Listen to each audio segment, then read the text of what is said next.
The world's best high-performance sailors are competing at the 49er, 49er FX, and Nacra 17 World Championships here in Nova Scotia, Canada. 280 sailors are battling it out over 6 days to reach the 10-boat medal race final, where the top 3 will fill the podium. The men's 49er and women's 49er FX are two of the most athletically and aerobically challenging skiffs in the sailing world. And the Nacra 17 sailed with a mixed female and male team, is a high-performance catamaran capable of hydrofoiling at speeds over 55 kilometers per hour. The championship for these 3 Olympic classes is hosted by a group of super enthusiastic volunteers at Hubbard's Community Sailing Association in a beautiful seaside town of less than 1,000 people. This is the most important regatta of the season for these athletes as they work towards Olympic glory at the Paris 2024 Games less than 2 years from now. Keep watching and enjoy all the action from Nova Scotia, Canada.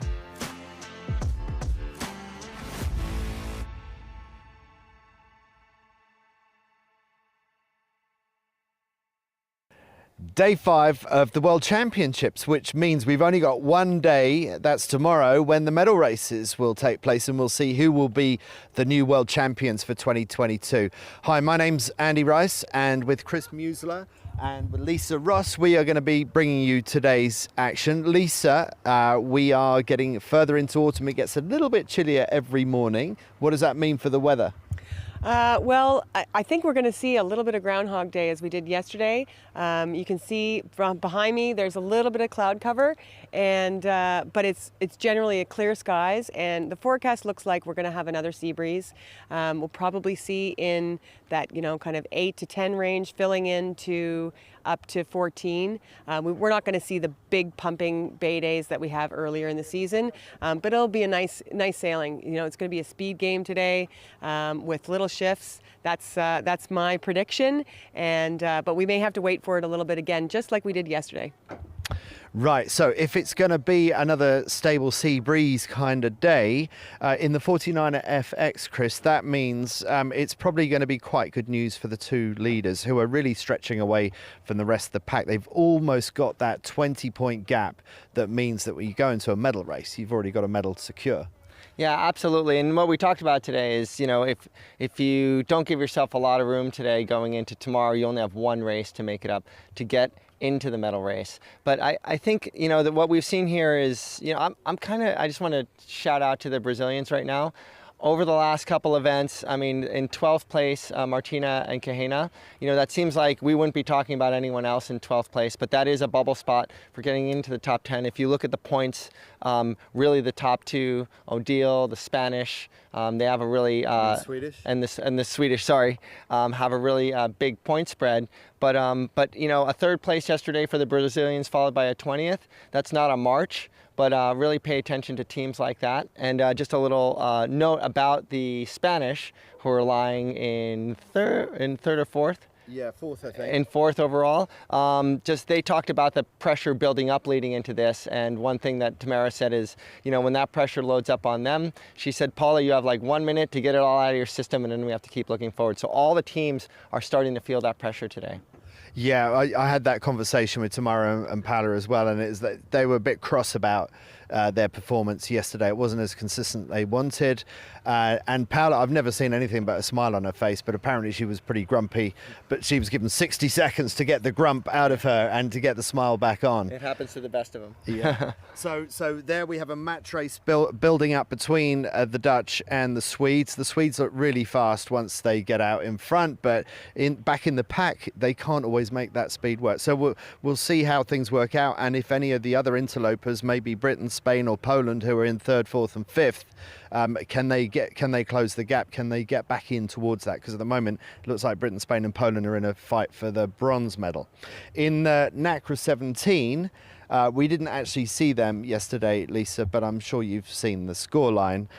They've done 12 races, and with a discard, that means that Tita and Banty are on a perfect 11 points from 11 races. Yeah, it's pretty incredible. Especially yesterday, the conditions really were ideal for them. They were able to show their stuff, and I'm sure a lot of the teams and a lot of the coaches are trying to get as close as possible to what the Italians are doing and how they can learn from them moving forward towards the games, because the Italians have, our drone driver said it perfectly, some special sauce, and all the teams are really looking for, like, how do we put that together, and how do we close that gap, because it's pretty huge as soon as we see a full foiling race. And I hear rumours that money might be changing hands for that drone footage. But he's actually getting, he's being asked just to focus solely on ITA 26, because that's all the other teams want to see. They want to try and work out how on earth that boat, or how on water that boat is flying so much faster than anyone else. So on a day like today, another stable day, I said I'd eat my hat yesterday if anyone took a race off them. I didn't have to eat my hat. Will I have to eat my hat today? I think your hat might be pretty safe. I mean, they're going to be second start, so the breeze should be well established by then as well. For the 49ers who are starting first on that course, it may be a little bit less stable and it might be a little lighter. If that was the Nacras, they may have a little bit of problem, as we saw, a few days ago when it wasn't full foiling conditions. But by the time they get out there, I think they're going to have champagne sailing, and the Italians are going to be pretty comfortable going into tomorrow. And it's another set of Italians who are in second, Ugolini and Jubilee. They are almost as comfortable in second place at the moment, and the best of the rest are the Finnish team of Kurt Bay and Keskinen. So things could still change, but it's looking increasingly like an Italian 1-2. Yeah, I mean, I think the real excitement in the Nacra is going down into the top 10 and who are the players that are going to be able to make that jump. We kind of call today moving day. We've got one race tomorrow, but that's kind of a last hope to get into that medal race. But today there's a lot of points on the table for those teams to try and get into the top 10. And so it's, the pressure is really going to be on for that middle group and the group that's just outside the top 10 to try to make that jump in. We are going to get into 49ers first, then it's going to be Nacras later on. So we're about to talk about 49ers. I want to get your take on what you think is going to happen, because the Dutch are not really putting a foot wrong, are they? Lambrechts and Van der Werken, they're looking quite comfortable with I think it's a 13-point gap on the Fantellas in second. Right, but there was a lot of movement behind them, just like what Lisa was talking about with the Nacra 17. And what did you call it? The commentator's blessing? There's a commentator's curse, but yesterday, I mentioned the Spanish. I thought they were kind of unassailable, pushing for first. But you mentioned the Fantella brothers, who both independently have Olympic campaigns under their belts, and together they rocketed right up to second. Lepfrog, the New Zealanders, Dunning, Beck, and Gunn, and they feel relaxed. They have a lot of confidence. So it's not unassailable to get to first, but there's been a lot of movement behind them. And the other thing we've talked about in this fleet is definitely going down through the top 10. I mean, there were more than 20 boats sitting on the bubble to get into the gold fleet, and we have a two-time Olympic bronze medalist sitting in 40th or somewhere back there in the silver fleet. So we had a great talk with Bildstein and Husel from Austria. This is their 10th World Championships in a row. I think that's unmatched. And they just turned 30 this year. They did 3 Junior Worlds before that. So if you can't underestimate how tight this fleet is, and what's just small margins of error in a very established 20-something, 22-year-old class, how tight it is in this fleet. So I think below the top 2 or top 3 even, below first, really, it's a lot of movement that's going to happen today. Yeah, well, let's see if there is a lot of movement. It's going to be about the details like it was yesterday, if that sea breeze proves to be correct. It's going to be a lot of fun to watch it, so we'll see you very shortly for all the action.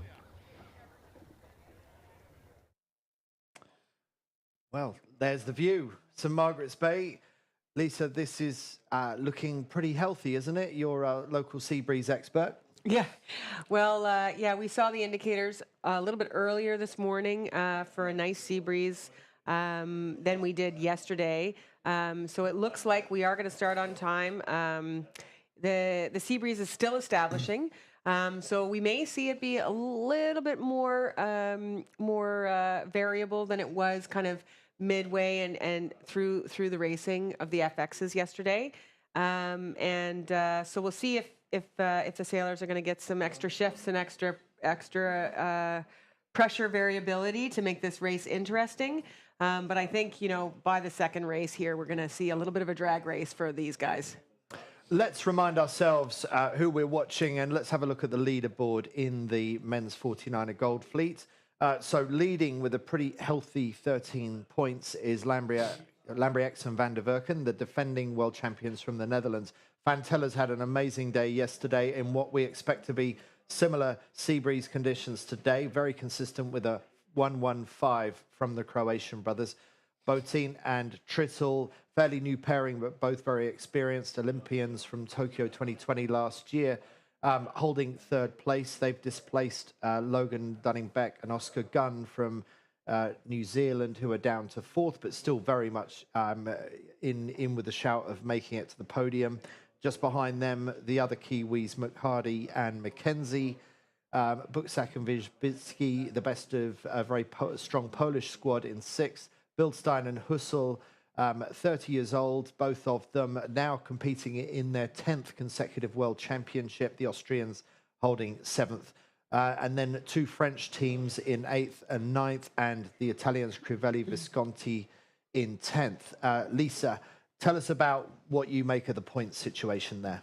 Yeah, well, we were talking earlier about how tight the points are in that middle group, and you can't see it, but below this is a dogfight to get into that top 10. We've got a point spread between, here we go, we've got a point spread between 6th and 15th of only 22 points. So we're talking about 4 more Gold Fleet races. When the racing is this tight and these guys are so close together, it's really possible for the boats like the Danish to be really trying to push hard and still get in this medal race. So just to remind people of the format, we started out the week with 65 teams in the men's 49er. In the qualifying in the first 3 days, it was all about making it into the top 25. That's what we're looking at now, the best 25 in the Gold Fleet. We're going to be watching 3 Gold Fleet races this afternoon. And then tomorrow morning, there is going to be one final Gold Fleet race before we find out who make the final 10 to go into a single medal race. That is a non-discardable. That means you've got to count the points from the medal race, and it's also a double counter. It's double points. So there's 2 points for winning a medal race. So the idea of the medal race, Lisa, is that it keeps things a little bit tighter and we don't see runaway winners. But of course, if Bart Lambrechts and Floris van der Werken have a great day today, they could pretty much do enough to wrap up the gold medal. As neutrals, I guess we're hoping that's not the case. I guess we're hoping that others are going to make up the ground on the Dutch today. Yeah, I mean, the medal races really made the end of racing quite interesting. It's a fairly new development as far as the length of history of Olympic class sailing, but yeah, we still get those runaway gold medals sometimes with solid performances like the Dutch here and the Italians in the Nacra. And, if people are performing and nobody can touch them, there's not much you can do about that. So we've got just under 12 minutes to the start of the race. You can see that bottom right of your screen.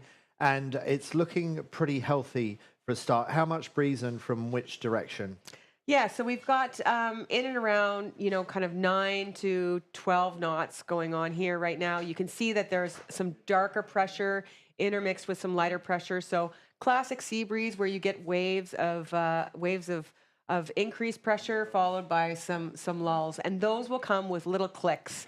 So we call them clicks, but they're, little movements of the breeze. Now, as the sea breeze fills in, it will have a tendency to fill into a certain direction. Sometimes, depending on the gradient, that fill-in might be a little bit left of where it first started, or sometimes it's right.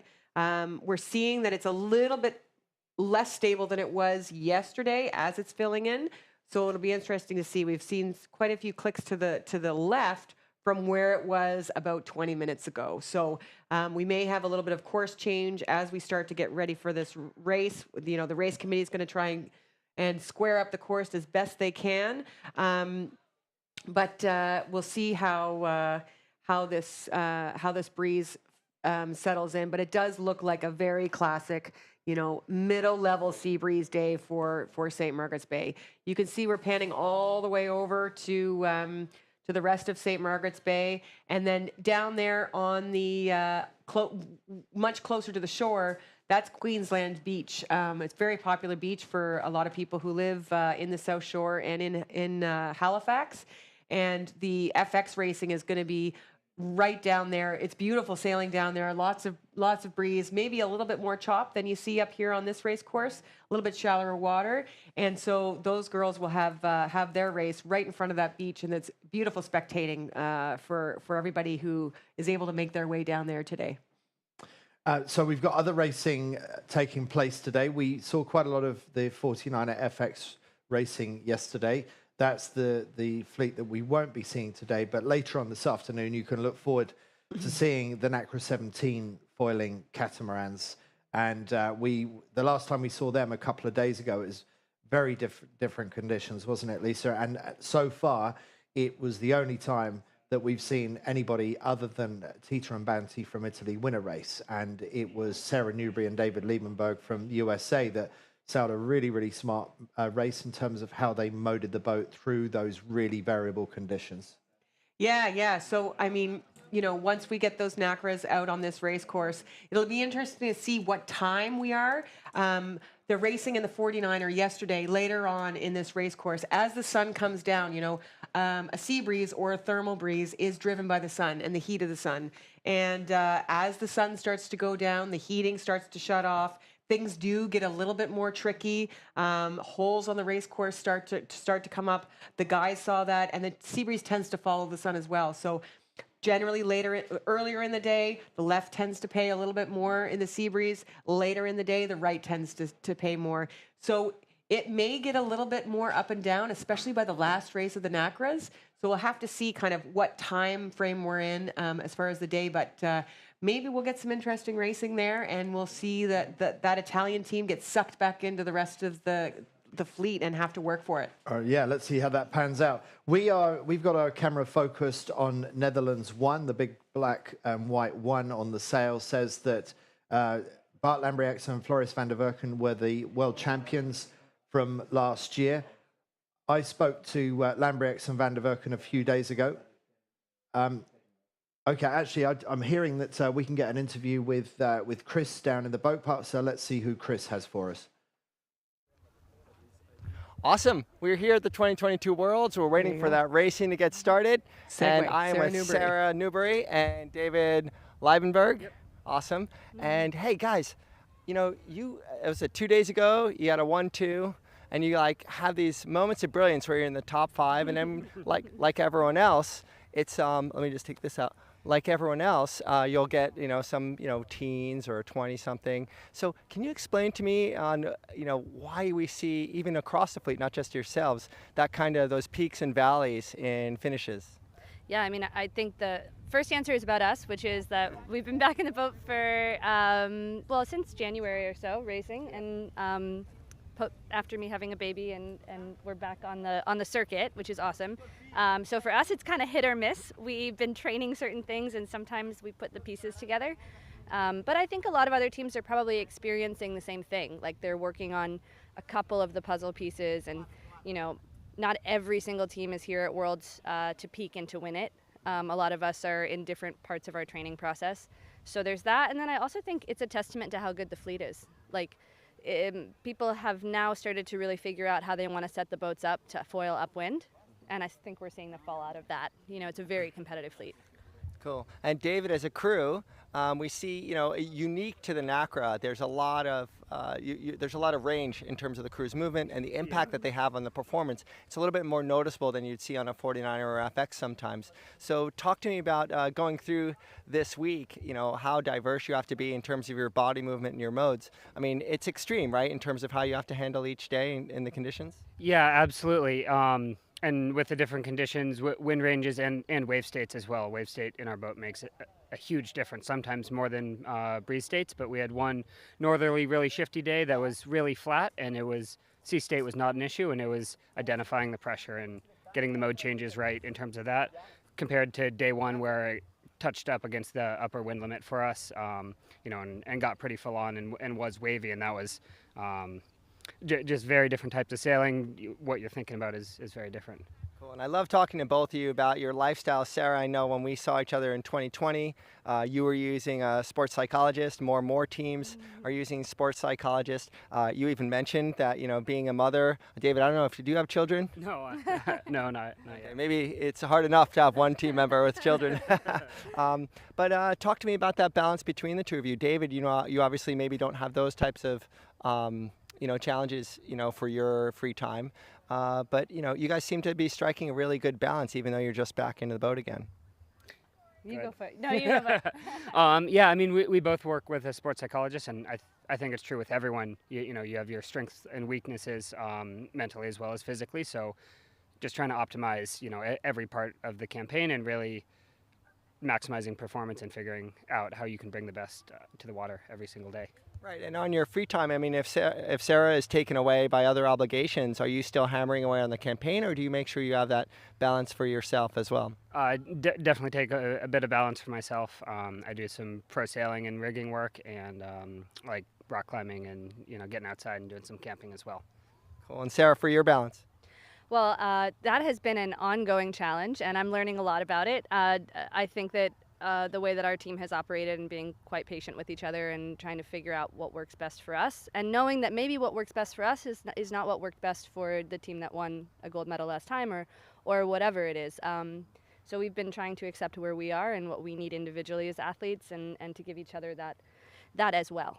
So that's been the best way to learn how to be a mom and also a sailor, but it's not perfect.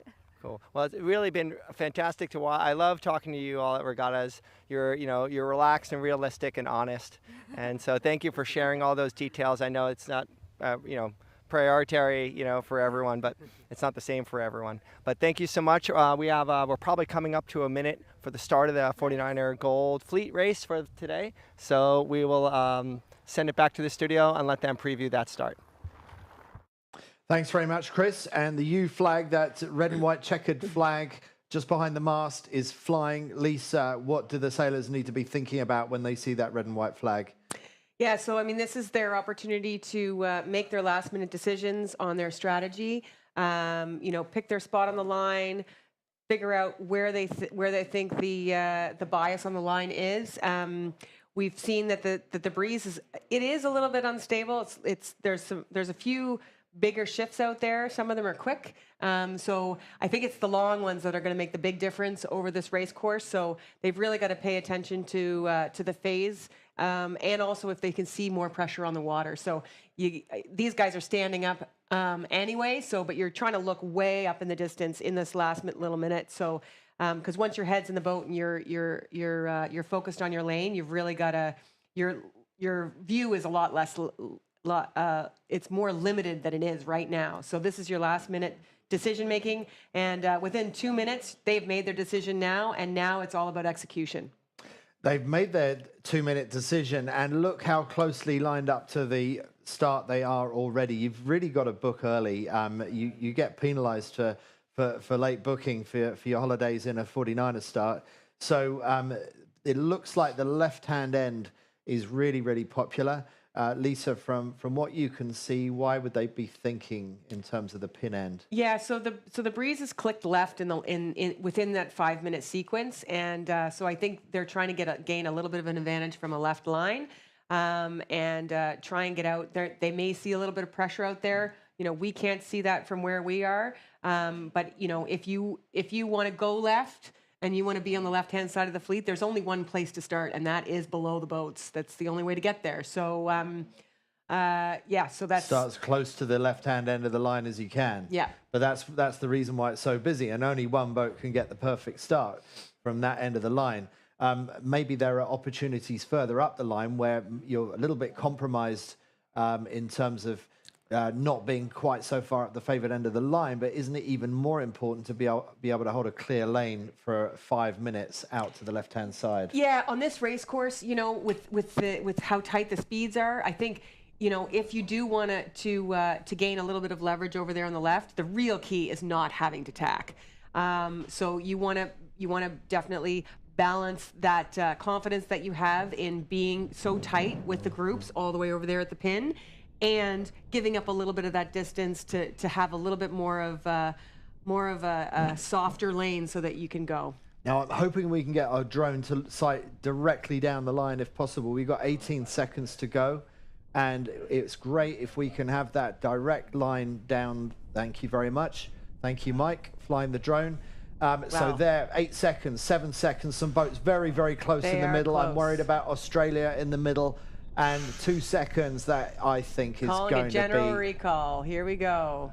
Yes, you correctly called it. A yellow and blue flag goes up just to the left of your screen on the yacht, on the committee boat, and that is going to be a general recall. So David Campbell James standing next to that flag. He's thinking, oh, what color flag am I going to put up next? Lisa, what color flag is David going to put up next? Oh, it'll be a black flag for sure. I mean, this fleet was just showing that they are antsy to get this racing going. You know, all the chips are down today as far as the boats trying to establish their position and get into that medal race. And, you know, for sure, they're trying to make sure that they don't have to tack, and they're staying bow even. So the black flag will keep them a little bit more at bay and further away from the line.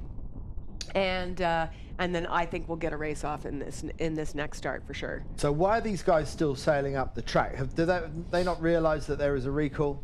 Yeah, well, I mean, this is a great time to test your settings and to test what's going on. So a lot of times, especially with a U flag, where there's no penalty for being over the line early in that when you get a general recall, these boats will go upwind, test their settings, see how things feel, use this as a little bit of a training run before they go back.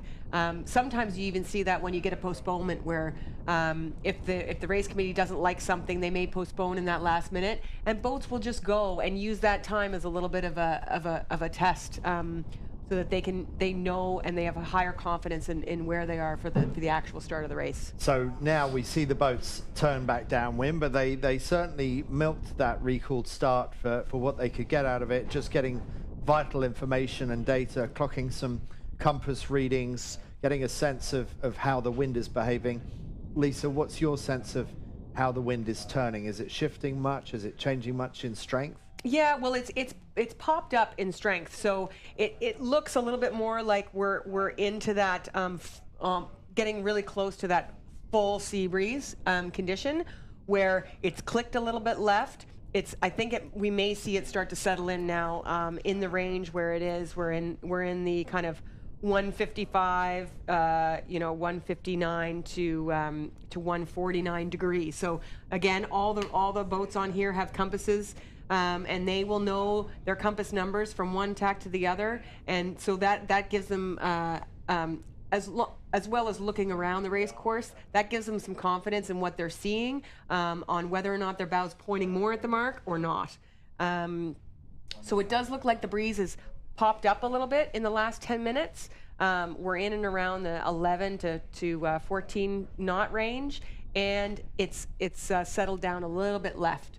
So I think that's why everybody was pretty raring to go and trying to leg out to the left there. Lisa, you correctly called it.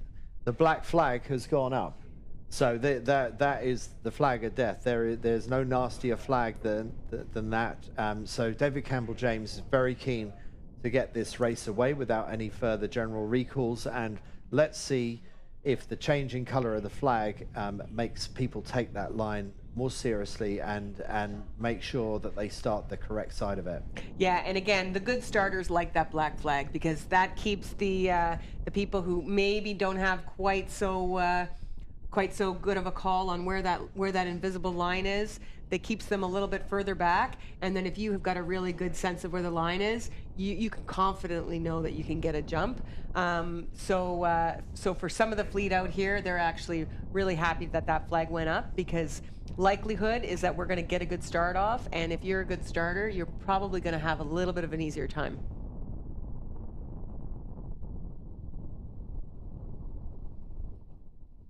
So just taking a breath, just a moment to go before 3 minutes. You need to take those moments, don't you, Lisa, where you just need to check in with yourself.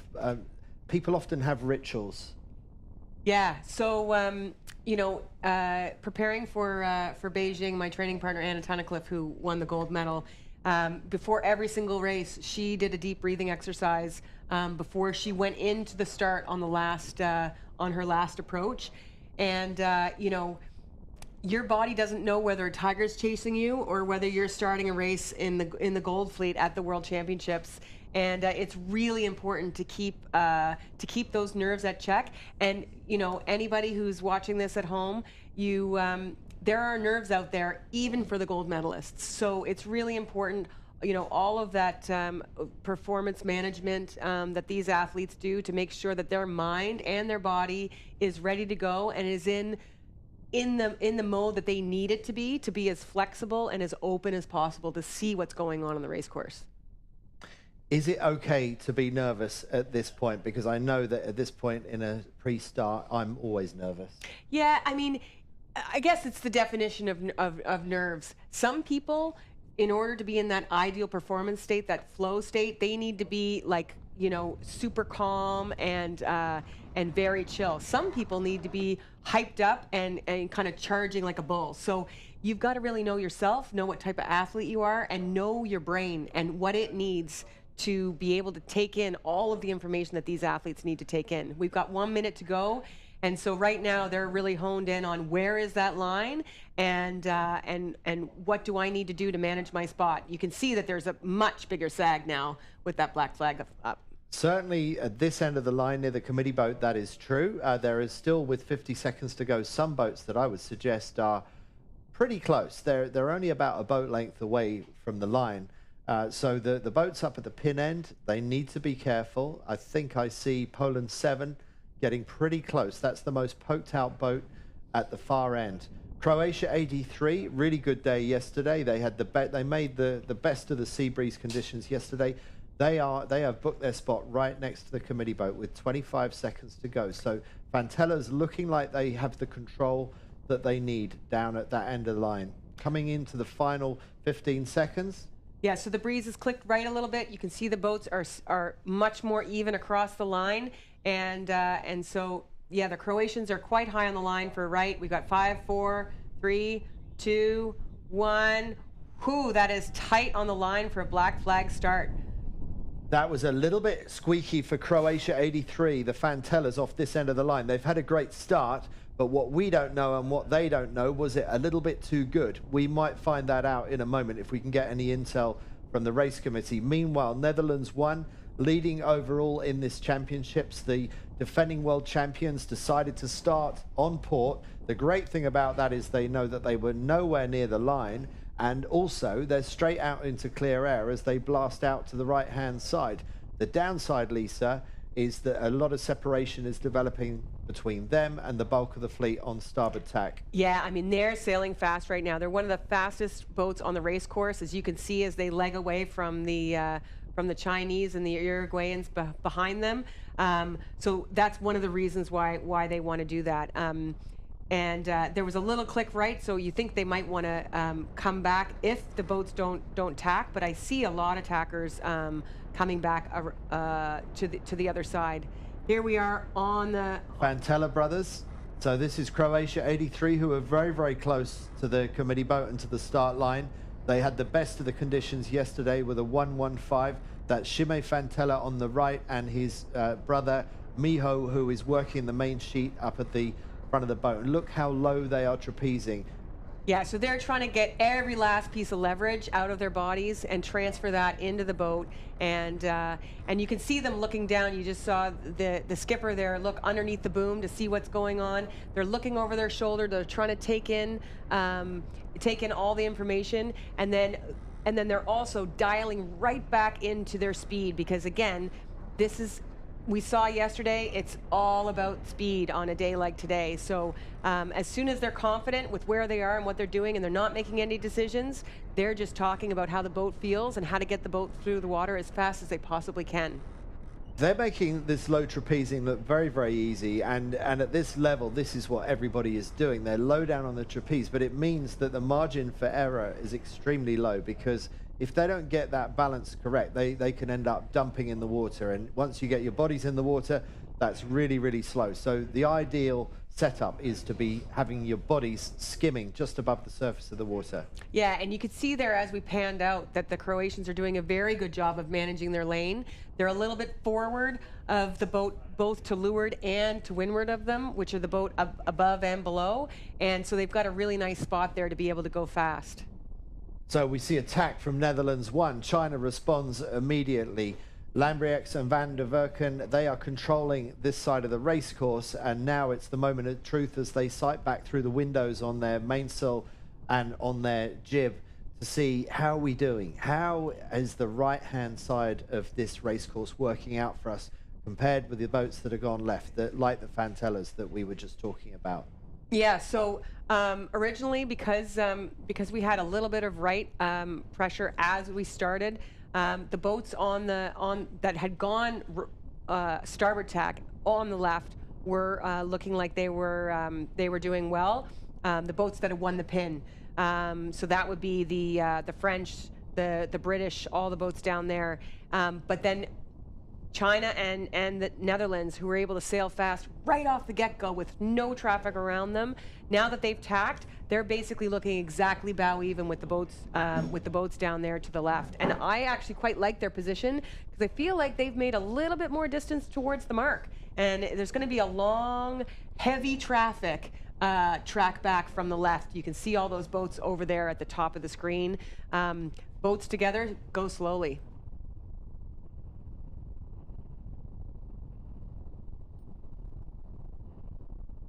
Netherlands 1 tracking really nicely. Floris Van der Werken just leaning in for a moment just to adjust the tension of the Vang, the kicker control that controls the tension in the mainsail leech. China also going very quickly to leeward, and then Germany 21 tacking just to leeward of them. But in terms of how they're going, the Dutch, no one has been in their way. They had to duck a couple of boats off the start line. Since then, they've been sailing in clear air, able to VMG drive that boat as fast as possible. Now it's up to the Dutch to see how the left-hand side has worked out. That's the bit of the race that they can't control. Yeah, I mean, they've got a great lane here. They're sailing fast. Chinese and the Germans, they're a little bit further back than the Dutch. But again, these guys have had clear air and they've been able to sail fast all the way around the race course so far. So as they approach the mark, we're going to see those two sides converge, and then it's a matter of whether or not they cross that group and get the group behind them. But I actually think that the Dutch might be able to make a nice tack in front and kind of lead the group back as the pointy end of the arrow, and that's really ideal. That's what you want to see if you're leading your side out to link up with the other side.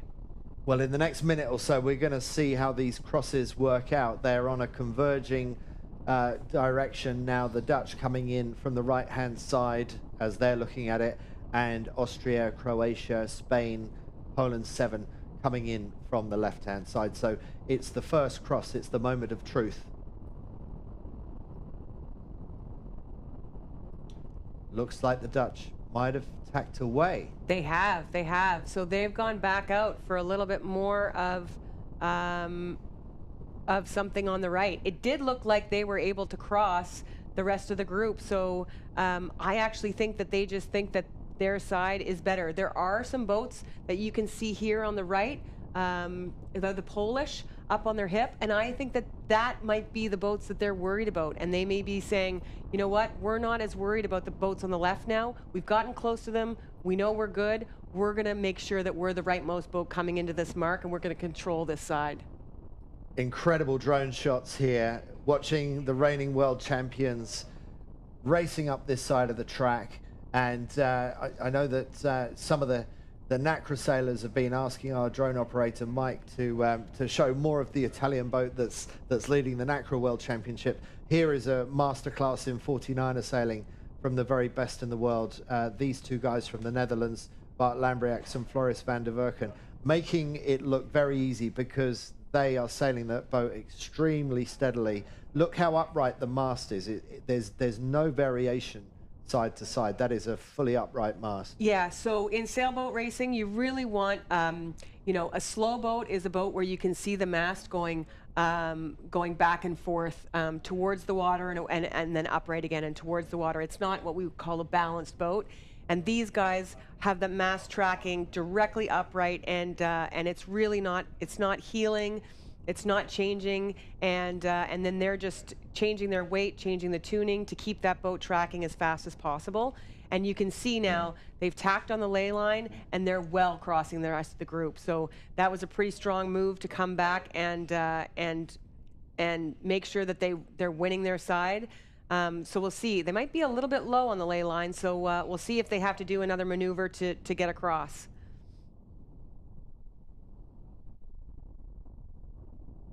And there is the rest of the fleet. That's the fleet, the view that Lambriax and de Verken will see through their sails. They're crossing the first port tackers. Will they cross all of the port tackers? It's looking very, very good for the Dutch right now. Yeah, so it looks like they got a little bit of a knock there, but not enough for them to miss the cross. And I think the Germans that they just tacked on are probably going to be the second place boat around as we get up closer to the mark. And here they are now. They're on the ley line, and now they're making their final approach to the mark. And by doing that, they've done 2 extra tacks. Is that a little bit of a mistake by the Dutch? Should they have not got the ley line nailed on the previous tack? I think it might have been that little shift that took them off the ley line, because it did look like they were on when they tacked. Then as they approached the other boats, they their bow got sent away from the mark, and that would be a knock. And it was a little bit of a shift in favor of the boats on the left. But again, the right, we see the Chinese directly behind. The right paid. That was where you needed to be. And even though they got a knock coming into the mark there, they were able to make their cross. But they only still just got round. I'm wondering if there's a bit of adverse current on that mark, and boats are struggling to make it on that ley line. Maybe they need to put a bit extra in the bank on the starboard ley line. Yeah, there could be for sure. There is current out here. Likely not a difference from side to side, but definitely it could make it hard for the ley lines and for the start. So, Netherlands round in first, China round in second, breathing right down their necks. Then a bit of a gap back to Germany in third place. And we're on board with Shimei Fantella and Miho just getting back onto the trapeze. So the Croatians, I don't know where they are in the fleet, but that didn't work out that well for them. Yes. They're up and running with a kite. We see the first jibe set. That looks like an Australian boat that's gone for the jibe set, Australia 71. And then maybe a New Zealand boat jibe behind them. And a bit of a messy jibe going on between Belgium and the Danes in the middle. There's a bit of a tie-up between 2 boats with red kites there. Very, very messy as Belgium looks eventually to get clear. But I wonder if there's going to be a protest between those 2 boats.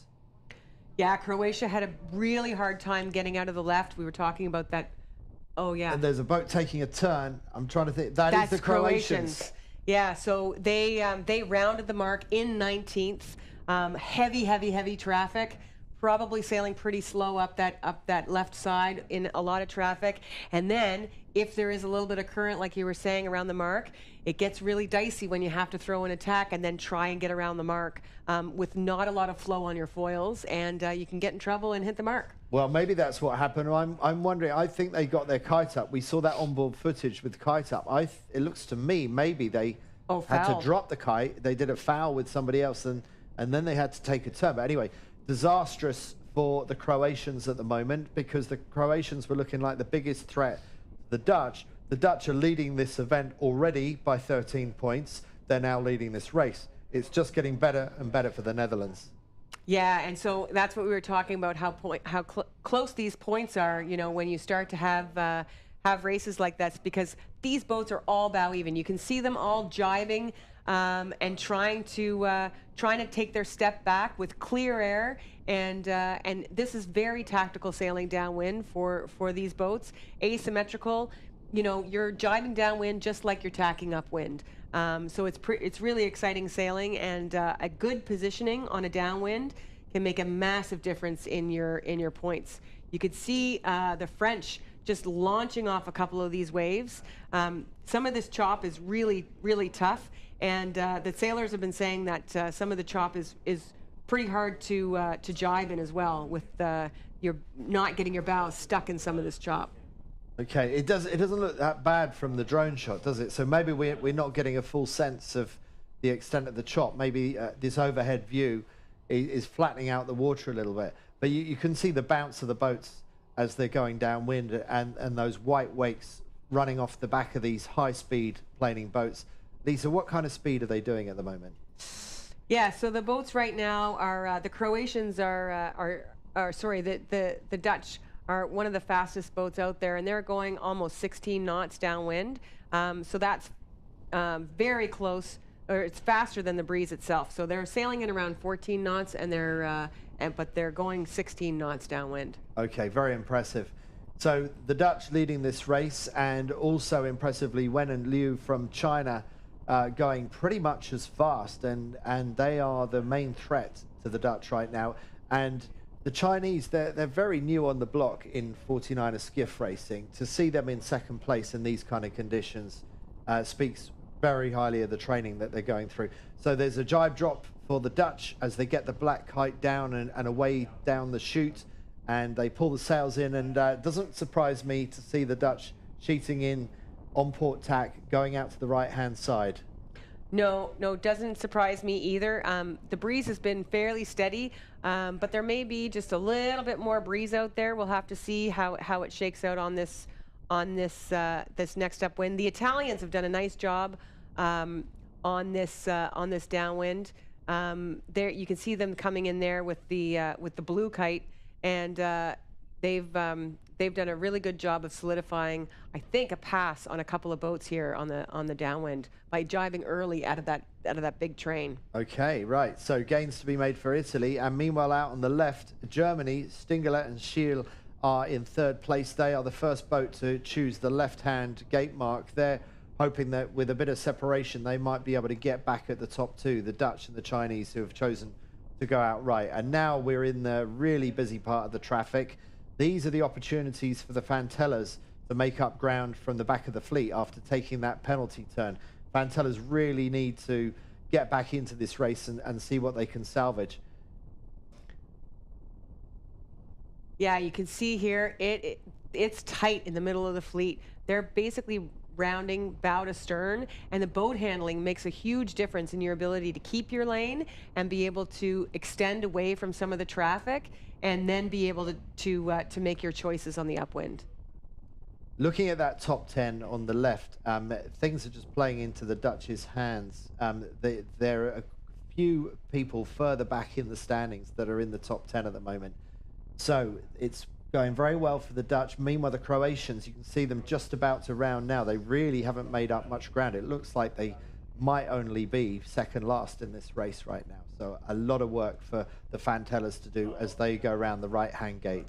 Yeah, you would expect that this race may prove to be their drop race at this point. But you know, with another 3 races left to race, you know, you can't be making too many more mistakes like this for the Croatians. No, not if they've got realistic hopes of being able to win a world title, such as the world title they won in 2018. Yeah, so the Dutch have done almost exactly what they did after the start of the race before. They are hammering it out to the right side, just sailing really, really fast. They've clearly got conviction over their speed and where they're going, so they're just dialed in and sending it. So wherever you are in the world, thank you for joining us today, for watching the live coverage of the 49er 49er FX and Nacra 17 World Championships. Another amazing day in Nova Scotia in Canada. Thanks for liking, sharing, whatever you're doing on social media. Please tell others who you think will enjoy this coverage, and make sure that you're subscribed and join the conversation with us. We're on all the usual social media platforms. You can find everything through 49er.org. So keep on watching and tell your friends, and especially if you're in the Netherlands, well, this is really good news for the Dutch as they continue to stretch out to the right-hand side of the race course with China in hot pursuit.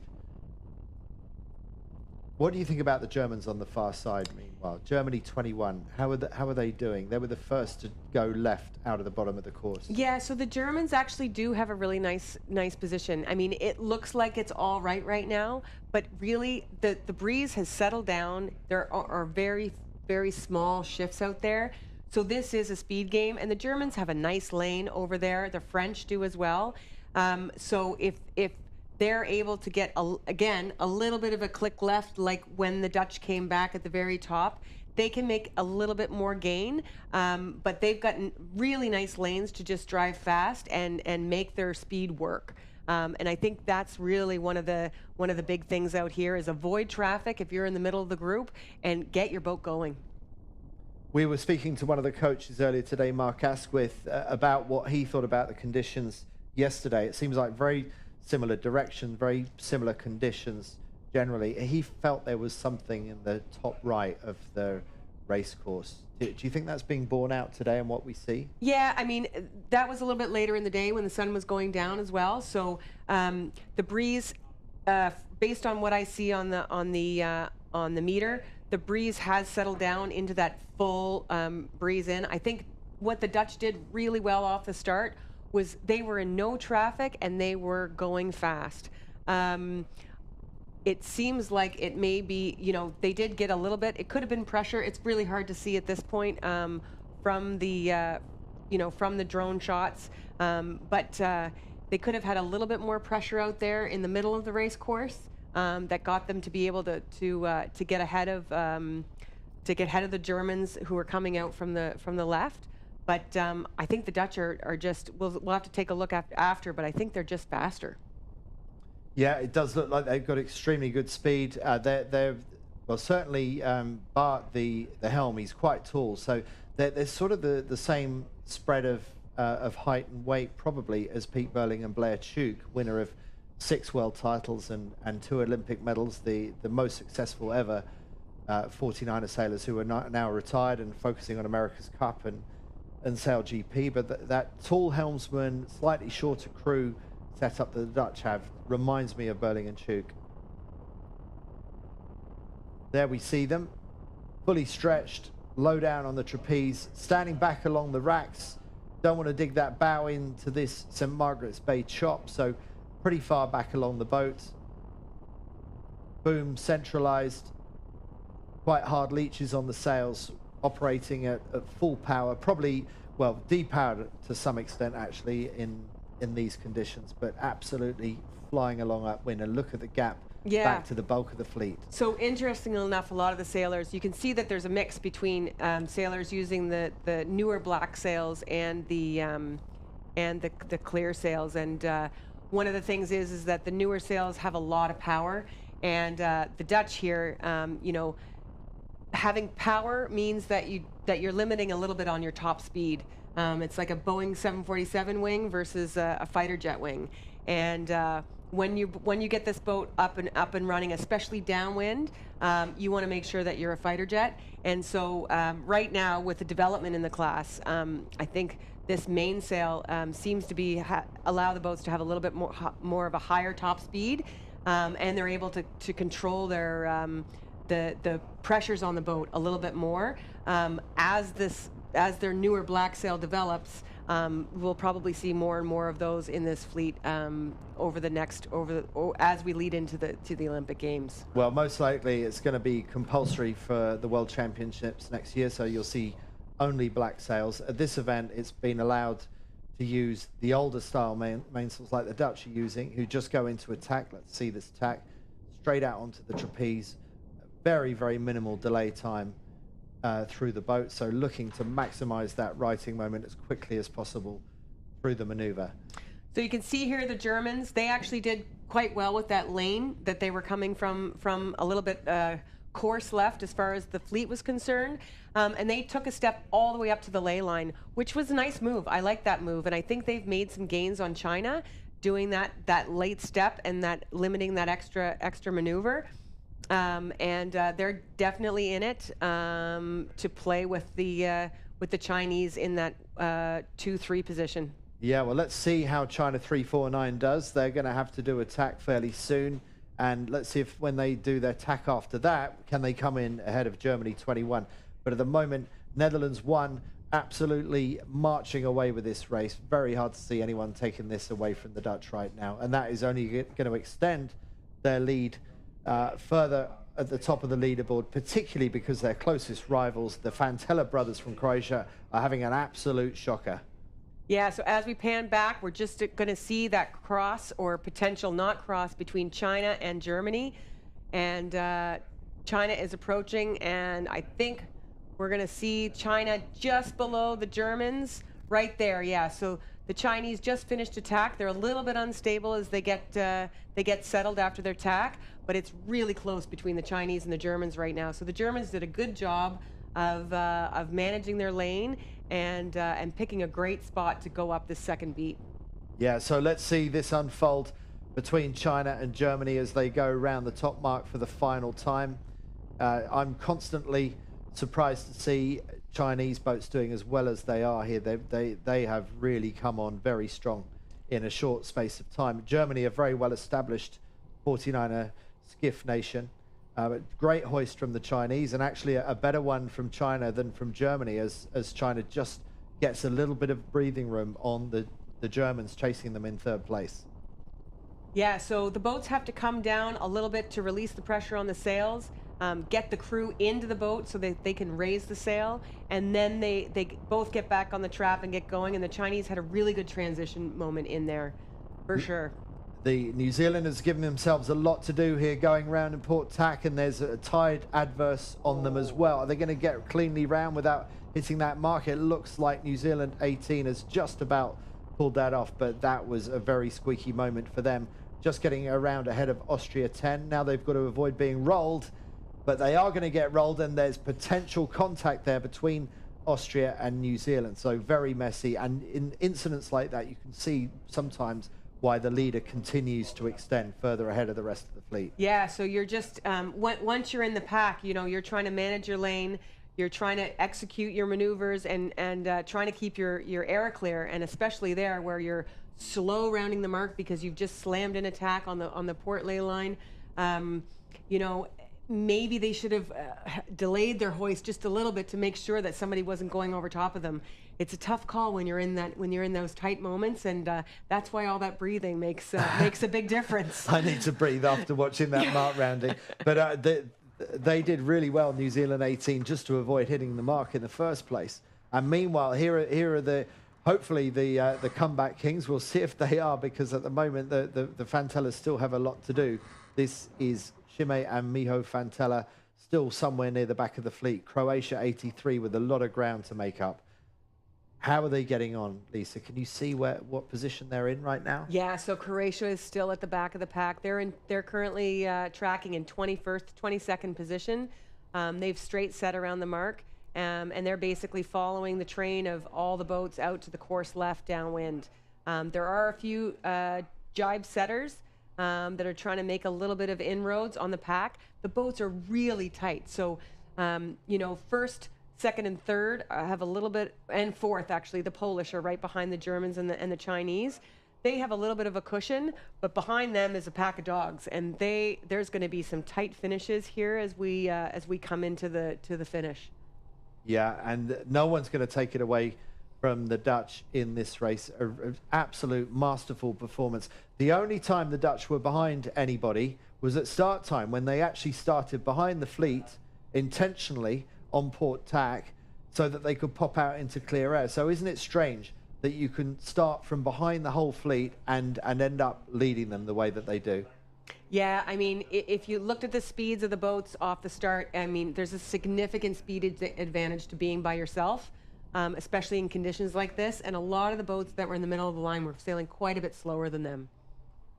So very smart tactics at start time, very safe because they know they're not going to get a black flag disqualification. That might still be coming up to bite some of the sailors as they cross the finish line. They might find out that they were over the line at the start, but that certainly wasn't the case for the Netherlands. One who were just, Floris van der Werken just stepping into the boat, ready to get the Jenica down. ready to jibe first, actually, and now dropping the Jenica, ready for the next race. What a dominant performance by Netherlands 1, clearly proving that last year's victory in Amman at the World Championships was well deserved. Yeah, and in very different conditions as well. So, you know, they're showing that they've got all the tools in their toolbox, and there's somebody to be reckoned with in this quad. So here you see the boats coming down. We've got the blue kite in front. There is the Chinese, the Germans with the black kite just above them, and then the Polish have the black kite that's coming down.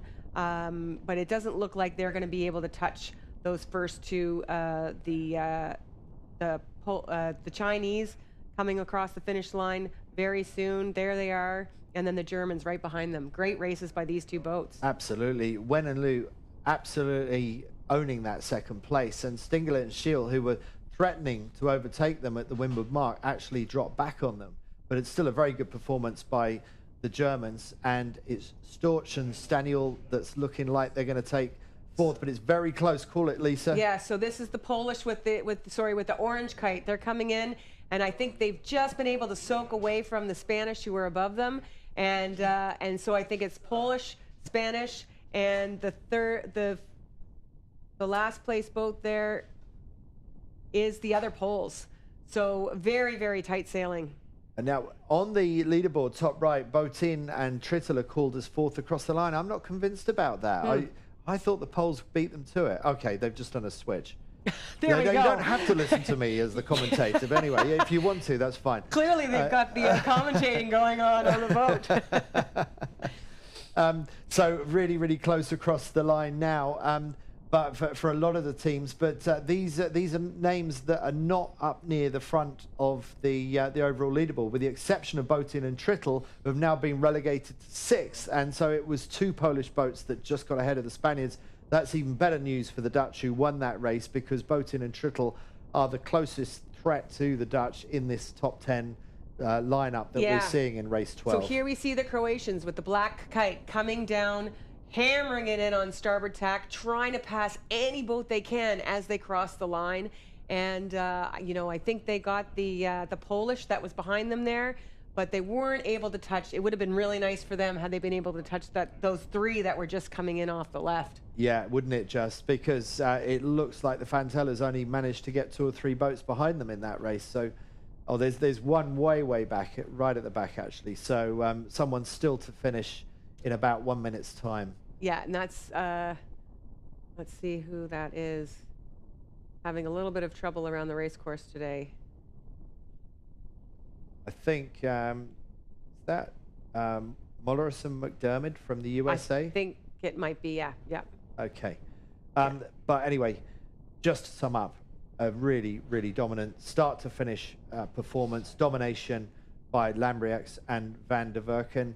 And Lisa, if I can just prompt you just to have a look at maneuvers and speed and distance sailed. We'll come to that in a moment. We'll just give Lisa a little bit of time to look at that. And just to remind you that later on this afternoon, we are going to be watching the Nacra 17s and seeing if any of the other teams in the foiling catamaran can take a race off the utterly dominant Ruggero Tita and Caterina Banti from Italy, reigning Olympic champions in the old style Nacra 17 and in the new style Nacra 17 that enables the boats to foil upwind as well as downwind. They are proving the masters to an even greater degree than for the Olympic Games last year in the semi-foiling boat that they had then. Also competing today, the 49er FX, and actually it's Bart Lambriax's girlfriend Odile van Aanholt that is leading the 49er FXs, and it was those two that respectively won their world championships in Amman a year ago. So what a golden couple for the Netherlands to have 2 world championship winning skiff sailors who also happen to be going out together. Yeah, so some of the keys that we can see from the SAP data analytics is not surprising. The top average speed over the race course was the Dutch. Upwind and downwind, their average speed was 11.22 knots. And a few boats, the Germans and the Polish and the Danish, and a few boats behind them actually in like in fifth and sixth, broke the 11, but did get close to the Danish to the Netherlands over the whole race course. Distance sailed, huge gainers for the Dutch on distance sailed and the Chinese. So those that especially on the first upwind, that move out to the right was a big gainer for them on distance sailed. We'll dig into that data a little bit more in a moment. I understand that Chris is in the boat park. Let's see if we can get an interview with Chris down in the boat park. Great, welcome down to the boat park. What an awesome race. I don't know what happened to the Croatians in that 49er race, but we're going to talk a little bit about Nacra, who we're going to be covering this afternoon. We're with Nacra 17 coach Darren Bundock from Australia. What's up, Darren? Yeah, it's great to be here. We're here in Canada. We've had some fantastic conditions here so far, and the racing's been awesome. Cool. Well, we want to talk to Darren about. Darren's a multiple Olympian, Olympic medalist, America's Cup sailor. Your families, your young family's all sailing. And we wanted to talk about the transition to articulating foils in the Nacra. You went through a little bit of a transition. You were first in with the Nacras before they were foiling, right? Yeah, so I did a little bit of a stint for an Olympic campaign for the 2016 Olympic Games. So we've seen the class go from sea foiling, which is just the curve boards, to the next quad was actually foiling with Z-shaped dagger boards. And now we've seen the rudders with differential, so you can change the lift on the windward rudder and the leeward rudder to make the boat full foiling upwind now. So we're seeing that. So that's just a mind-blowing move, right? Just getting to that point with the rudders. And what I think a lot of people are asking is, sure, first year with these articulating rudders and being able to rack a little bit, pull down on the weather run and push up on the leeward one, how you figure that all out. It seems like it's a surprise to a lot of people that particularly the Italian 26 team of Tita and Banti really have got it a lot more figured out than the other people, and then everyone else is kind of scrapping to figure things out. Does that surprise you so quickly that one team can figure this out in foiling? Well, I guess we're seeing all the teams, like we've only had this introduced since March, so it's not that long ago, but all the teams are getting used to it, and it's obviously a different technique. But really, I guess for Ruji and Katarina, I guess, they've gone from being Olympic gold medalists, so they're already 90% there, and now they've obviously adapted to the full foiling very quickly. We see Ruji doing a lot of moss sailing as well, so he's used to the foiling, used to the speeds. They're obviously sailing really well with their manoeuvres as well. But yeah, they're a class above the rest at the moment, but the whole fleet's sort of trying to work out what they're doing, whether it's technique, whether it's just boat speed, what they're doing. There's a lot of smart people watching them very closely. Is it one of those things in foiling, sometimes you can get too wrapped up in the details and there might be just a bigger overall feel and philosophy in terms of how to approach the race course when it's a fully foiling day or a marginal day? Yeah, I think so, but I think, at this stage there's a lot of technique. There's a lot of just judging the boat speed as well, getting a feel for your boat speed, making sure that you're not foiling off into a corner really fast and low. So you're making very good VMG, getting closer to the windward mark. But yeah, I think there's a lot of feel, and obviously those two have been sailing together for a while now, since it's become foiling in the previous quad, and they're obviously a really good team, and they've got a good team behind them obviously as well with their maintenance for their foils and their boat in general. Cool. I know Australia has a really strong program.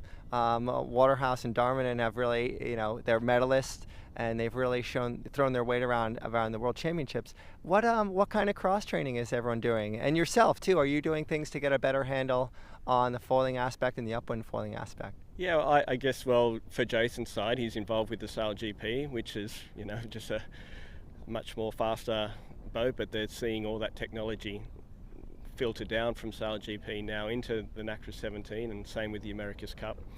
And Lisa's involved with in Sail GP as well with the commentary and sort of in touch with everything that's going on. And I'm still doing the A class, which is a foiling one-man boat, where there's I guess we've seen all the differential and stuff come through the A class before it's come to the Nacra 17. So we're all trying to stay in touch with what's going to be next, what the new developments are, and it's been a big learning curve. Cool. And actually, when all is said and done, it's still a sailboat race, and is it also pretty easy to get stuck in just in the Nacra to be just practicing on straight line. Yeah, you know, obviously it's still a sailboat race, but I think at the moment that speed is key. But obviously you've got to be going fast in the right direction as well. So, you know, getting out there, doing your homework, working out what side of the course is working, or whether it's, you know, the breeze is oscillating, or whether it's just a simple sea breeze where it's a persistent shifts type thing. So obviously you've got to have that down pat, but if you're fast, you're a genius. Yeah. I was just thinking about that as you were saying that the 49er class is 22 years old. Yep. And so a lot of stuff has been worked out, you know, and you're down to just the individual teams and that flow between them. And, you know, they can focus a lot on the, you know, on the race course. Do you find as a coach that with this kind of complication of, you know, articulating rudders and the foiling upwind and the newness of it, that kind of gets in the way sometimes? You know, it's a little bit more complicated to coach? I guess it's just put in a whole new element that, you know, we have been working a lot on technique, and we've seen a lot of new teams come up that weren't so competitive last quad. So, but they've been putting in the hours, and you can see who's putting the hours this year. They're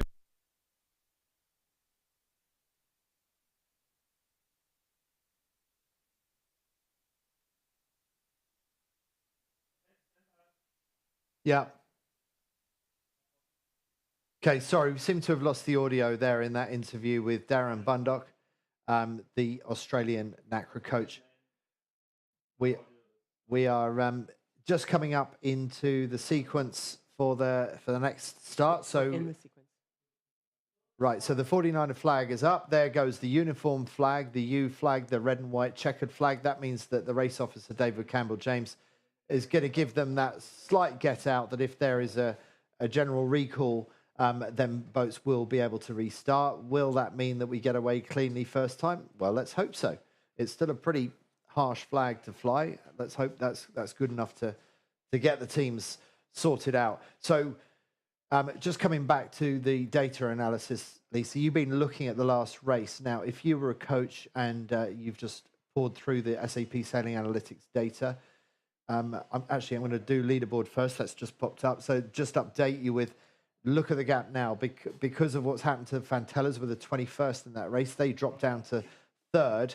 And crucially for Lambrechts and Van der Werken, who lead, they now have a 24-point gap. Now, if they maintain that 24-point gap to the Spanish, that means that they would wrap this regatta up with a medal race to spare. But of course, we've got 2 more races to go this afternoon. We've got another race tomorrow morning, and then we got the medal race. Dunning-Beck and McCarty, the 2 Kiwis, are still in 4th and 5th. Bildstein, Husserl in 6th. Wen and Liu with a 2nd, are now up to 7th. That is a phenomenal score for China. 8th is Buksak and Vizbitsky, and Ruel and Amoros from France. Crivelli, Visconti, bringing up the rear of the top 10. So, based on what you saw last time round, assuming we're going to get something similar this time round, Lisa, which way are you going to tell your sailors to go up the racetrack? Well, I mean, the thing is that as a coach, I never tell my sailors where to go because you want to make sure that they're actually watching the indicators of what's actually happening and they're making the assessment. But you know, I want to be told. The Dutch, I want to be spoon-fed. Tell me, Lisa. I have my head full of spinnaker. Yeah. So the Dutch did a really good job of picking the right side. The correct side and the right side. They sailed a lot less distance. So they sailed fast, like we were talking about, but the Austrians actually, they won the left side. They didn't come out on the left side as winning, though, because the left side just sailed more distance. They sailed all the way to the left corner, super, super fast, faster than the Dutch, actually, but they sailed way more distance. So right to left, it was definitely a right pay. There was a little bit of a shift out there when the Dutch were coming back. Tiny little left hit at the top, but it didn't matter by that point because the Dutch were able to make the cross. The second beat was a lot more even. So again, each leg of the race and each race is its own race, so you've really got to be paying attention to what's going on in the moment. Well, it seems like the success of the right-hand side of this race course in the previous race has not gone unnoticed because look how busy it is around the committee boat now. They are like bees round a honeypot. And the pin end was super popular last time round. Bildstein and Husserl, if they wanted it, could have the pin end all to themselves. for this start because it seems like things are a lot more popular. 45 seconds to go. Quickly, Lisa, can you just give us an analysis of bias on the line? The line is almost dead square right now. You know, we've got almost 14 knots. It's almost going straight down the race course. And again, we're going to see, I think, a little bit of a drag race, just like we did in the second beat where the Germans made a really good gainer just in the middle of the race course. So I think this one is going to be all about lanes. We see the Croatians, woo, they are in traffic again, tacking over there by the race committee boat, trying to make a little bit more space to leeward of them. Really neat double tack by the Croatians. We've got 10 seconds to go, and New Zealand 18 got a really good spot. USA 43 look like they're going to win the committee boat. 4, 3, 2, 1, start. I'm going to call it as clear. I think that was okay, and it's good starts for USA 43. Who's going to try and pull the move that the Dutch did so well last time round? Looks to me like Germany 22 has the best of the port tack starts potentially, but good ones also by Belgium 24 and Australia 71. So this was the winning move last time. Belgium has got all the space in the world to put the bow down. That's Lefebvre and Pelsmakers. And these, we haven't spoken about them much so far in this competition. But they are perfectly capable of sailing this boat quickly, and they are in the box seat to go out to the right-hand side. Where are the Dutch? I thought we might see the Dutch have a similar strategy for this start. So I really like what the Dutch just did. The breeze clicked a little bit left right off the start, and the Dutch, you can actually see them on the screen there. They're in the middle of the race course. They started right at the pin on port, so they're sailing the left-hand lift. And they made gainers on the there they are right there. They made gainers on a little bit of bias to the pin right at go, and now they're trucking back out to the left, to the right, which is likely going to be the next shift. So we'll see how they do with the rest of the boats who tacked off at the committee boat. So super adaptable. They are not one-trick ponies.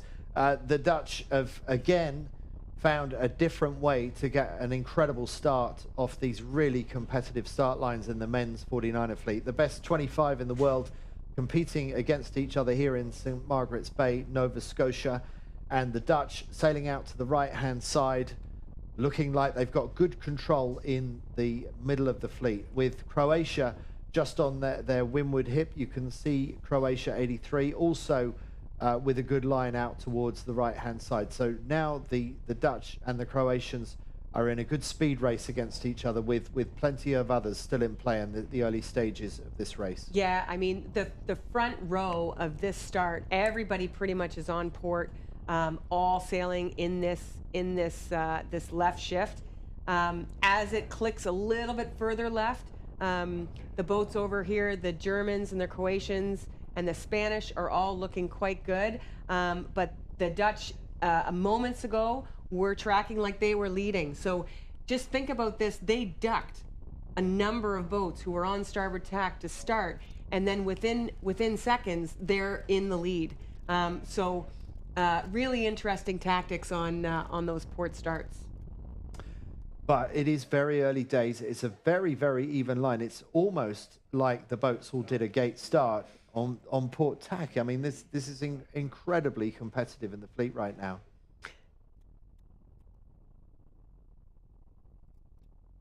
Yeah. Poland 7 looking good further along the line. USA 43 struggling to stay in the front row, and Belgium 24, they're in the position that Netherlands 1 was in the previous race. How well can Lefebvre and Pelsmakers work this position from the far right-hand side of the course? I think they've got cause for concern with Germany 22, who look a little bit poked out on them. I think Germany 22 are also looking very strong going out towards this side. Yeah, you can see the Belgians here. They look like they've got, the Germans look like they've got a little bit of a tighter leach. They're holding a little bit more pressure than the Belgians. The Belgians may be losing a little bit of height on the Germans. So VMG, velocity made good towards the mark. I would tend to give this to the Germans over the Belgians, just based on their setup and their ability to hold height and speed. And the Germans are looking really nice out here. But I mean, it's bow weaving all the way across through the Dutch. You can see there in that shot, and all the way over to the boats who are coming up on the left. This is a drag race.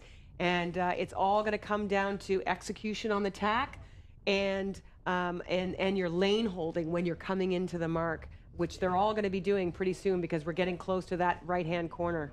And what's your impression about the top mark? My feeling was that there was a bit of adverse current, and that was making it a little bit difficult to get past the mark on the starboard ley line. Yeah, I mean, there definitely could be. The chop also is going to be making the maneuvers a little bit hard, and it's going to kick the bow around and to reestablish your flow. Yeah, you can see the Belgians just slamming into the chop just before they go into their tack, and now again jumping up and down. We call that hobby horsing, and you really want to try to avoid that as much as possible. You can see the boats as they start to move and get their flow back. The boats settle down quite a bit more than they did in that tack.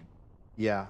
So minimize the hobby horsing as much as possible, and partly that's choosing where you tack, choosing your moment to tack. But it seemed like Belgium was waiting to tack as soon as the Germans tacked. So they were looking over their shoulder, waiting for Germany 22 to tack. That is Jakob Meggendorfer and Andreas Spranger in Germany 22, who are sailing really, really well, with Croatia 83 coming out behind Belgium 24, so going further up to the right-hand side, and the Fantellas, the most extreme right-hand boat at the moment. Yeah, so these boats aren't quite on the ley line. The Croatians may be close, but I think they're leaving a little bit in the bank just in case they get some more shifts here. It is very close racing here, and really it's all about their technique and speed at this point, because you can see the Dutch are just making little tiny gains on the boats around them, and the Polish just above the Dutch are doing very well in their lane as well. Yes, they are, aren't they? That is Lukas Cibatek and Jacek Piasecki, and that's right. Cibatek and Piasecki going really, really well, just to windward of the Dutch. And the Polish are a tight squad. They work well, really well together.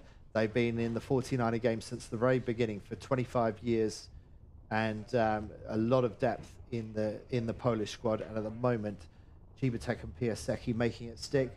Storch and Staniel also up there as well. So Poland going well, Belgium going well, and a different German team from the last race also going well. That's Jakob Meggendorfer, Andreas Spranger. They're currently just outside the cut for the top 10. So this is a crucial performance by Germany 22 if they want to make it into the top 10 tomorrow. Yeah, I mean, they've been having a really good day. Clearly, they've got their modes lined up really well. I mean, I think their setup looks nice. They're able to hold nice power and height, and they're going really well.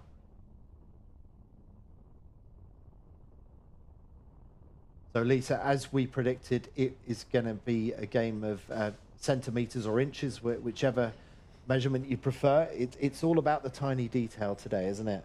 It really is. I mean, the lead just keeps flipping back and forth between the boats on the right, the boats on the left, the boats that are poking out in the middle, which really tells you that it's quite an even race course. And there are some small shifts in there, but nothing that's going to wind the boats around like we saw in that first leg of the first race. That was the only one that really had a big gainer for the Chinese and the Dutch over the rest of the group that went out to the left. Right now, it's a game of inches, and this mark rounding is going to be really crucial. These boats are going to round in a lot of traffic. There's going to be some big ducks by some of the boats coming in on the port, like the Austrians, the Spanish. They're going to have to manage their lanes coming in this traffic. Okay, so not far from the windward mark now, and now is the moment of truth to see who was played it smartest in this really, really tightly fought game. Cibatek and Piasecki nominally in the lead, but we won't really know that until we see the final approach to the windward mark. It looks like... Oh, they're getting a lift into the mark. Right now, the right is starting to pay. They looked like they weren't going to make the mark, and they've just switched into high mode. You can see them coming right up under the Germans, trying to get on their line. They're squeezing everything out of their mainsail they can to make that mark. That shift was huge for the Polish right there. They're going to reduce a maneuver over the Dutch that they were almost bow even with, and they're going to turn what could have been a second or a third into first rounding. So the Poles about to go round in first place with just a few boat lengths lead. How's it going to go for the hoist? And they're going to jibe set. Oh, no, they're not going to jibe set. They're going to keep going. And Belgium going round again. I'd be surprised if we see any jibe sets in this early stage, although you did say there was a big lift there, so that would be a reason perhaps to do it. Germany going round in third place, closely followed by Croatia, who really overstood coming into that, but it served them well just ahead of the Dutch, who are in fifth. But the Dutch still really, really solid. Australia following round, then New Zealand 18, and then Spain 74. Also one of the leading contenders for this World Championship at the moment. And look at the port tackers coming through. What kind of traffic are they going to have to deal with as they come up to the windward mark, only just avoiding the starboard jibers? This could get messy, particularly for the second boat, the Danish boat. Is there any room in there? Surely not. Was there a bounce of the leeward tiller extension as they went across the starboard boat, the New Zealand 45? That is a very, very sketchy rounding by Denmark 3 right there. There may have been, but they would have been coming into that mark asking for the cross. And, you know, the New Zealanders would have been happy to give it to them. Go, go, go, go, go. Don't slam it in there. And the Danish did exactly what they needed to do. Get across, tack above everybody, don't foul, and just make sure that they get around the race course. That was probably some good communication between those boats to make sure that somebody didn't make a mistake and really make that dicey for everybody involved. And is that a beer that the Danes have to buy for the Kiwis further down the line, maybe tomorrow after the event's over? Yeah, potentially. But, you know, if I was the Kiwis, I would have been happy that they would have been asking for the cross and they would have taken it. So that was, you know, that's just good sailing all in all for both of them. Yeah, I was reminded of that recently, sailing in a 450 boat regatta at Chichester Harbour, that weekend warriors sometimes are a little bit too aggressive on the port starboard calls. They do it because they can, not because it's good for anybody. Yeah, exactly. And so what the Danes did there and the Kiwis, that was good sailing for keeping the boats clear, just getting around the mark, making sure that there's no major foul and that, you know, you're not calling starboard because you can. You're making sure that you keep clear so that you can race your own race. Now, Chris, you're up from the boat park for a moment. Before you go down there, I just want to catch you. You've done a really good interview with the Chinese. I'm not sure if we're going to get a chance to play that. If we don't, I just want to get your view on what's going on with the Chinese. How is it that China was able to come second, Wen and Liu second in that race just now? They are competing at world-class level. Yeah, that's Fish and TT. Fish the skipper and TT the crew. And even Fish said yesterday, he said, if you told me even 3 months ago that I'd be sitting here qualifying for a Gold Fleet in the 49er, I would have said you were having me on. And he literally got a little emotional in that interview, thinking about where he was right now. Kind of sat on him. You know, China has been kind of insular, like they can be on other nations, big nations, but that don't travel that much during the pandemic, especially. But they've done a really great job. YQ, their coach, has coached a Singaporean team at the Olympic level, women and men, and a lot of experience. And they brought in the first ever 49er gold medalist, Jyrki Järvi from Finland, to coach them as well. So they've been doing their training. They've been putting their hours in. And just to let you know, they've also just soaked up media on these boats. They read books, they read articles, they watch on all these videos that we put on. They watch them, and so for all those young sailors out there who are kind of at home during the winter in their countries, there's a lot to be learned. Right, okay. Well, Chris, thank you very much for that. And I'm constantly fascinated by how well the Chinese are doing, not just in the 49er men, but also in the other two fleets here, the 49er FX. We've seen them win races this week for the first time ever in the FX, and they're also doing very well in the Nacra. Meanwhile, Lisa, update us on the situation as Poland 7 approaches the leeward gate. Yeah, so the Polish have done a really good job of managing the traffic around them. You know, they jibed basically bow even with the boats behind them. Croatia and Germany, you don't want to give somebody too much distance to the inside so that they can come down and take your breeze. And now you can see that they're going to round and go out to the right with the Belgians really close behind. And the Belgians really benefited from that last big righty that happened right up there on the right before the windward mark. We're going to see some boats coming in here from the right. There were boats that jibe set into that righty, and they've made some gains on the rest of the fleet. And they're going to be coming in on starboard tack and able to make some gains, I think, on this downwind. So Fantella's going out to the right and the Dutch going out to the left. I think this is the first time we've seen the Dutch go out to the left. They've generally favoured going to the right-hand side, but this might be a short-term play before they tack over to the right-hand side. But as ever, I'm thinking in terms of corners. Lisa, what are you thinking in terms of? I'm thinking still a little bit in terms of shift, and I think right now these athletes may be rounding in a little bit of a right phase. And so you can see the Germans and the Dutch maybe trying to get a decent down number before they tack back and make their way back over to the right-hand boats. China going round to the left, Denmark going round to the right. It was Denmark that just got away with that port tack cross at the windward mark a few minutes ago. Meanwhile, the Dutch have tacked on to port tack. They're just going through the last bit of the traffic, but the Dutch have got their clear lane going out to the British, actually. Oh, sorry, it's the you British. You can see the Dutch. They actually got a nice shift out there, and they're coming back across. So they're going to be hoping that holds for a little while they limit the distance between them and the Belgians and the Polish who have not tacked yet going out right. So Germany and the Dutch now on port tack going across the right-hand side. Spain, 74, has done a quick double tack, actually. So that was just to clear their air. So pretty much all the fleet seems to think there is something in this right-hand side. I dare to suggest, Lisa. I think so, yeah. I think some of the boats, again, are trying to get that clear lane, trying to be able to sail their own race a little bit. And but yeah, there's definitely something in the water over there on the right. And we can just see right now the boats are slowly starting to track back down from that left shift that Germany tacked on. Seems like the left shifts are just a little bit quicker, and it's harder to use them to get back in touch. Whereas the right shifts seem to be a little bit longer, a little bit bigger, more punchy, and so you can use those a little bit more to your tactical advantage. Chibatek and Piasecki firing along here. Really good conditions. It looks like the breeze has picked up a little bit more. I don't know if it's just this camera angle, but it looks like good breeze right now. Yeah, it's in around 13, 14 knots, nice and steady. The breeze isn't dipping much at all, and we're seeing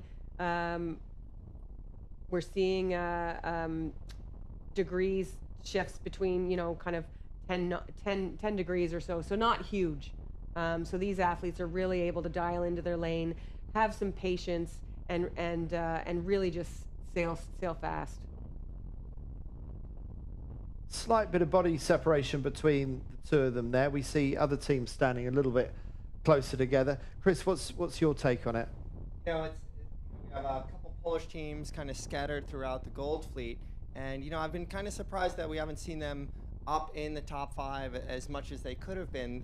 I just think that the legacy, of sailors like Paweł Kolaczynski, multiple-time Olympian, big hero in his country. Now he's working on junior sailing initiatives in Poland. Such a strong team, such a strong contingent from Poland. They're right up where I would say where they should be, and where Paweł is really hoping that where they would be. I know they're watching very closely in Poland right now, but we shouldn't be surprised to see these teams at the top of the fleet. Yeah, and so good to see them coming on strong in this particular race. And if you put all the best Polish performances together this week, you probably have a really good set of scores. But unfortunately for the Poles, each of the teams in the squad are showing bursts of performance. It's a matter of how you put it together across the whole week. That's the real challenge. Poland now on starboard tack, crossing Croatia 83. Belgium 24, still going further out to the right-hand side, prepared to keep that separation going with the rest of the fleet. And behind them, Lisa, actually, that's not a bad thing for Belgium to do, because the fleet is coming their way. Yeah, so they didn't really, excuse me, they didn't really take too much of a risk. Belgium, they're kind of in the same spot that they were going up the last beat, just not willing to give away any leverage to the right by anybody, and happy to be that higher end boat almost on the ley line early. I think they may be able to make the mark from where they are right there. Poland's in a really nice spot, and now they can choose as they start to approach the mark whether or not they want to lead back and they think it's going to fall a little bit left, and in that case they're going to stay closer to the mark, or if they think that it might wind a little bit more right, or there might be a little bit more of that right pressure, in which case they'll tack out and come a little bit closer in front of the Belgians to limit their leverage and any gainer that they can make. Belgium closest to camera, Croatia just behind them, and out to the right are race leaders, Poland 7, who must be thinking about how they're going to execute the next two tacks. It could be, as Lisa said, that Belgium is on their final approach. No more tacks for the Belgians if they've judged this ley line correctly, as they just leap over a couple of particularly big choppy waves. Chris, what's your take on these conditions in St Margaret's Bay? It's a boat speed track, isn't it? Right, well, a bunch of things are going through my mind right now. We've been talking a lot, comparing against a Nacra class, which is kind of new, how really established this class is, and how in the coaching they can really focus on the race course. So the differences, I mean, I don't envy both of you commentating on these races because it's such minute differences. The one thing that I like to see here is Megendorfer and Sprenger. You know, we talked about the Highland Plussel, who didn't even make the Gold Fleet. So this team has been sailing in their shadow. So it's nice to see them up there too.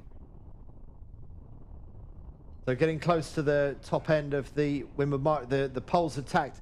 They have got one more tack to execute. So now has Belgium got a piece of them? It looks like Belgium would have a piece of them, but maybe they've overtacked the ley line.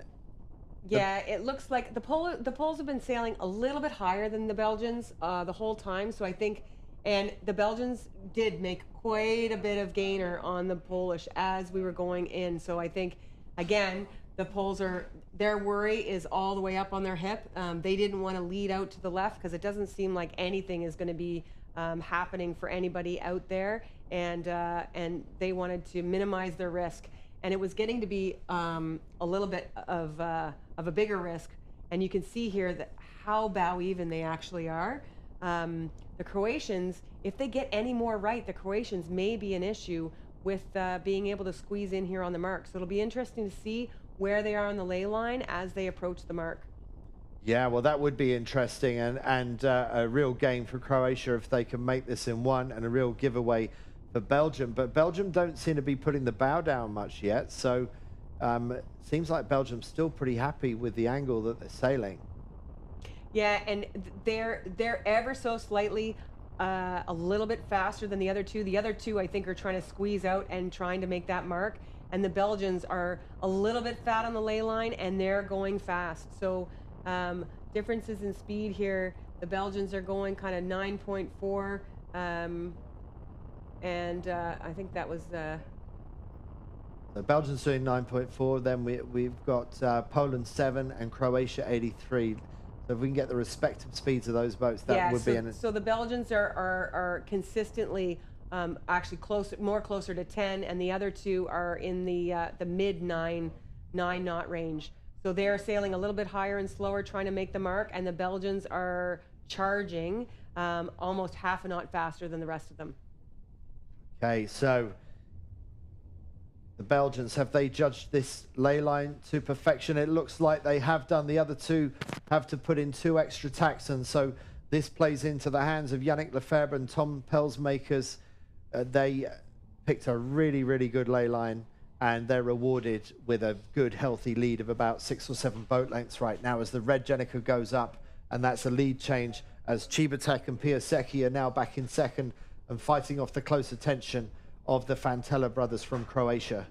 Croatia's got to be really happy with this execution. You know, get all of that out of their system from the first race, and then come out here and execute a really nice race so far in the second race of the day. Meanwhile, holding fifth, just behind Germany's Meggendorfer and Spranger, it's the Dutch leading this regatta. They won the previous race, and fifth is not at all shabby. If they keep on slotting in scores like this, they are going to be unbeatable for the World Championship.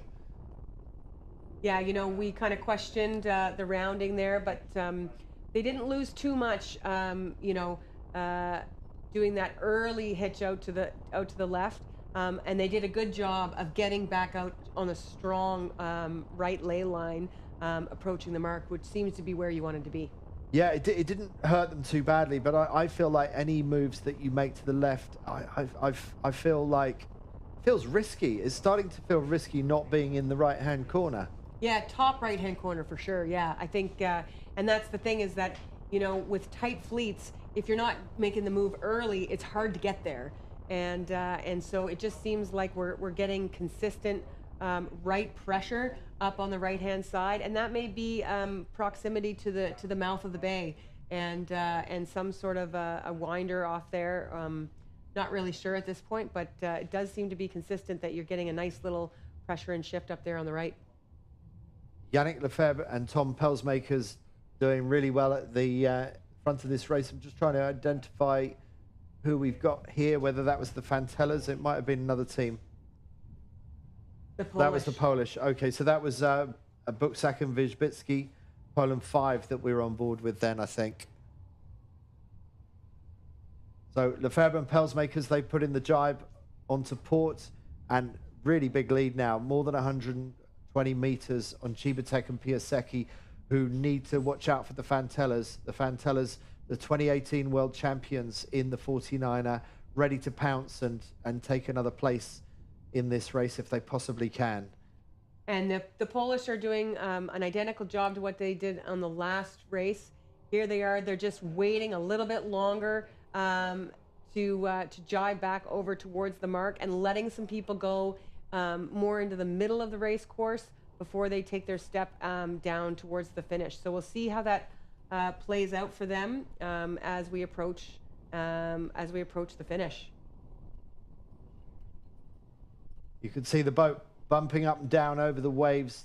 The Belgian boat absolutely firing along, and as usual, once a boat in this Gold Fleet gets out in front, such is the depth of quality in this fleet, it's so easy at the front. We haven't really seen much of this Belgian team, but they're one of these teams that have got the raw speed, and if they can get the distance on the rest of the fleet, they can't be caught. Yeah, and I mean that's testament to the depth of this fleet. You know, they're currently in 21st, but anybody in this Gold Fleet pretty well, if they can get some room to move and they can make a couple of good decisions, then you know they can win a race. The Dutch are in fifth right now. They've sailed a good, solid, conservative race. Which race should they be more proud of? Running away with a race win earlier, or getting a very sort of solid fifth place in the pack here? Well, I mean, you know, I think they had a little bit of a tough time managing the top of the first beat, which is I think what sucked them back into the pack. I think they're going to probably stay out of the middle of the race course in this next one. I think if you know, we'll see how they do. But you know, execution-wise, you know, I think they'll probably feel a little bit better about their choices and their speed in the first race, to be honest. And this one, I think, might feel like a little bit of a slog for them. Well, this is a moment to savour for Lefebvre and Pelsmakers from Belgium. They're about to cross the line of race 13 and take their first race win of this event. So congratulations to the Belgians. Really well executed race, particularly on the second beat when they decided to stick to their guns, go a little bit further right than their rivals, and they took the lead off Chibatek and Piasecki from Poland, and they deservedly take the race win. 160 meters back, Chibatek and Piasecki hold on for second, and they come in clearly ahead of the Fantella brothers, with who this is the Fantellas we're on board with now, Jimmy and Miho on the left, just pulling themselves up on the trapeze, running in, and they finish that race in third place. with Germany's Meggendorfer and Spranger in 4th, and a tight race for 5th. Will the Dutch, the world champions, be able to hold on ahead of McCarty and Mackenzie, because that's been a really good gain for the New Zealanders on that run down? Actually, I think that was an Australian boat. I think it was an Australian boat who were just about to take it from Lambrechts and Van der Werken. But that's 5th place for the series leaders, and they are going to consolidate that lead at the top of the leaderboard. Spain in 8th. They're still very much in with a shout of a podium, but the dream of a gold medal here for the Spanish team is beginning to slip away. And Wen and Liu from China, 2nd in the previous race, 9th in this. The Chinese charge in 49er racing continues. Yeah, solid race for them. Interestingly enough, it seems like both corners of this downwind seem to be paying. Polish did a really nice job of holding on to their lane and establishing their position, and that was fast. The Dutch actually lost a little bit by jibing into the middle, and the boats that did an early jibe set, the British there, they made some gainers just by staying outside, clear air, and coming in with pressure on either side of the race course. Okay, so that was race 13. I wonder if we've got time to watch the interview that Chris did with the Chinese sailors, and I'm just trying to see which one that is. That's interview 29. So if we can go to interview 29 with the Chinese, that would be great to get now.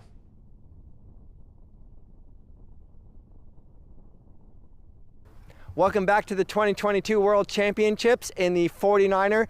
Day 4, long day, Gold Fleet. I'm with Team China, and I'll just try to make this happen. The crew in the 49er TT, we have Fish, and we have YQ, the coach, who also coached Singapore for a while, and then we have Joyce, our interpreter, and then I'm Chris, of course. So what we're going to do is we're going to hand this over to Joyce for a little bit to also do a little introduction, and then we have a couple questions for everyone. Am I right in saying, maybe YQ, you know this, that this is the first time a Chinese 49er team has qualified for the Gold Fleet at a World Championship? Yeah. Is that correct? Yes, correct.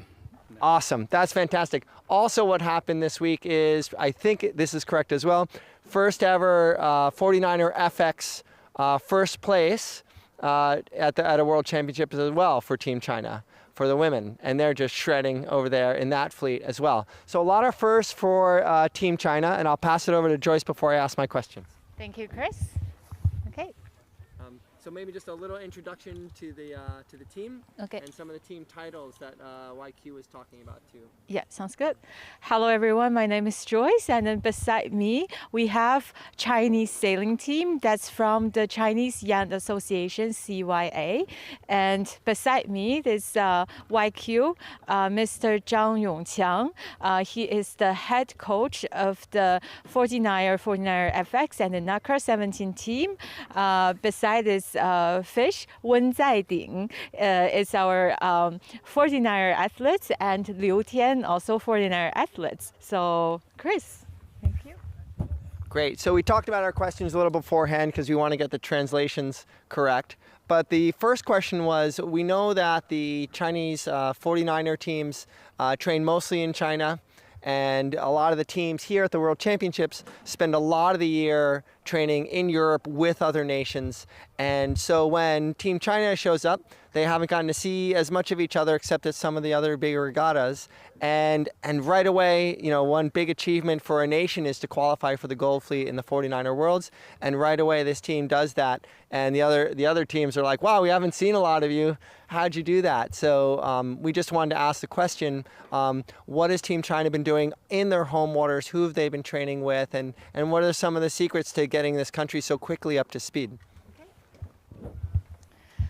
Chris 对大家的第一个问题呢，就是说，在这次世界锦标赛之前，中国队其实并没有出现在其他的大的国际赛事上。那中国队一直都是在自己训练比较多，但是其他的各个欧洲国家都有在欧洲一起训练很多次，所以大家就非常的好奇，说我们在国内的训练是什么样子的，我们都和谁在一起训练，然后第一次参加这样大的国际赛事就打进了49人的金组，我们是怎么做到的？有什么秘诀跟大家分享一下？张教练。其实我们训练很刻苦，大家我们在一起的，经常在一起研究学习，通过录像，通过书本，通过朋友一些知识，我们大家伙儿在一起，我们训练很 hard， 不是很努力，很努力，每天都很训练，所以就这样了。So YQ is saying, everyone has been training very hard, both the coaches and the athletes. They've definitely learned a lot from, let's say, videotaping, from the textbooks, from all the materials, and then also from their friends that's in this industry around the world. And then basically it's hard working that's pulling up this nice result here. 还有一个很重要的就是，中国帆船协会对我们大力支持。我们成立了那个国家队以后，对我们的后勤各方面保障起到了一个关键性的作用。And he says, secondly, is a very strong support from the Chinese Yacht Association, and to form this team, this first ever 49er FX and Nacra team, they provided lots of behind-the-scenes supports to make this happen. Awesome, that's fantastic. And the next question is for the sailors. The one thing that we know that when I've watched nations either qualify for the Gold Fleet or win a race, first race for their nation at a World Championships, and it's a huge benchmark for a nation and for the sailors. I just wanted to ask the sailors, I don't know if you're thinking about it this way as a big deal for your nation. You're just sailing really hard and trying your best and following the progression that YQ is helping you with. But how does that feel to know that you qualified the nation in the 49er, this really important Olympic class, qualified for the Gold Fleet for the first time? Thank you, Chris. Chris 的问题呢，就是说我们作为从运动员的角度，第一次能够代表中国打进了这样大的一个国际赛事的49人的金组，大家是一种什么样的感受？因为不管是对任何一个国家能代表自己的国家打进金组来说，都是一件非常大的事情，然后也是一个非常大的节点，所以他想听一听大家的心情和大家的感受，每个人都分享一下吧。先给。首先就是还是非常激动吧，然后还有开心，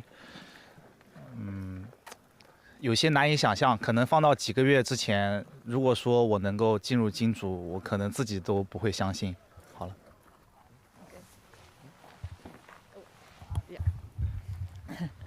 So Fish was talking about, first of all, very excited and happy, and then also a little bit hard for himself to believe that they've already sailed this far along of breaking into the Gold Fleet. If it's, let's say, a couple months ago, they wouldn't believe themselves that they can make this far. 非常高兴我们进入到金组。然后我们现在只想享受在里面的这个比赛，学习更多技术。So TT was talking about, first of all, definitely very happy to break into the Gold Fleet, and most importantly, he really wants to just enjoy the process of this regatta and then learn from all the other peers, all the other sailors around the world, and then try to improve on the skills in the future. Great. Well, thank you so much. That's fantastic. It is a big deal, but I know you have to focus. There's a lot more racing left. There is a top 10 to qualify for. So that would be a big first too for any 49er sailor. So thank you, Joyce. Thank you, YQ, Fish, and TT. Thank you so much. We're excited to keep watching you. And we'll go back to the studio and keep walking the docks tomorrow on day 5. Chris, TT standing next to you, he looks like if the Fin was still around, he could have been sailing a Fin, but of course the 49ers here, and he'd much rather be doing that. Oh yeah, he's excellent. And we can't draw any major stereotypes, but he's one of the tallest crews in the fleet. And a lot of the other sailors, from China are, a little bit shorter, but the FX crews, one of the FX crews is really tall. And so they've got some great leverage on their side, and we know that's a serious competitive advantage. So they have something going for them. But Lisa, we can go into my question for you in a second, but you had some statistics on the Chinese. Yeah, so I was just looking at some of the stats from that last race, and the Polish and the Chinese, identical in speed around the race course, both the fastest boats out there. And the Chinese really saved their race by sending it up the second beat of that course. They went out to the right, they had 3 maneuvers, and they were by far the fastest. There were only 2 boats that broke an average speed of 10 knots, and the Chinese were 10.4 knots, and the next closest boat was 10.05. So the Chinese just sent it over to the right, and they passed 4 boats basically just by speed alone. So that was a great beat for them, and a good save in the race. Chris, I know there's something you want to ask Lisa about, but let's look at the leaderboard and update ourselves with the situation after the end of race 13. So Van der Werken, 47 to Spain's 74. It just keeps on getting better and better for the Netherlands. Van Tellers closing the gap on second place, now in third, but only 4 points behind the Spanish. The Kiwis still in fourth and fifth, but they've done a swap around with McCarty and Mackenzie's sixth place, lifting them to fourth ahead of Dunning, Beck and Gunn, who got a 21st in that race. Bildstein and Hussel, I think they might be up a place as well. Chibatek and Piasecki, second in that race, nearly won that race in seventh place. Wen and Liu, they are up a place in eighth, with a 2 and a 9 from today so far. Fastest boat on the racetrack for the Chinese. Meggendorfer and Spranger from Germany. Great finish for them with a 4th place in that race, lifting them to 9th. And then another Polish team, Buksak and Wierzbicki, in 10th. Just looking at those scores, the drop is going to be a big deal, I think, for some of these boats, giving them a little bit of wiggle room. There's a couple of boats there that have a really small drop. And so you may see some of those boats get a little bit more aggressive here in the last few races leading into the medal race. Okay, now, Chris, over to you. I know you're burning to ask Lisa a question. Well, I mean, the one thing that I really enjoy sitting with someone in the booth with, like Lisa, is that she just is like everyone we're watching. So, we have to give some credit where credit is due. Lisa, you've been to 2 Olympic Games, and there are a couple of your former competitors here racing, actually. And the one thing I want to ask you is, in these fleets, do the, you have the Fantella brothers, you have Bildstein and Hussel, who've done many world championships. Do you ever feel like you have to pace yourself in these things? You can't always be grabbing opportunities. You have to be accepting what's coming at you and just being steady Eddie for a little while. I mean, do you gauge the vibe of the fleet? Do you gauge the vibe of the fleet and decide, we're going to either be going for it and grabbing opportunities, or we just have to, keep things consistent? Yeah, so I mean, it depends on where you are in the series, and also how your series has been shaping up, and that's really seasoned competitors are really good at sailing a series, and they take it slow and steady. They put it all together. I keep going back to Anna Tunnicliffe because she's a great competitor. She won a gold medal without winning a race, and so I mean, there's lots to be said for being able to lock up a gold medal before you go into the medal race, like it looks like we might have here. But for sure, the seasoned competitors, they're constantly risk assessing. It's like a poker game, you know your risk, you know where it is, and you know how that's going to play out in your series, and that's what you're really doing on a regular basis during the race course. Okay, 2 minutes to go to the start of the next race. Lisa, I just want to tee you up to do a bit of an analysis on the start line. Which end do you think might be biased? While we do that, let's just update ourselves with what's going on the 49 FX race course. This is new to me as well. I've not been looking at this until today. So, no, we can't see the... we can see the FX. Okay, so there we are. Van Aanholt and Doets with a first place in that race, and then 8th for Bobek and Netzler. So look how those two are stretching away, but the Dutch are very much in the box seat. So the Dutch leading the 49er men, and leading the 49er FX. Okay, back to the start. Lisa, which end are you going to pick for me? Yeah, so the line is quite square. There's a little port bias, maybe because the right has been paying. I think yesterday the race committee was looking at setting up a committee end line to keep the sailors all the way down the line. I think now they might be trying to set up a little bit of a port bias to get the fleet all the way down the line so that we don't have a big crowd. We're seeing a big crowd anyway. That means there is free money at the pin end of the line, and there's hardly anyone up there. So if you can have a look and see who you think might be lining up for pin end start, I'm wondering if they are going to do well out of this, because it's looking super busy down here. Can you guess who's on port at the pin right now? Ned 1. Ned 1. There you go. You got it. So there's a few port tackers looking to take advantage of that pin bias. It's only a slight pin bias, but if they can get across those starboard tackers, they're going to be looking really good going into the right. 10 seconds, 9, 8, 7, 6, 5, 4, 3, 2, 1, go. And it's a clear start, but no one's very fast off the end of this line, which means is the port tack boat going to be able to cross everybody? It looks like China's going to stop a clear port tack start. But Netherlands 1, if you look top right of your screen, they are trying their best to get through the fleet. They're going to have to duck a few. So it's not that clean a start for the Netherlands at the far end, but it won't matter if in 10 seconds time they can find a clear lane through there. But it looks very good for Germany 22 on the right of your picture. A good start for USA 43. Netherlands 1, can they cross Italy 88? Just about.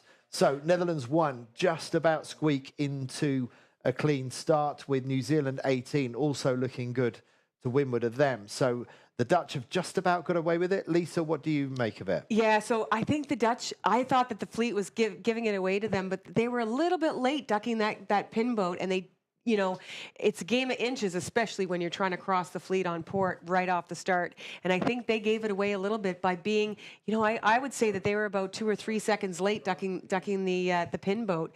And that might have made the difference in those first couple of crosses. And then it was really tight. I bet you there was some words being said between the Dutch and the Italians coming across there. So we'll see if that ends up moving into the room after this race. Or as an Italian that's not really in contention for the world title, do you start to give a bit of respect to the leader and sort of give them a bit of room on a marginal call because they're fighting for a world title and you're not? You may. It depends on what type of competitor you are. But at the end of the day, everybody's out there to prove themselves to themselves and to everybody else. And it was hard to see how close that was as far as the whether or not they were moving the helm. But you don't want to be giving away those type of things too much, because then people are going to kind of just expect that you're going to give it away all the time. Yeah, you don't want to be seen as soft, do you? I really like the way that New Zealand 18 is going right now. That's Isaac McHardy and William Mackenzie. They look like they've got the measure of the Dutch in terms of boat speed. I don't know what you think, Chris. Just looking at the Kiwis there, I have them going a little click higher than the Dutch boat. Oh, absolutely. The New Zealand teams have been pushing each other really hard. I mean, both of these teams, McCarty, McKenzie, and Dunning, Beck, and Gunn, they've been behind the shadows of the best team of their generation. So Peter Burling and Blair Tuke. So I mean, let's not forget that they have a lot of that mojo that came from their country, even though they start to they sail in an isolated place. So I'm sure right now they're definitely a little bit higher and probably same speed, so net gaining. Lisa, what's your take on those two? Yeah, so the Dutch are in a little bit of a New Zealand sandwich. You can see the boat that's below them is the New Zealand's teammate, and they're really struggling to keep their height on both of them. Not able to get the bow down, get the foils working for them, and get their speed up, and both New Zealand teams are walking away from them right now. Right, so the Dutch struggling to live in the middle of that NZL sandwich right now, but it's looking very good for Croatia, for the Fantella brothers. They look like they are the best of the boats out on this right-hand side of the race course. China 349, really good start at the pin end. We know that they're fast, but they're on the far left of the race course, making tracks over to the right with the majority of the boats at the moment. But Croatia looking particularly good. Yeah, so these boats here all started on port, and they just fired it off to the right. They didn't have a lot of tacks. A lot of the boats that you can see up high on the screen, a little bit further back, they've already had a tack or two trying to get their lane to go out right. And as you mentioned before, we've got the Belgians and the Uruguayans all the way over on the left-hand side. So there are our race leaders from last race hitting the right-hand side hard are now hitting the left-hand side very hard and sailing fast. You know, one thing we noticed there is on port tack, you have a swell that was coming on the side of the boats, and then now starboard tack is going to be a lot slower because they're running right into this little cross swell. And so even though they might have an advantage on the right-hand side, the boats coming from port may be able to make little gains on them because they have that swell on the side. It was a nice camera angle there. Yeah, and that happens all across the bay as the swell kind of leads in, and it gets more and more pronounced as the swell picks up and as the breeze picks up. But yeah, you definitely have swell on your nose, and waves on your nose on port, and then you can see here on starboard tack, it's much more side swell, and you can kind of get the boat going a little bit more. So that means setting the boat up slightly differently side to side as well then? Set up differently and body position differently, and then technique. So you can drive the boat a lot more to your pressure on starboard, but on port, you're really slamming into the waves, so you need more power, and you've got to get the bow down a little bit more. Okay, so it's easy to have a favorite tack to be on. Tactically, does that make a difference? Do you want to save your favorite tack for certain moments in the race? Yeah, well, I think what it does lead to is that you can sail a tighter lane on starboard than you can on port because of that side swell. So you have a little bit more of an option to squeeze on your leeches and gain a little bit of height. We saw the Polish do that. They're doing it right now. And we saw them do that really well up to the first windward mark, where they actually sailed up into somebody to get up to that mark without doing that extra tack. So I think you have a little bit more of mode choice on starboard where you don't have that on port. Still a very, very close game at the moment. The Fantellas are leading, but Lefebvre and Pelsmakers, the winners of the previous race, also looking very strong in these conditions. And I think the Belgians are taking confidence from their performance. Yeah, and confidence, they went all the way out to the left. So, as soon as the breeze clicks over just a little bit, they can use their speed out there. They're all by themselves. They've got clear air, and, and they're just trying to get across that group now because they're going to be on port coming into the mark, and they've got to try and cross as many boats as possible. I'm just wondering if the Chinese are, they're up in the top 5 again as well. And I think that I think the crew Liu is the tallest in the fleet. And I think it's significant in these conditions, Chris. Oh, absolutely. And the one thing that we're noticing here is that this is a flat out drag race. Once you get on whatever the tack it is, there's not a big variance in the breeze strength or direction right now. So it's hammer down. And that's one thing I wanted to talk to Lisa about. It's pretty easy to think too many steps ahead, right? Is that a conversation that you have when you're on team boats that right now it's just all fast forward, let's not think about anything else? Yeah, I mean, we talk about our focus cycle. So you want to be focused out of the boat. Are we in the right spot? Do we need to be thinking about something? And if we're not, then it's all hands on deck to make the boat go as fast as possible. And even if you're not in the right spot, you've got to refocus on sailing fast, even if you're going in the wrong direction while you're making the decision of what to do. And especially in a condition like this, you don't want to be second guessing yourself, and you just want to be settling in and really focusing on speed. The Dutch have done a good job of, managing what was a little bit of a mistake on the start and a bad lane there in between the New Zealanders, but they've been pushed out to the wrong side of the approach. The only thing that they've done quite well is you can see as we get out there, there's the Dutch just below, is they've been able to keep their breeze clear and keep away from the traffic. As you saw, when you sail in traffic, you sail slow. Yeah, but it's a maturity thing too. If it's an obviously correct direction or you need to get to one place in the race course, there's a maturity in being able to be patient in not the best lane in the world. Oh, totally. Yeah, and make that lane work for as long as you can. Yeah, living in thin lanes, that is one of the key skills that's hard learned, but one of the most valuable skills at Olympic levels of racing and in any forms of sailing for that matter.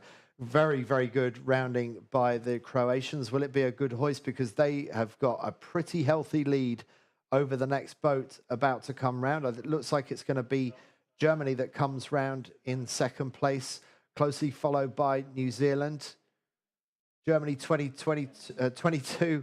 Meggendorfer and Spranger, they're round in second, and then it's really close between Poland and New Zealand. And then Uruguay, is that USA going around in fifth, France in sixth. So we can see the Dutch there. A lot of the boats that got shoved out to the left for either by their own choice or by their lanes, really paying for it here at the top of the race course. Again, that right pressure. Yeah, so a bit of a painful moment for the Dutch. They're not invincible after all. They just a small mistake at the start, just a slight mistiming of 2 or 3 seconds, and there you see the effect of getting things wrong at the start by a tiny margin can have magnifying effects across the race course. So the Americans and the British jibing out in that right pressure, trying to make something happen here. We did see on the last downwind that the edges really paid, and getting in the middle didn't seem to be working very well. So we'll see how it works out, and if we have a lot more late jibers rather than that playing the middle lane, which seemed to be a little bit dangerous for a lot of the boats.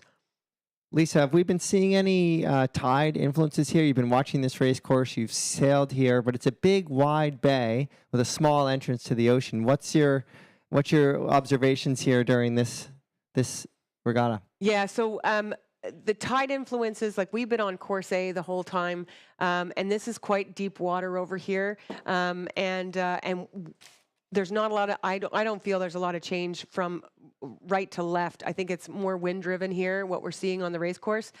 Over on the other courses, especially course C, that's a lot shallower. It's very close to a couple of bigger little inlets. There's some tidal influence there that can be different from place to place on the race course. It's one of the key jobs of the coaches is to get as much information as you can, before the racing and while you're going up and down the race course watching, to make sure that you're on top of those tidal influences and things that can affect the race course. We have these awesome images. It's so beautiful to watch them going on the course. It's when there's not a lot of changes in the fleet. It's not this slice and dice light air stuff. It's pretty fantastic to just enjoy the athleticism of these boats, and watching the Fantella brothers sail when we had the onboard camera before, watching how absolutely steady they are. Ben Remacher and I were watching that really closely and waiting to see what, little loss of balance or whatever, and there's nothing. The heads are flat out, right back. They're working together really, really perfectly. Yeah, so we'll see here. We've got Croatia and Germany coming in. They're pretty well on the ley line to the mark, so they've done that that wait all the way until the ley line to jibe in. We're going to see as we get closer that the American boat that jibed inside made some good gains going into that right pressure at the top and coming back. They've been clicking back and forth between second and fifth down this run. So nice move by them to take the inside and try and make something happen on this run. Barrows and Henkin are right on the cusp of making the top 10. They're just outside at the moment, just 2 points outside the top 10 in 11th overall. So those moves are going to be key as to whether they make the cut tomorrow for the medal race. While the Fantellas, bottom left of screen, are still making good ground here. Lisa, that red kite coming across on starboard, top right, that's Barrows and Henkin we're looking at. Is that right? Yeah, that's the American boat, and they're making their way through through the group. That yeah, you can see that there. They're making their way through the group, and they're going to be jibing in front and trying to establish a really good position on a ley line coming into the mark. That was a nice ley line, I think, that they called. So some of these boats jibed ahead of the ley line, so so they're trying to minimize their maneuvers coming into this mark. Yeah, regardless of the ley lines, you can see that they took one puff all the way over and sailed right into the middle of that middle puff, which was the strongest breeze on the course. So everyone's going, these boats are fantastic. They're going almost like foilers. They're going fast enough that they can hunt down breezes, and if they have enough clear air, they can do what they want across the race course in this breeze. So here the Americans, you can see they weren't going to get inside of the French. Ruel and Amros, so they chose the other gate to minimize the damage of not being able to get inside the French and keep their air clear. The French did a spin around that mark, not great execution there, and the Aussies have a nice lane on them, and you know, so they're going to be in trouble, eating a little bit of bad air from the Polish, and that's going to be a painful lane to try and hold all the way out to the right. Well, and funnily enough, it's Ruel and Amoros in 10th. The Barrows and Henkin from the USA need to get past for that final spot in the medal race. So that mistake by the French will also be playing into the hands of USA. So a real tight battle going on there to make that final spot for the top 10. We've got one more of these Gold Fleet races tomorrow morning, and then it is the medal race. So it's not all done at the end of the afternoon. Meanwhile, Croatia 83 making really good ground out to the right-hand side. Shimi Fantella and Mihovil Fantella making easy meet of race 14. It's just really nice to see the Americans up there, obviously. I'm American, and I think that Barrows and Henkin, you know, some sailors wish that they can go out and just win regattas, but they've been so steady. They were top 5 at the last Worlds. It was a highlight of their event. I remember talking to Hans right after that, and he felt very comfortable with it. You know, just because they were close to a medal didn't mean that he felt bad that they didn't win a medal. It's more like it was the culmination of a lot of work, and they're at a good stage in their campaign. So just they're nice and steady. They're not lighting the world on fire, but they're starting to always be there when it comes to trying to get into the medal race of each event. Yeah, I mean, interesting to think about when athletes show up at World Championships, they're all in different stages of their process.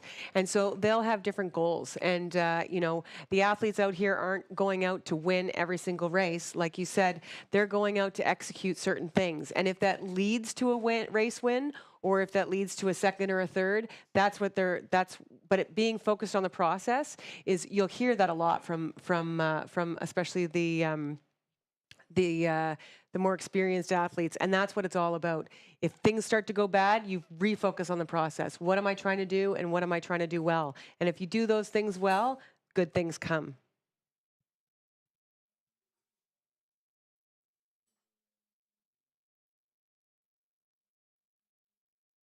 Croatia continuing to lead out to the right-hand side with Germany 22. I'm going to say that all day, aren't I? 2022.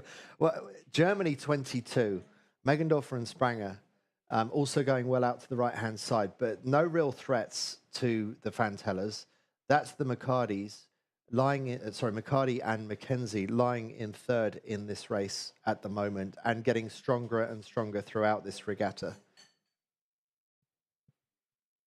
Andy, who needs to really be, you know, Lisa talked about this being moving day. It's hard to make big moves when the breeze is so steady and everyone's pretty established in their routines, but who needs to make big moves right now in your estimation? Yeah, well, one of the things I think that I want to point out here is we were talking about the Americans and the French who are battling it out for that 10th place spot, and that mark rounding for the French really cost them. They're now tracking at 6, so they've tried to make that bad lane work. And the Americans are strong, coming in on a nice lane. They're tracking at 7th, but I think that they're going to well have the French once everybody tacks, and they're leading them back into the mark. So little pieces like that make a big difference. They all add up across the course of the week. We're on race 14 here at the World Championships in St. Margaret's Bay, Nova Scotia. and this regatta really has come good. It's been just incredible conditions for this week, better than we might have even expected on the postcard, Lisa. Yeah, I mean, the bay is really, holding up to it, true to its name, and it's delivering amazing conditions for these sailors.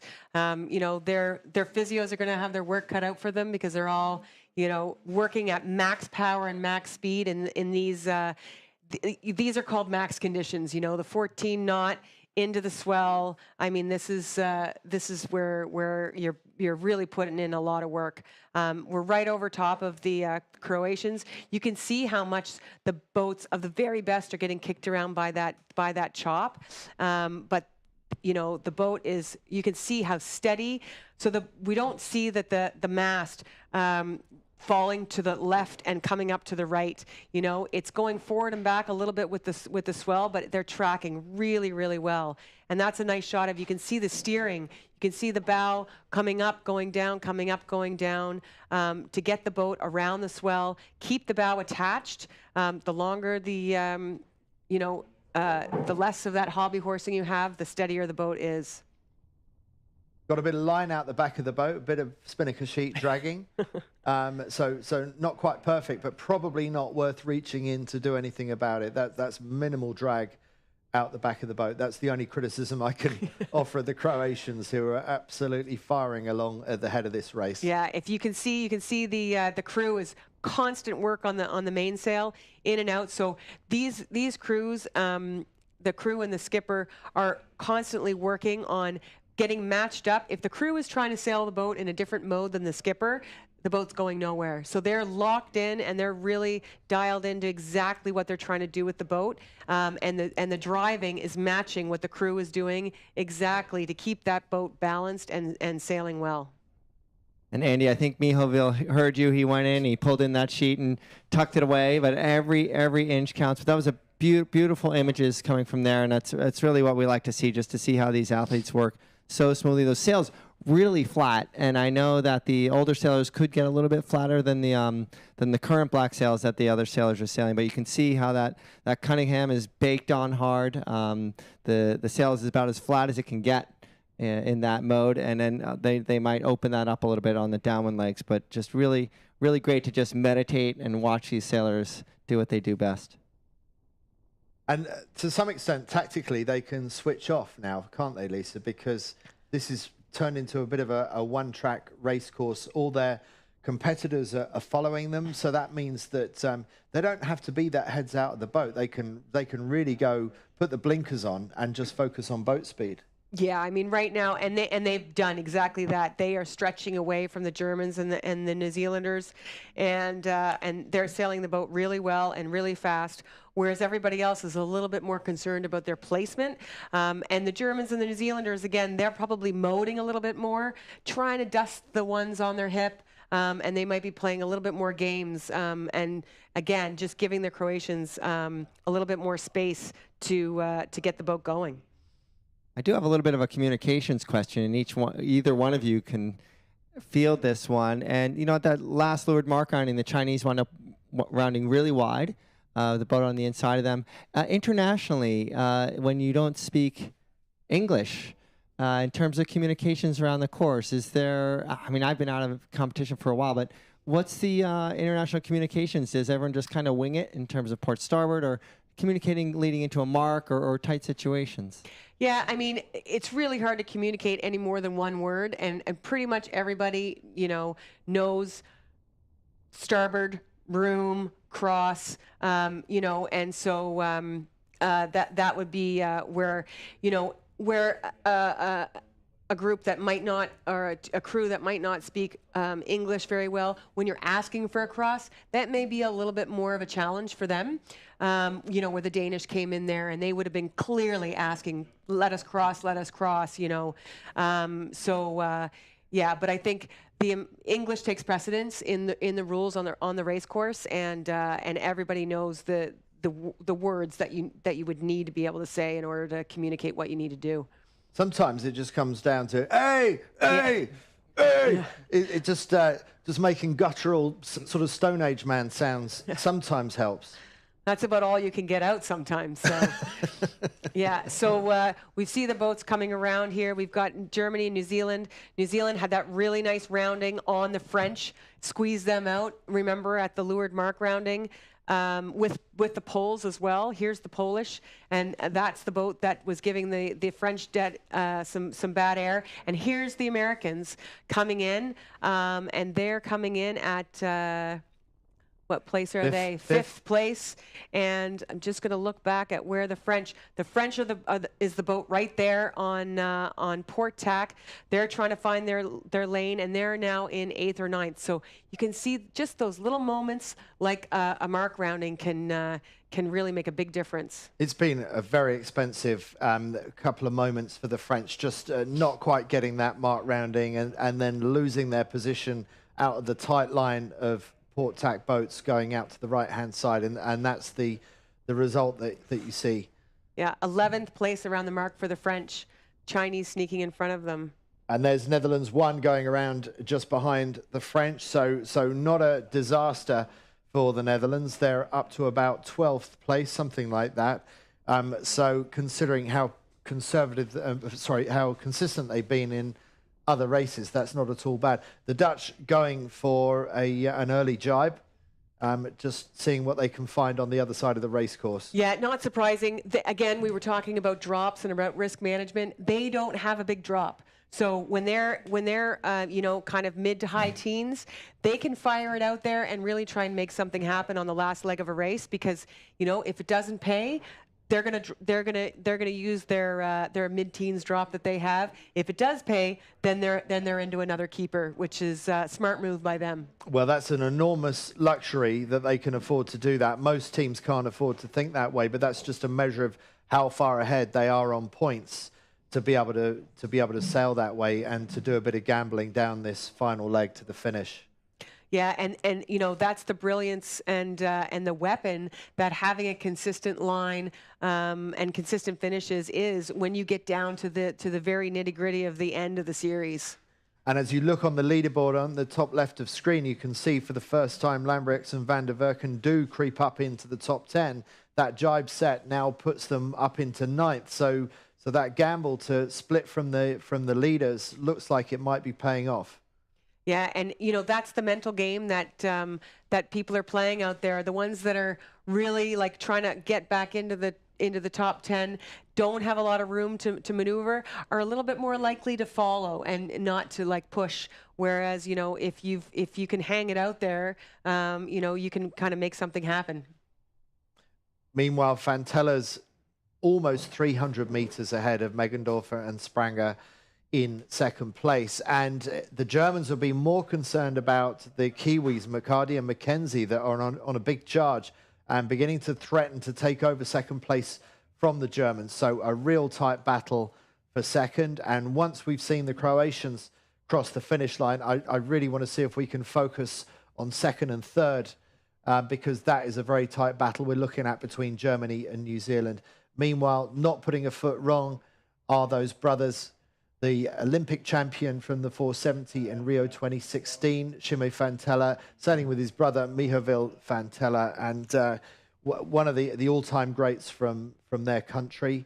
Really, for a small nation, Croatia really punches above its weight, and these guys are national heroes back in Croatia, and with the performance that you see here, you can understand why. Yeah, they nailed it straight from the port tack across the start line all the way through this race. They just sailed a great race. And if we pan back, we can see this battle here with the Kiwis and the Germans. The Kiwis did a great job of jibing just before the Germans and then soaking down on top of them and making it really hard for the Germans to keep their air clear. And I think the Kiwis are just going over top of them right now. So the Germans are trying to keep their air clear, trying to get down towards that pin end of the start line, to the finish line, but the Kiwis have got them. So really well timed jibe, and then switching modes to soak as much as they possibly can and get over top of the Germans to take a second place in this race. Nicely sailed. Yeah, McCarty and McKenzie, they just keep on getting better and better throughout this series, and they are knocking on the door of being able to take a top 3 in this championship. So we've got 3 boats coming in here for 4th, 5th, and 6th. The American boat there is in the middle of this pack with the red kite. We've been talking about them a lot this race. And just on the right-hand side of the screen, we're going to see soon the Dutch boats coming in for a strong 8th place. So big gains on that jibe set, and that's what happens when you're free to do a little bit of gambling. Yeah, good gambling by the Dutch and good sailing by Chibatek and Piasecki across the line in 4th ahead of Barrows and Henken in 5th, and the Germans just coming across Stingler and Schiel in 7th. Let's see where the Dutch are. This is them coming in with the black Jenica just above the committee boat, coming in for 8th.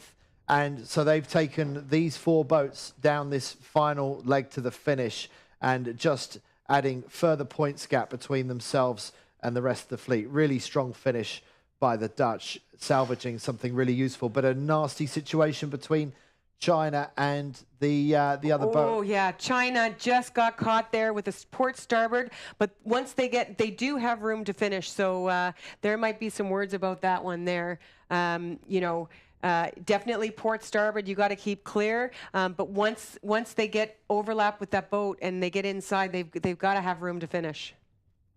And Rouen and Amoros, the French that we talked about earlier with that poor mark rounding that cost them so dearly, they finish up in 12th in that race. And the battle for 10th place to get into the medal races got really tight, but it looks like Barrows and Henken might be doing just enough to break into the top 10. So we'll look at that in more detail in a moment. We hope you've enjoyed this so far. Stay with us because we've got the Nacra 17 racing up next, and we're going to see some upwind foiling, which is the new game in town, and it's the ones that the game of foiling upwind is what the Italians do so well to be leading this competition. Follow and subscribe if you aren't already doing those things. 49er.org or nacra17.org are the places to be. Go to both and make sure that you're fully up to date with all the news in the skiff and the foiling catamaran world.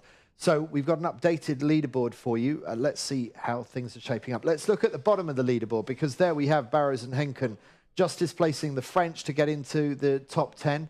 And then we've got Wen and Liu, who are just looking so strong in these stronger wind conditions. They're in 9th. Megendorfer and Spranger getting better and better with a 4th and a 3rd today, up to 8th overall. Bilstein and Hussel having a steady day in the middle of the pack, holding 7th place. Chibatek and Piasecki having a really good day with a 5-2-4 for the poles. Dunningbeck and Gunn, a bit of a below average day for them, drops them down to 5th, and they have been displaced by McCarty and McKenzie, who are knocking on the door of 3rd place. They're in 4th at the moment, but the Spanish, bit of an average day for them, but it's still good enough to keep them 3rd.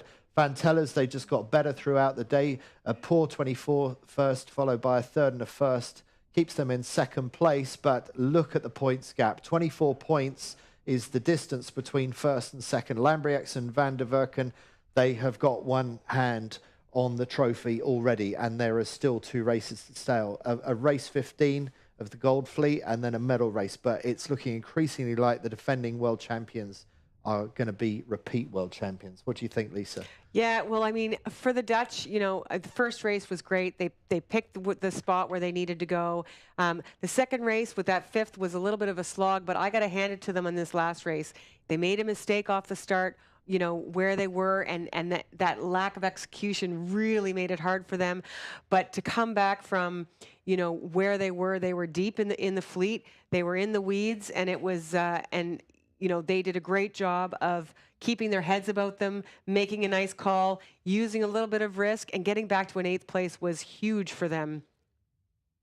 Okay, Chris has got an interview lined up for us. Let's go to him in the boat park.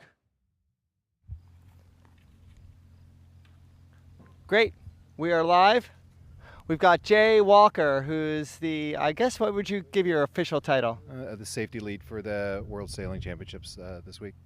Awesome. And what's your background? You're like a special operations person, right? Yeah, so I come from EHS, which is Emergency Health Services, which is the provincial ambulance service or paramedic service. And then we have a cadre of paramedics who are specialists that do more than routine ambulance work here throughout the week. out on the water and as well on land here, helping out the athletes, both in the primary health care and, of course, trauma and anything like that tends to happen. Cool, and we got your Radical bike here with all the equipment that you need. I know you said to me yesterday that, like, a great day is when you're just bored out of your mind. But right now, just when I talked to you, you got a bunch of calls in. What's going on out on the water right now?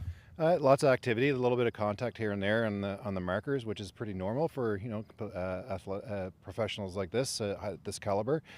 Things get relatively tight in the squeeze points or choke points, and sometimes there's a little bit of a rub or a bang, and we tend to be there to pick up any pieces if there's any problems. And so far, so good. Everybody's safe and happy and healthy. We just want to make sure we're close by in case something does happen that they need some help. How many people are out on the water right now as part of your team? We've got a combination of paramedics and rescue technicians from the Canadian Coast Guard Auxiliary, so a total of 8 on the water right now, and there's 2 of us on the water here.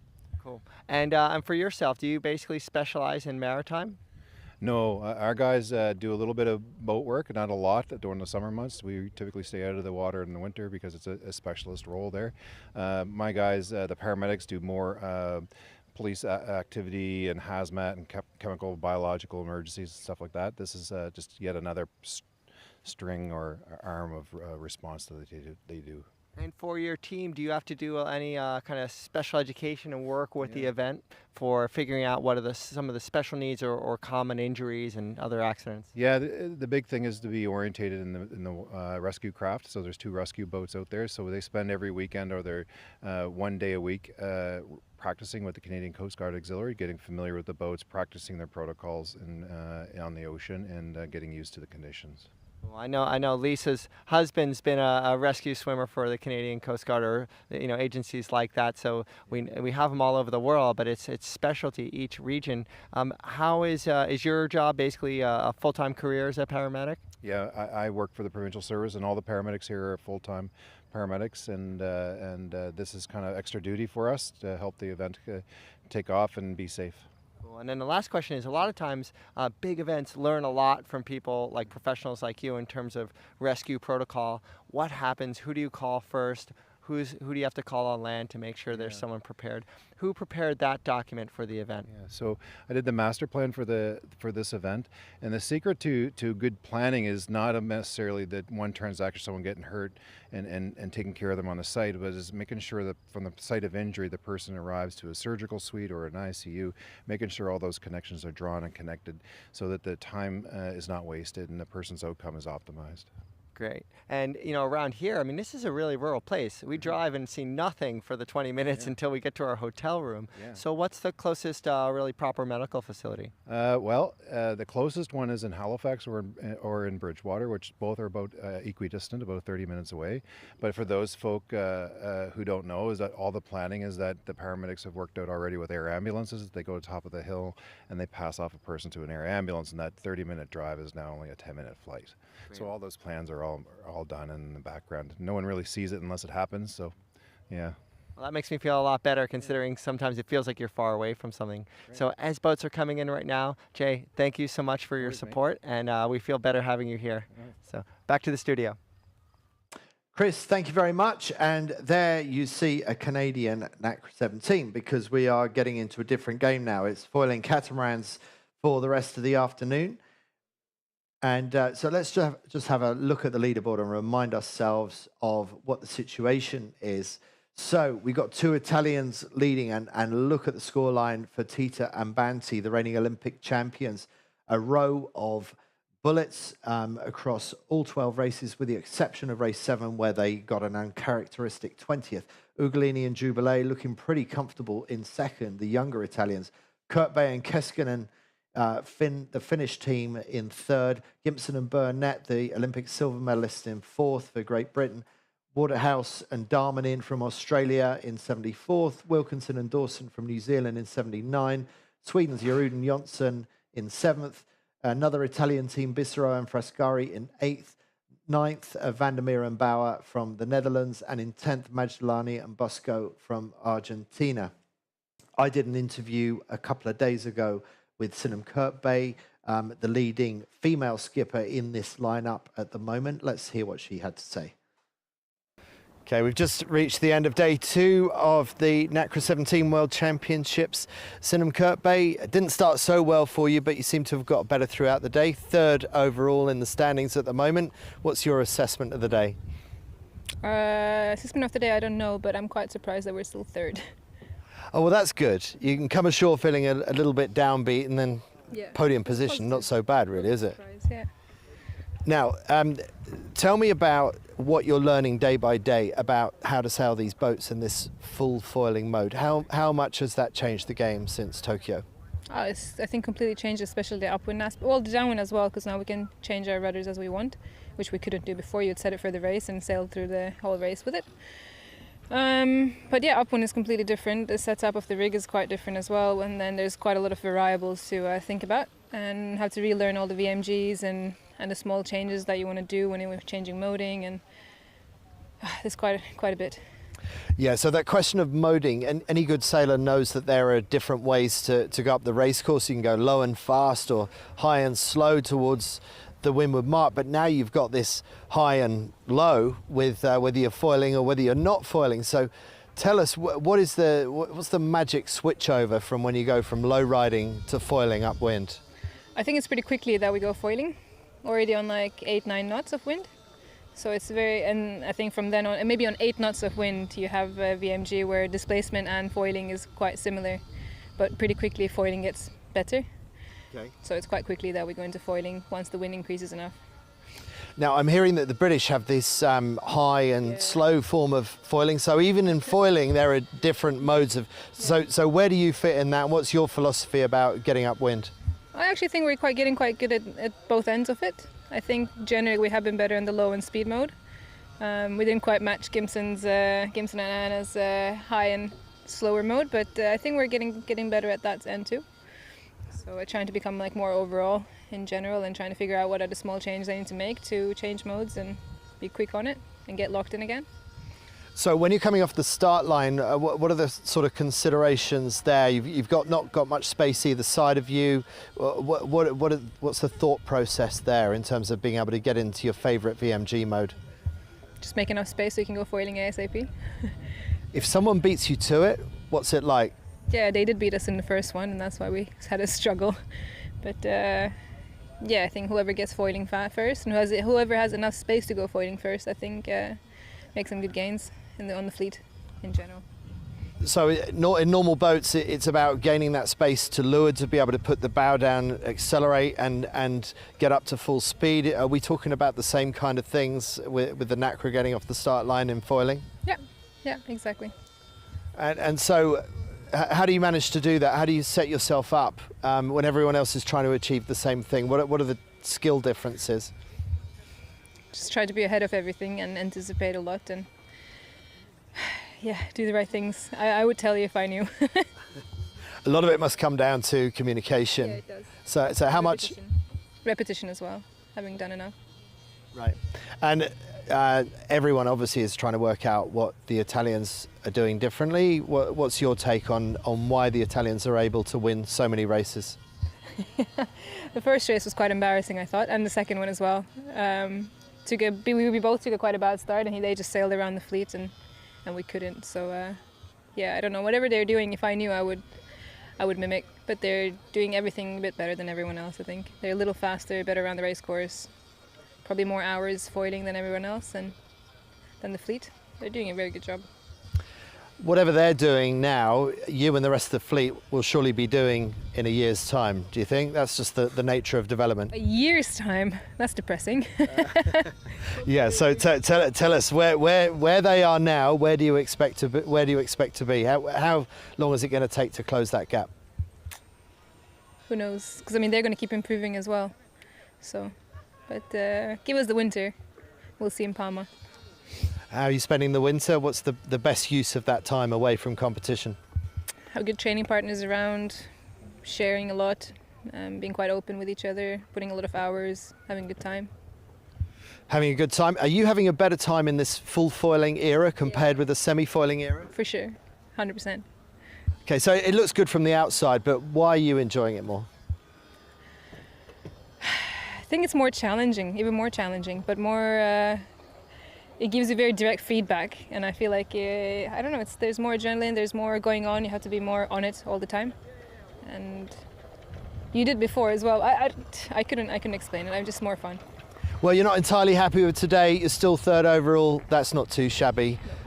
Well done, Sinem Kirkby, and best of luck for the rest of the regatta. Thanks. We'll try.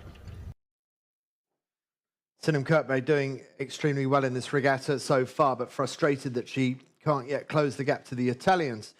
So we got 1 minute to the start of the first of 3 races in the Nacra 17s. Lisa, what's your pick for which side of the start here?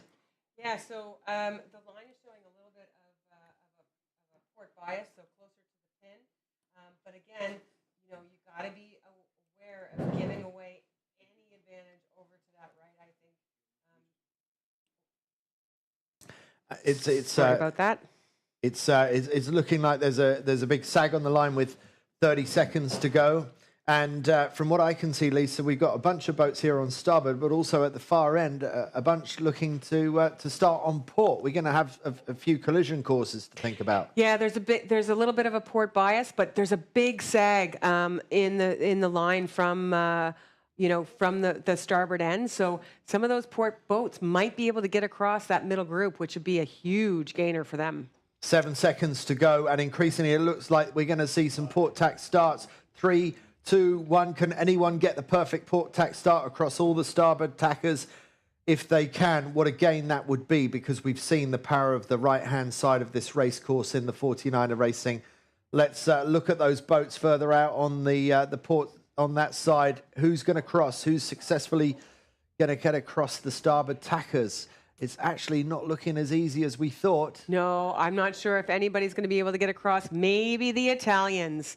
And there they are, making it look good.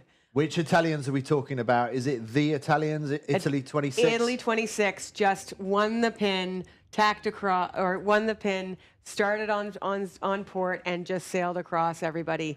So they're going to be pretty happy about being able to execute that. And now they're on top of all the boats that, we had we saw just there with the early pan out, the other Italian team and New Zealand's and the Chinese starting on port right at the committee boat. And that's your indicator of how the committee boat was. But because of the port bias of the line, the Italians are on top and bow even with the boats that started at the committee. That was brilliant. Well, it was brilliant, and it was nothing to do with technical superiority. That was execution of time on distance, having some courage, and some really good boat handling. That's nothing to do with having superior technology, which is what the Italians are often suspected to have. That is about just plain better sailing off the start line. That's what the Croatians wanted to do in the 49er race, the race before, and you can see how costly it was when you couldn't do it. And right here, this is looking like it's going to be a nice race for the Italians.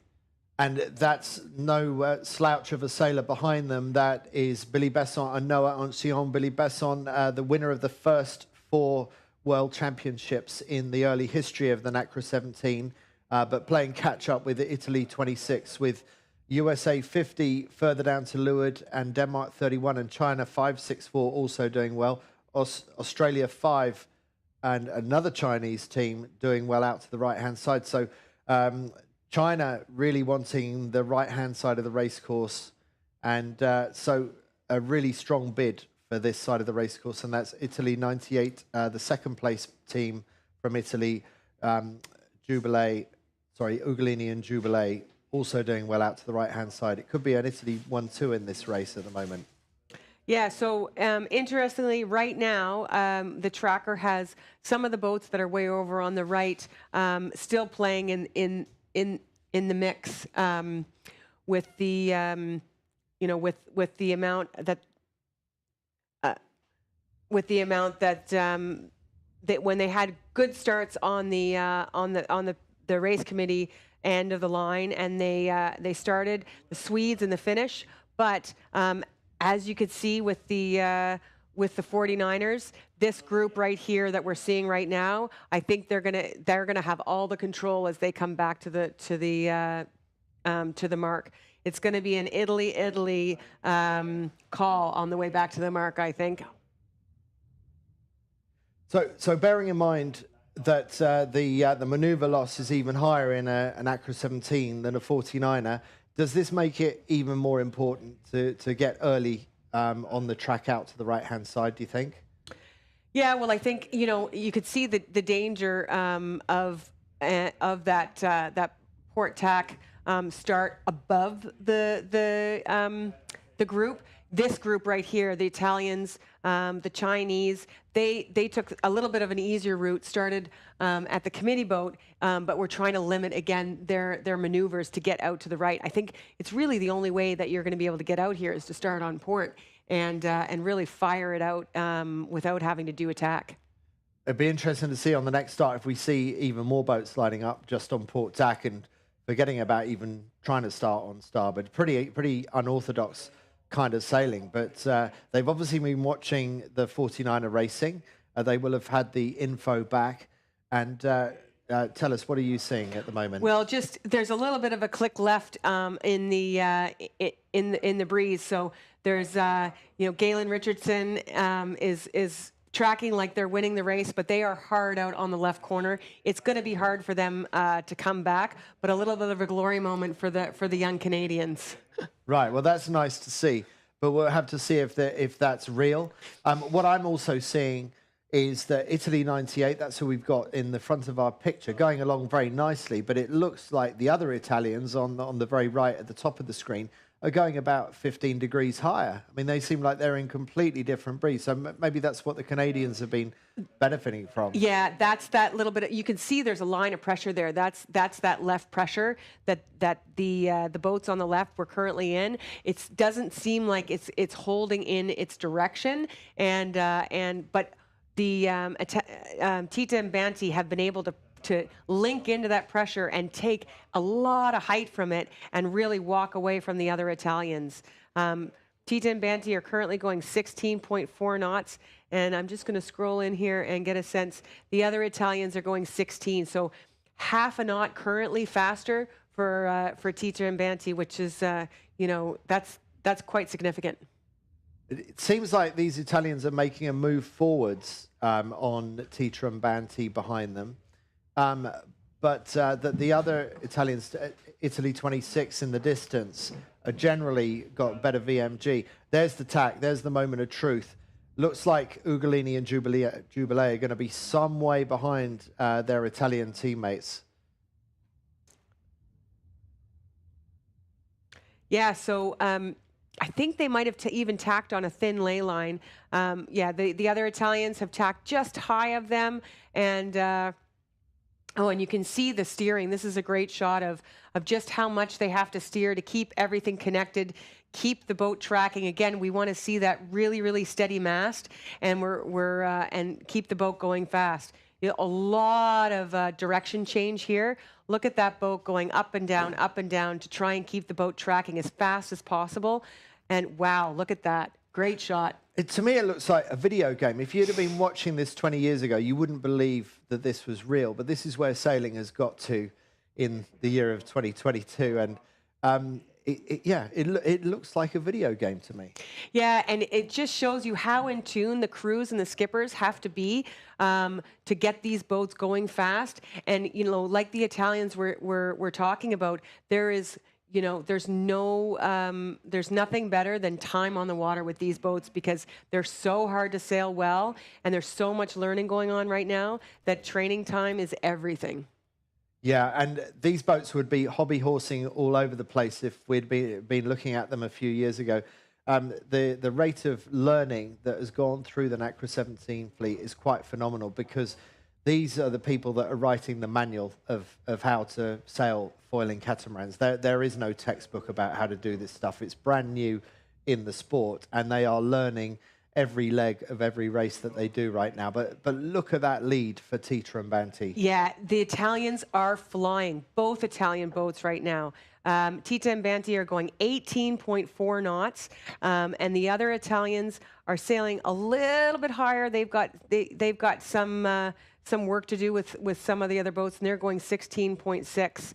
So, just to give you a little bit of an idea, the British, who are, no slouches, are going 15.5. So there's some different moding going on out here, but the Italians, because they've got that clear lane, are able to walk away, and they're above 18 knots when others are in the 16 knot range. So 2 knots faster than the boats around them. And when we saw the Italian 26 boat the other day, we thought the attitude of the boat relative to the water was different.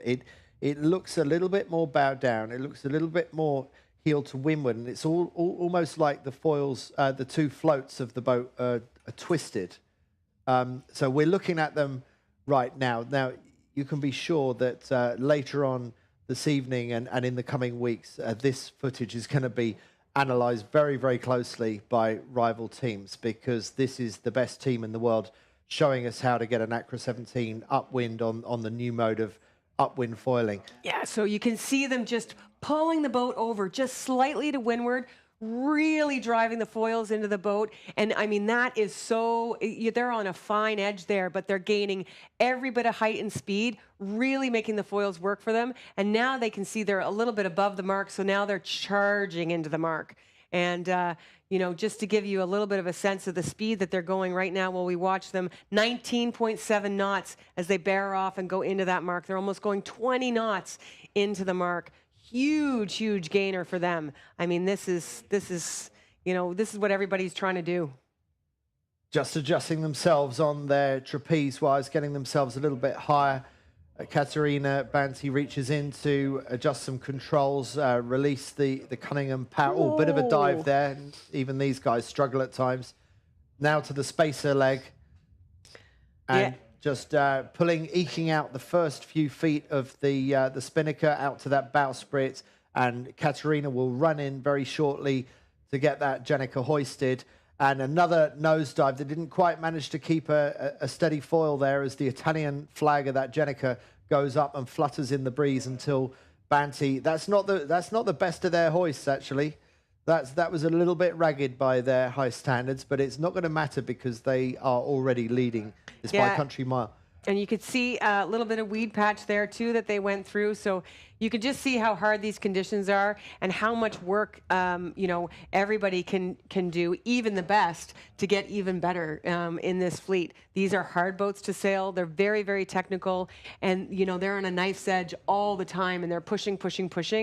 So there's lots of room to maneuver. Gabriella Bruni, the coach of Italy, will be very proud to see this moment. An Italian 1, 2, 3. This is a full Italian job around the windward mark, because around a long way back, but in second place, are the 2019 world champions Bissero and Frescari, and then Ugolini and Jubilee, the young team who were second in the worlds last year, behind Gibson and Burnett. Well, they're just ahead of Gibson and Burnett in this race. The defending champions from Great Britain struggling to get on even terms with the Italians at this World Championship in Nova Scotia.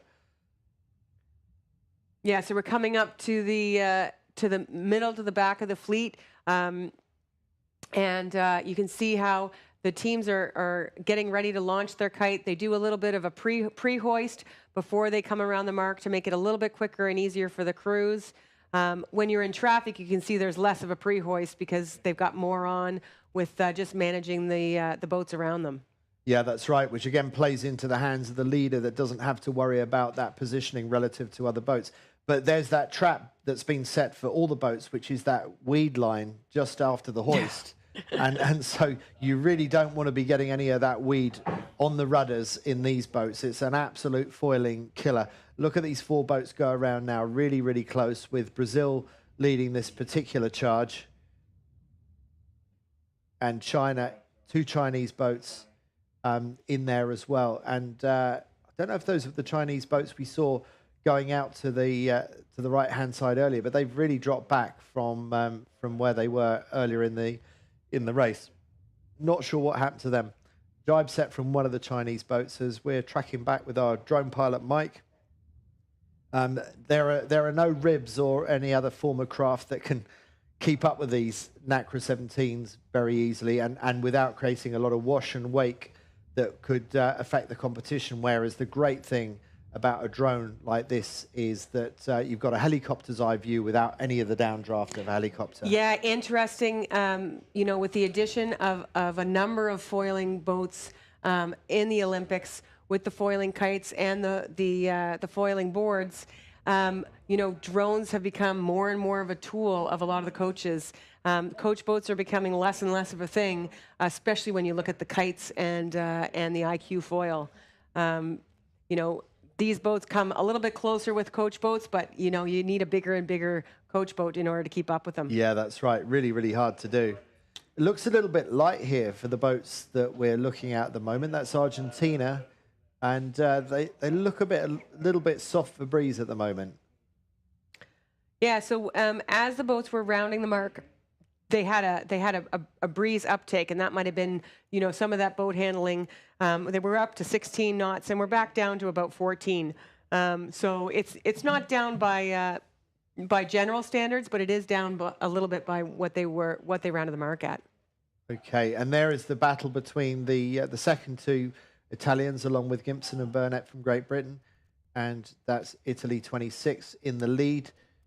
Doesn't look like they're eking out that much of a lead downwind. If anything, it looks like Italy 71 might have closed the gap slightly on the race leaders, but nothing too much at the moment for Italy 26 to worry about. On the strength of this event so far, this looks like it's going to be another race win for Tita and Banti, who look so solid on the upwind legs. Yeah, and it's you know, it's one of those things where these boats are so full on that you wonder if they're taking their foot off the gas pedal just a little bit on the downwind to be safe, to make sure that they're executing, they're not pushing it too far, they don't make any mistakes, because they know that they've got wheels upwind, and so they just have to make sure that they've got a nice little cushion so that they can make the upwind easy. Newbury and Liebenberg, USA 50, they are just outside the top 10. They lie in 11th, but it's a bit of a points gap for them to make up today. They're having a good race in this one at the moment, but that's another battle to watch as to see who makes the cut for tomorrow's final medal race. We've only got the top 10, and it's a double pointer. We've got the leeward mark rounding now for Italy 26, still getting that red, white and green Jenica squared away. A little bit of a late drop there. Katerina Banti only now getting out onto the trapeze, so it was a late drop. It looks like a bit of bias on the left-hand gate mark, which is maybe why they've chosen that one. But I would have thought, based on the strength of the first beat, that we would see them protecting the right again. Yeah, so you can see the second-place Italian team doing exactly that, firing it around that mark. That was a really nice mark rounding. Wow, lots of speed as they turn around that mark. I do agree that I think the port hand mark is a little bit higher, but you know, you see Tita and Banti tacking as soon as the other boats round the mark. So that's a pretty classic move. They made a little bit of gain upwind, and then they're trying to limit the amount of bow forward that the other boats have towards the right-hand side. So they're going to be in a nice spot. It's almost identical to where they were off the start, where they were above but bow even with the other boats, and that's kind of their boats between them and the mark, which is a really nice spot to be. Here are the second place Italians, Bissero and Frascari, the rivals for Olympic selection for Tokyo 2020. They didn't manage to get that. That went to Tita and Banti, who went on to win the gold medal. But this is another real world-class team. And this is our sea-level sideline camera doing their best in a high-powered rib to maintain speed with a Nacra 17 going upwind at full chat at about, 16 or 17 knots. So that's going to be a rough ride on board a rib to try and keep track with this boat. Yeah, and this gives you a really good sense of how fast these boats actually are going. Those drone shots are beautiful, but you're so high up that you don't really get a sense of like just how fast a boat's got to go to keep up with these boats. And here you can see, we get the sense from leeward, you know, how much they're really pulling on the foils and driving the boats a little bit with a little bit of windward heel to create that lift off of these super fast boats. Busy mark rounding on the left-hand side, and this is one of the Australian boats coming round on the right, just got the Jenica down. Chinese boat getting the Jenica down and about to go round the right, and then Australia going round to the left as well. Brazil with the blue Jenica about to get that. Oh, and it's a late drop. It's a late drop for Brazil, and they've given themselves a lot to do. So it's a ragged rounding by Brazil. And now it's going to be a jibe drop for that Australian boat just going around. Australia 5, we can see in the middle of screen. That is Jason Waterhouse and Lisa Darmanin. They are currently going upwind, having gone round the left-hand gate. But back up near the front, GBR 21 in 4th place for Gimpson and Burnett, and then it's the charge of the Italians. Tita Banti leading, Bissero Frascari 2nd, and Ugolini Jubilee in 3rd as things stand at the moment.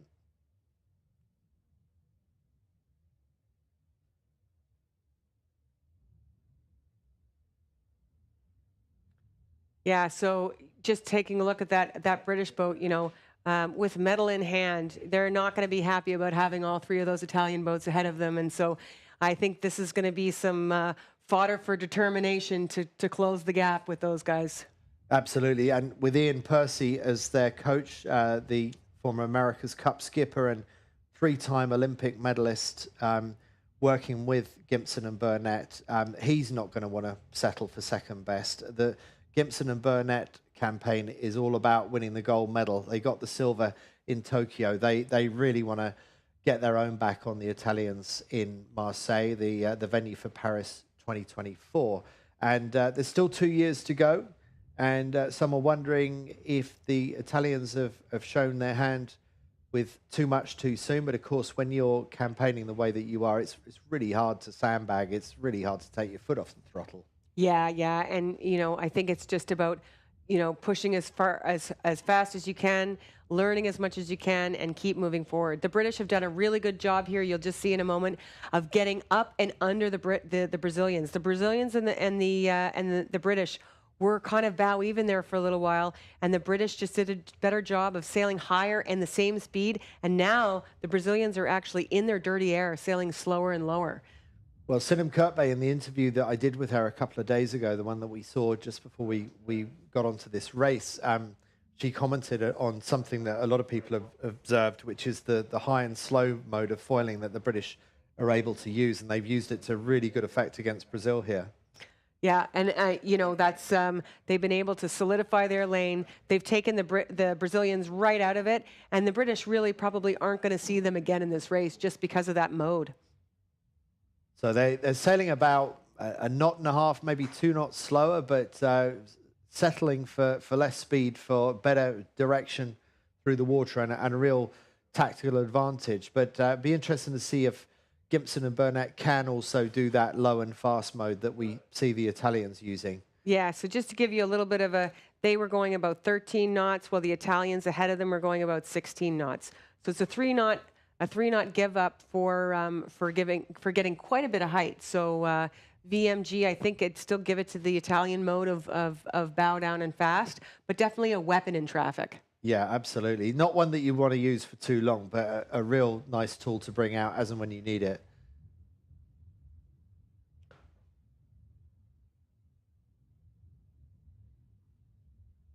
So it looks to me like there aren't many tactical decisions to be made on this race course. We saw a little bit more variety with the 49er, but increasingly this is looking like a one-way racetrack for the Nacra 17s.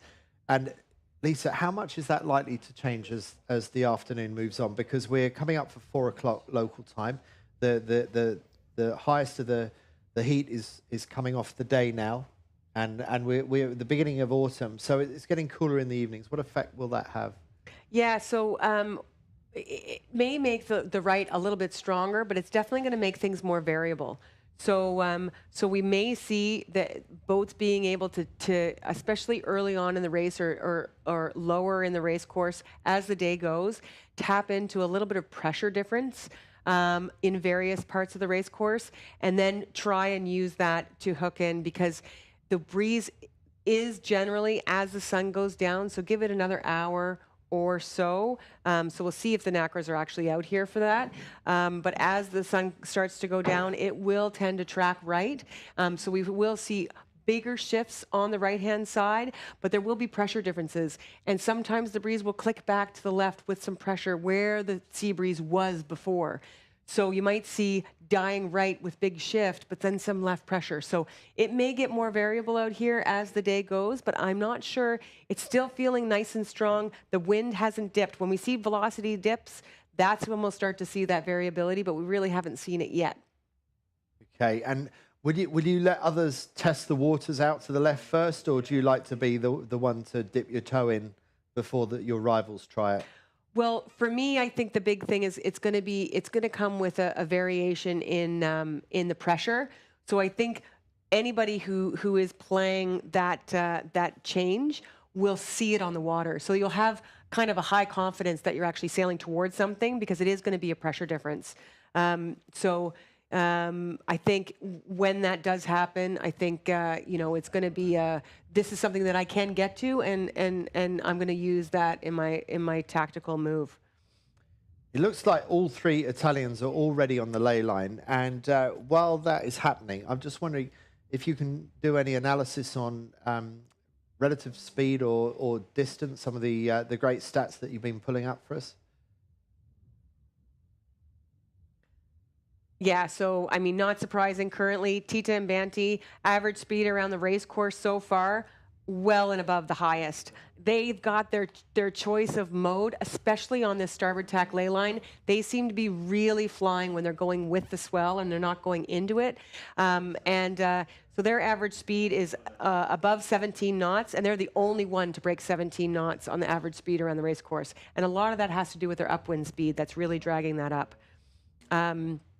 The Brits, not surprisingly, have a slower average speed than the Italians ahead of them, but they have less distance sailed. So that's their VMG mode, right? That's sailing a little bit less distance, a little bit higher, but a little bit slower. That's keeping them in the hunt here. Okay, interesting difference of approach, and it shows there's many different ways of skinning these cats at the moment. But Italy 26. Slightly overstood on the ley line. At times, they were touching almost up to 20 knots as they approach here. They're actually getting a tiny bit of a left shift here, and their speeds clicked down from what it was before, and they're what doesn't look like they're pinching, but they're actually pinching a little bit to make this mark. Again, these boats are so fast that they've got some different modes, but you can see how they're going up and down, and that's actually they're pinching a little bit. If the British were right beside them, they'd be happy because I think they'd be a little bit better in that mode. And the boat looks so twitchy all the time as they pull out that small bit of Jenica on the bowsprit.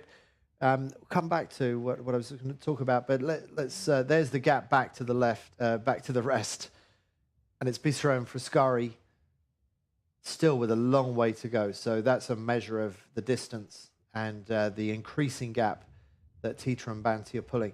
But it looks like that boat is so twitchy all the time. I can't imagine the level of concentration that these sailors are applying to the sailing. Yeah. So that little click left has made the ley line quite difficult for Ugolini and Gubaleli. So the British are hot on their heels, and they're trying to make up every little bit of distance that they possibly can. So here's the second place Italian team, and then you can see this tight ley line that the third place Italian team is really trying to eke out to get around that mark. Yeah, and if we could just rotate a little bit left, I wonder if we could see the British anywhere. Yeah, so we'll see the British come into view, and they're hammering into the mark at 17 knots, trying to make up any distance they can on the Italians who are ahead of them. And we're on board. This is Maria Jubilee. We're on board with Ugolini and Jubilee, just going into a jibe by the look of it, or is that the hoist? Hoist. Okay, that is the hoist. So Maria Jubilee quickly got the Jenica up, arm over arm, hoisting. Now she's taken over control of the Jenica sheet from Ugolini, who was holding it for her. And now they're gunwale running to keep the boat level as they go downwind. Yeah, and you can see her moving forward, trying to get the boat pulling down, getting her weight forward on the hulls, and really trying to balance the boat out as they turn down. Gibson and Burnett in a clear fourth place, a lot to make up the gap to third, but also a big, comfortable gap back to fifth place. And boats actually, are they even in low riding mode to try and make the mark here? It looks to me like the Brazilians are actually one float in the water just to try and get around the mark. Yeah, I mean, they sailed a high mode for quite a while to make that, but faster to do that than to put in 2 extra maneuvers. So, you know, I think after losing their lane with the British earlier on in that leg, they're really happy to be rounding right behind the British. Yeah, yeah. And Argentina follow them round, and now it gets busy as this gaggle of boats. That's the French 51, the Australians, the Finnish, and the Danish, all rounding, you know, basically overlapped. So not long until Italy 26 goes across that finish line. They rounded a couple of minutes back, and it takes no time for these boats to get down to the bottom of the course. What kind of speed would you say Tita and Banty are doing at the moment? Oh, Tita and Banty are flying down the run right now. They're going 21.6 knots. And you got to think, that's them. You know, you can't really take your foot off the gas pedal too much in these boats because they'll get squirrely. You know, fast boat, you got to sail it fast. But you got to think that they're taking it a little bit easy because they've got such a comfortable lead. So they are just flying. The Italians behind them, 19.3 knots and 19.9 knots. So, you know, the first place boat, they're just, you know, they're having a time out there in front. Yeah, I wonder if they actually get a moment to enjoy what they're doing, or is the whole experience so intense that they can't really think about anything else? I think they love it. They've got to love it, or else they wouldn't do it. You know, if you're sailing this boat, you've got to love speed. You've got to love being on the edge. And, you know, this is beautiful sailing. So I think they're, you know, I would hope that they're having a great time. Yeah, and they train in some much tougher conditions than this from the conversation you were having with their coach, Gabriella Bruni. But this is absolute champagne sailing for foiling boats like this. I think St. Margaret's Bay is really delivering some perfect conditions for foiling catamarans right now. Yeah, so, you know, just to back it up, as we watch this beautiful sailing by the Italians, we saw the Australians jibe set around the mark. And I was just, you know, thinking and wondering how that move was gonna play out for them, and they are flying down the run. So as we pan out and we get to see the rest of the race course here, we're gonna see that the Australians are making a move, sailing almost down the run line and going in what looks like a lot of pressure and really, really nice position. Jibe successfully completed for Tita and Banty, and they're going past the leeward gate marks, and they are just moments away from crossing the finish line and winning race 13. That will be their 12th race victory here in St. Margaret's, Nova Scotia. Your hat is safe so far. Yes, I did say that I would eat my hat if anyone was going to take a race off them today. Well, so far I'm safe. For Italy, it doesn't get any better than this because it looks like it's going to be an Italian 1, 2, 3. Yeah, so just at the very, very top of your screen, you can see some big moves. So Australia has jibed onto starboard, and they are making their cross all the way across the Danish, the Finnish, and trying to make their way towards the Argentinian and the Brazilians. Now remember, the Brazilians rounded right behind the, there was a little bit of a gap, but they were the 5th place boat behind Great Britain. So if the Aussies can start to touch the Brazilians and the Argentinians, that would be a huge move for them. Okay, so if we can rotate the drone to start looking at that battle for the next places. We've got Ugolini and Jubilee about to cross the line in 3rd place, and now we want to see this battle for 4th, 5th and 6th between Great Britain, Brazil, and maybe Australia, if Australia have done enough to make up the ground on them. But it does, yeah, it does look like Great Britain is still fairly safe in 4th. Yeah, and actually, it looks like the Swedes are with a late jibe have been able. The Australians, after they jibed, were a little slow coming across the rest of the fleet, where the group coming out of that right-hand side, I think we're able to stay in their mode a little bit longer. You know, sometimes it's a little hairy when you start to approach the other boats and you get out of your mode thinking about what your tactical move's going to be, and maybe you take the foot off the gas pedal a little bit. So that is the rest of the fleet about to finish race 13 in the Nacras, but I believe that Chris has an interview lined up for us from the 49er fleet that we were watching earlier.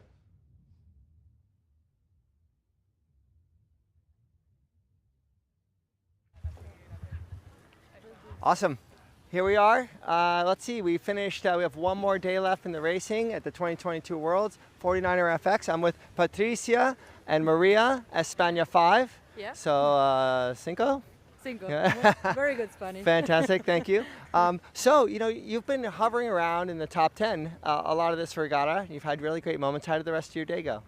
Today was a good day for us. It was the classical day here in Canada with like sea breeze, 12 knots more or less. I mean, we're like good stars, holding the lane and having good boat speed was crucial, and I think we managed to do that like very well. So we're pretty happy with our consistency, and we're also happy like to race more tomorrow with the same conditions. I don't know, give some good results that we had in Oman last year. Awesome. Yes, we saw. And as a team, with you and Patricia, you know, going into tomorrow, there should be one more fleet race. Yeah.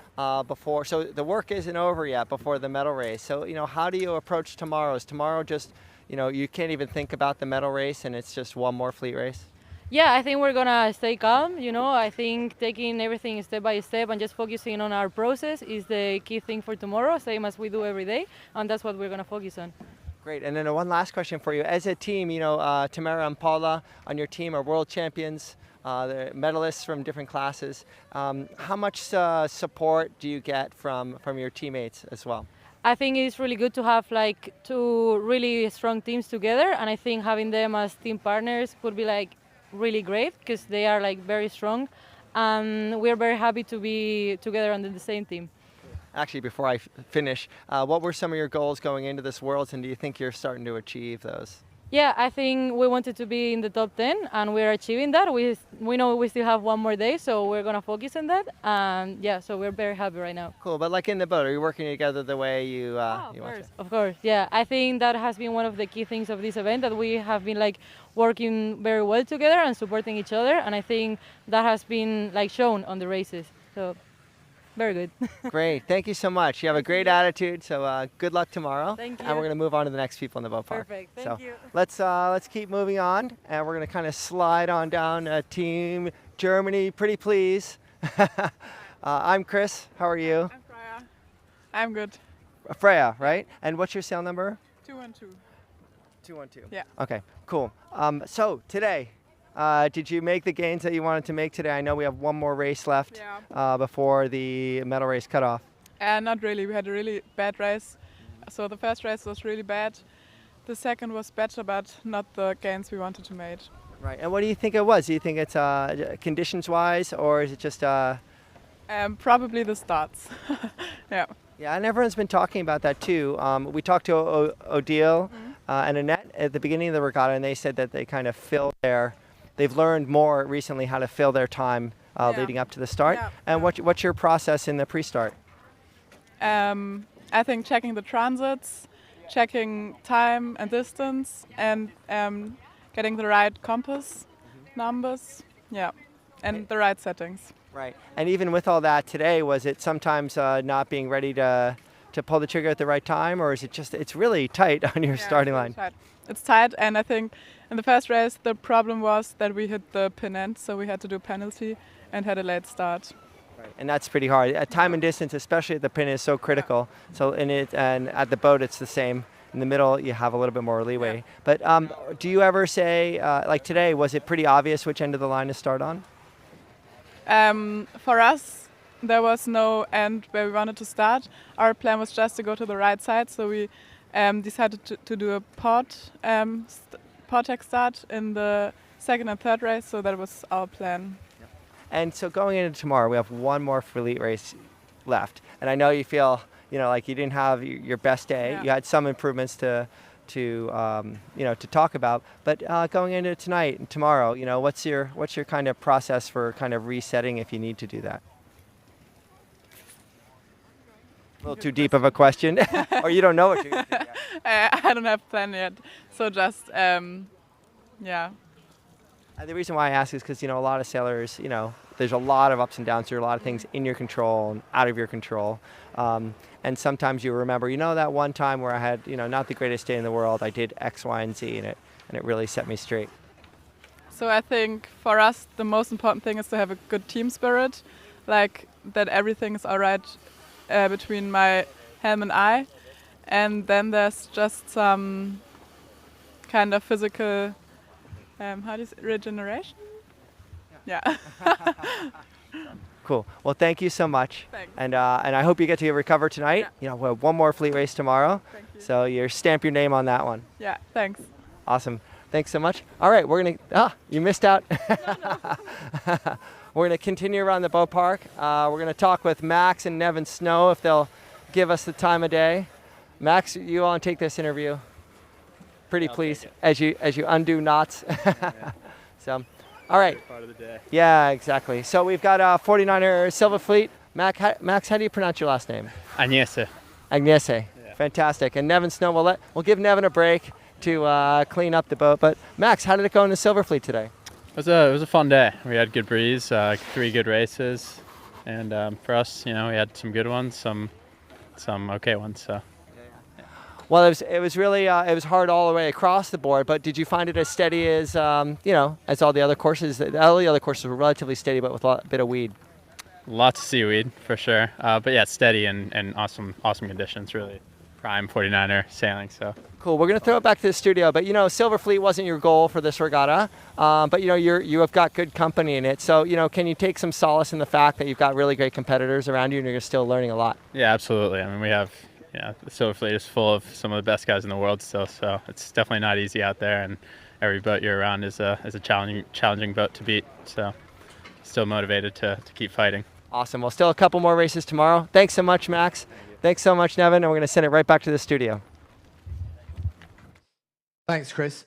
And we've just got the last of the finishers coming across in the Nacra 17. But while Chris had us talking to some FX sailors, let's have a look at the FX leaderboard, because that's the one that we haven't been watching live today. So we've got one race to go tomorrow before the medal race, and as you can see, it's Joe Alley and Molly Meach who are in 10th place, with the Olympic champions Grail and Kunz surprisingly back in 9th. Maloney and Hobbs also from New Zealand in 8th.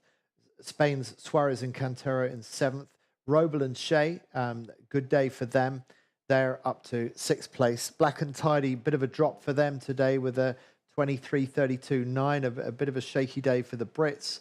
Melzaka, Jankowiak keep on moving up day by day, and it's a bit of a gap to get to the podium tomorrow, but you never know. The Poles are doing what they can.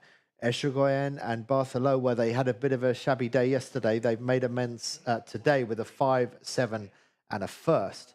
Bobeck and Netzler, solid day for them, but the best day recorded by the team already at the top of the fleet.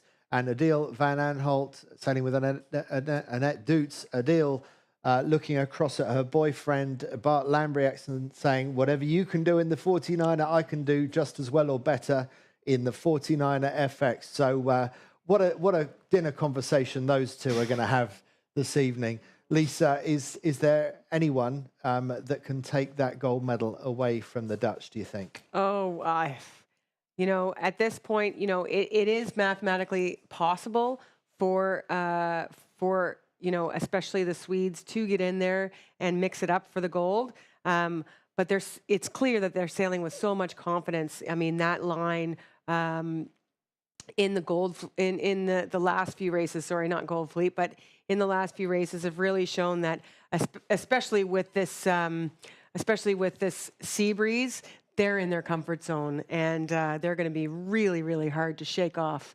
their current performance. Yeah, so the biggest homework they've got to do is how would they attack day 3 again if they had to face that. That was the shaky day for them when they got that 29th and 24th place, when it was seemingly completely random, and yet the Polish and Chinese teams showed us that there was a way of making sense of the randomness. Yeah, and various sailors, especially with the way that they communicate, the way that they think, and their comfort on where they want to position themselves on the race course, tend to lead them to being really strong in certain conditions.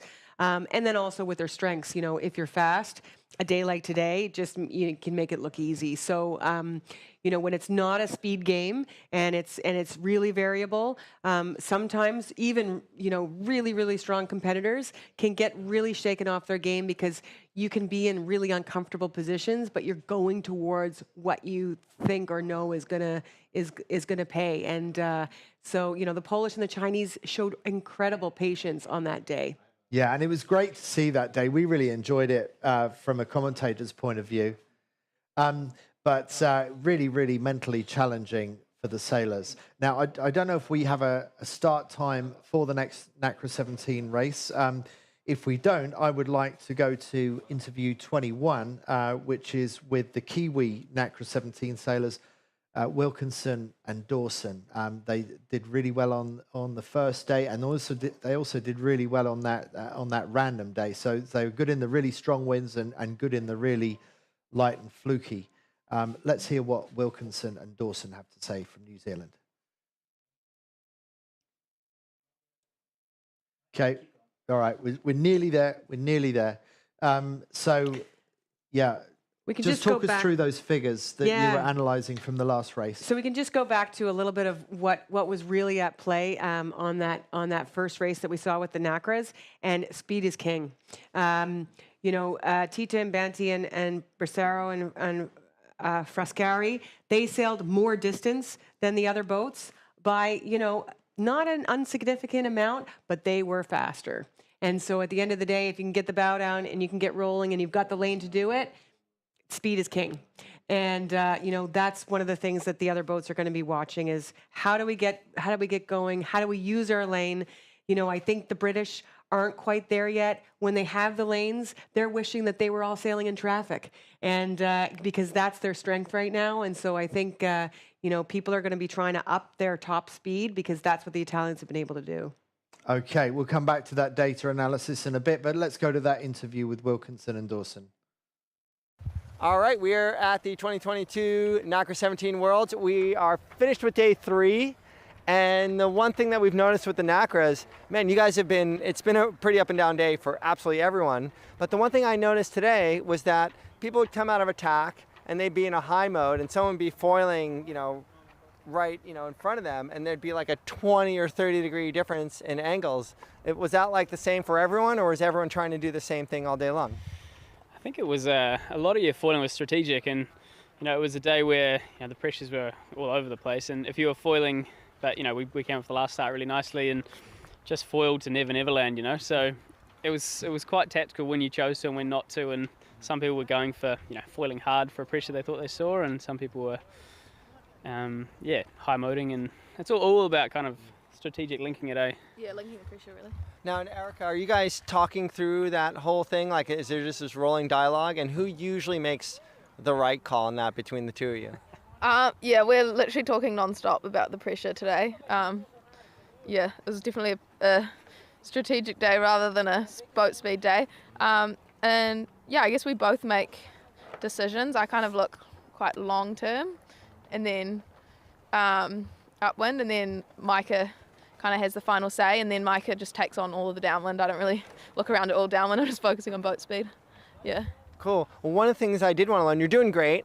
It's a long regatta, but I want to know we talked to you a lot in Denmark, and that was a great regatta for you both.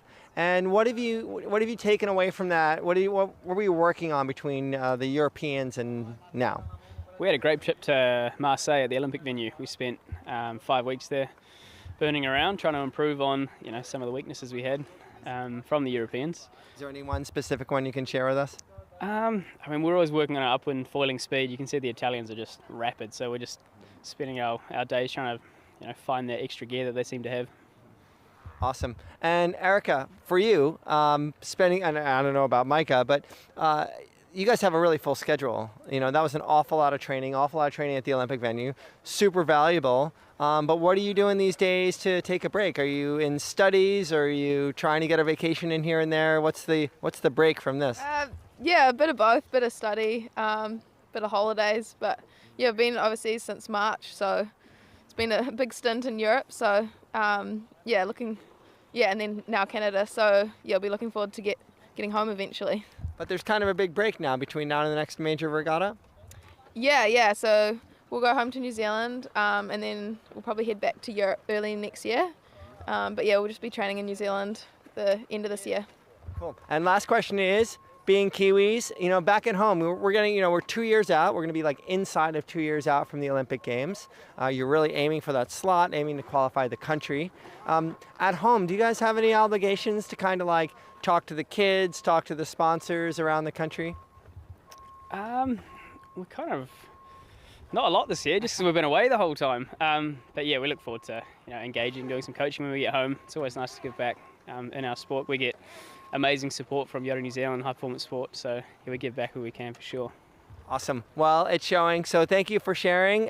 It's nice to see that you like to sail with one boot. But good luck for the rest of the regatta, and thanks for teaching us about the different modes and how they're used. So much appreciated. Cheers. All right, we'll keep walking around the park, and we'll see you back at the studio.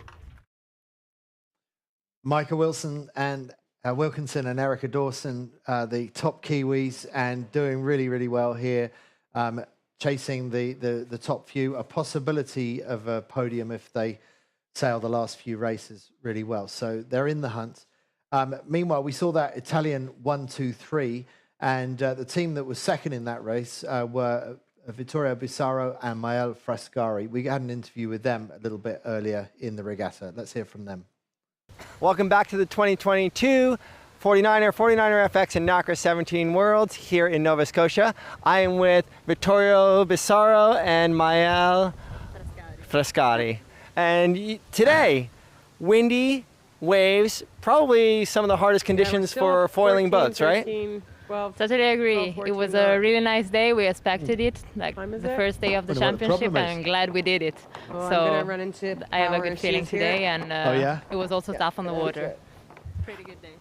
Where's your Vittorio, power how do you think about a race like got one. this versus, Make sure. like 15 knots in flat water? Is that with the new machine? How do you approach a race like this? Yeah. Well, it's not that different. Must be For hungry, sure, that SAP stuff. In terms of yeah, screaming must of the be. boat, it's not the same. You need to be more tough in terms of keeping up and keep pushing also if you have a crash or a little bumps or little injury, because it's not a smooth condition, it's a harsh condition.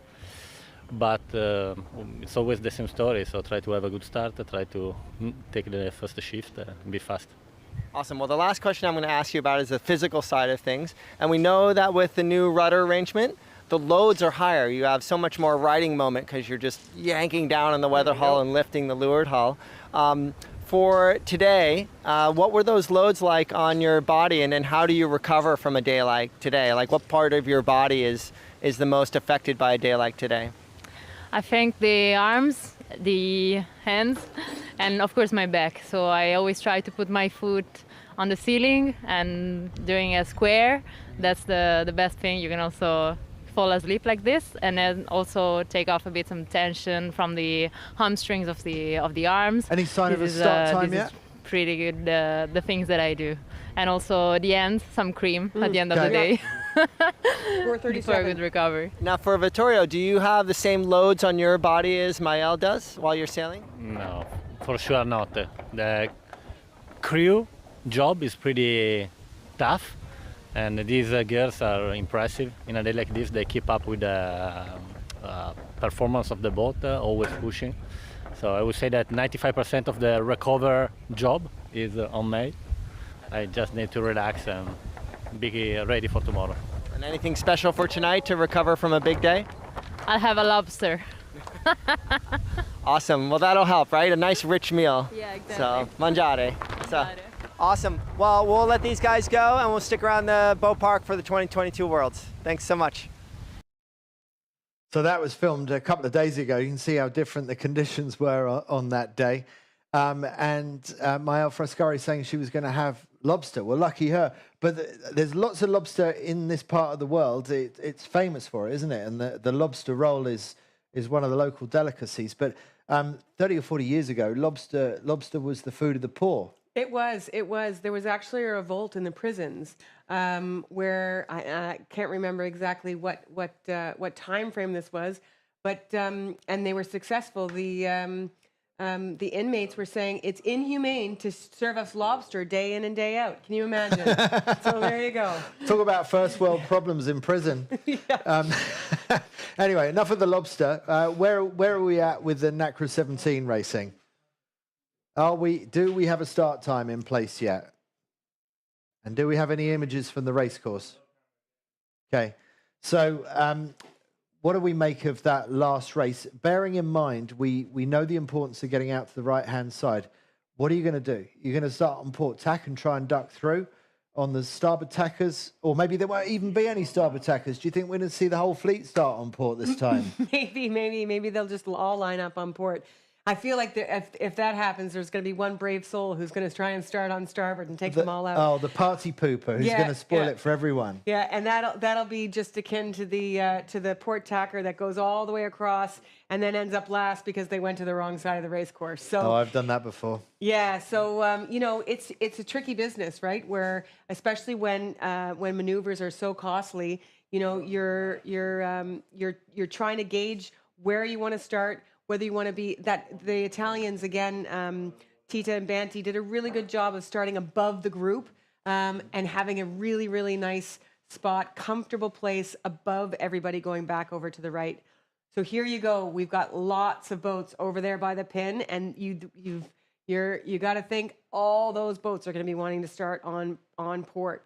And here are the Brazilians at this end of the line. It looks like the Brazilians are going to try and spoil the port tack party up at the other end of the line. But I'm thinking, Lisa, today between the 49ers and the Nacras, I think we've seen more races won from port tack starts than we have from starboard tack starts. Yeah, we may very well have. Yep. That'll be an interesting stat to take a look at for sure with the race line. So here we've got two Brazilian boats trying to break up the party of the port tackers coming over here. And, we're into the last 30 seconds. And, those starboard tack boats are going to try and make it as hard as they can for the port tackers. Looks like there is a little bit of pressure over there on the left. But that's probably something to get sucked into and not be so reliable. Just coming up to 10 seconds. 9, 8, 7, 6, 5. Everyone clear so far. 3, 2, 1. Looks like a clear start. And they're off. Really nice start for Canada out the middle of the line on starboard. But is anyone going to be able to get clean across the starboard tackers on port? It looks like somebody might just manage it, but no, I don't think so. So the starboard tackers have spoiled the party, but out on this side, breaking out into clear air, it's Ugolini and Jubilee, Italy 98, third in the previous race, and they've got a nice clear lane out to the right-hand side, as do a couple of boats to windward of them, and I can't yet identify them, but some fast starters on port. Yeah, so the Dutch are there on the top of your screen, and they had a really nice start close to the pin, and it looks like they're dialing into a little bit of that pressure that appeared to be on the top left of the screen and the top left of the course. They look like they're having a little bit of problem, though. They just popped up some wake, so we'll have to see how this works out for them. Yeah, so they're... So the Dutch doing really well, as you said, sort of on the left-hand side of the pack. Yeah, they're basically, because almost everybody is on port, heading out. They're kind of middle of the race course, but definitely on top. It's a nice spot. I really like that spot. But do they have the speed to leg it out over this and limit some of the leverage that a boat like Italy 98 is going to end up having? So Italy 98 looking really good, but I see another Italian flag right in the middle of our screen that is definitely second, if not third row, and it's got that sort of windward heel attitude to it. I'm just wondering who that is. Yeah, so that is Italy 26. That's Tita and Banti. They're in some traffic. They're below a whole bunch of boats. And we'll have to scroll back to see how they ended up getting there because we kind of lost them off the start. But it looks like they may have had a little bit of trouble finding a lane on starboard, on port after that start.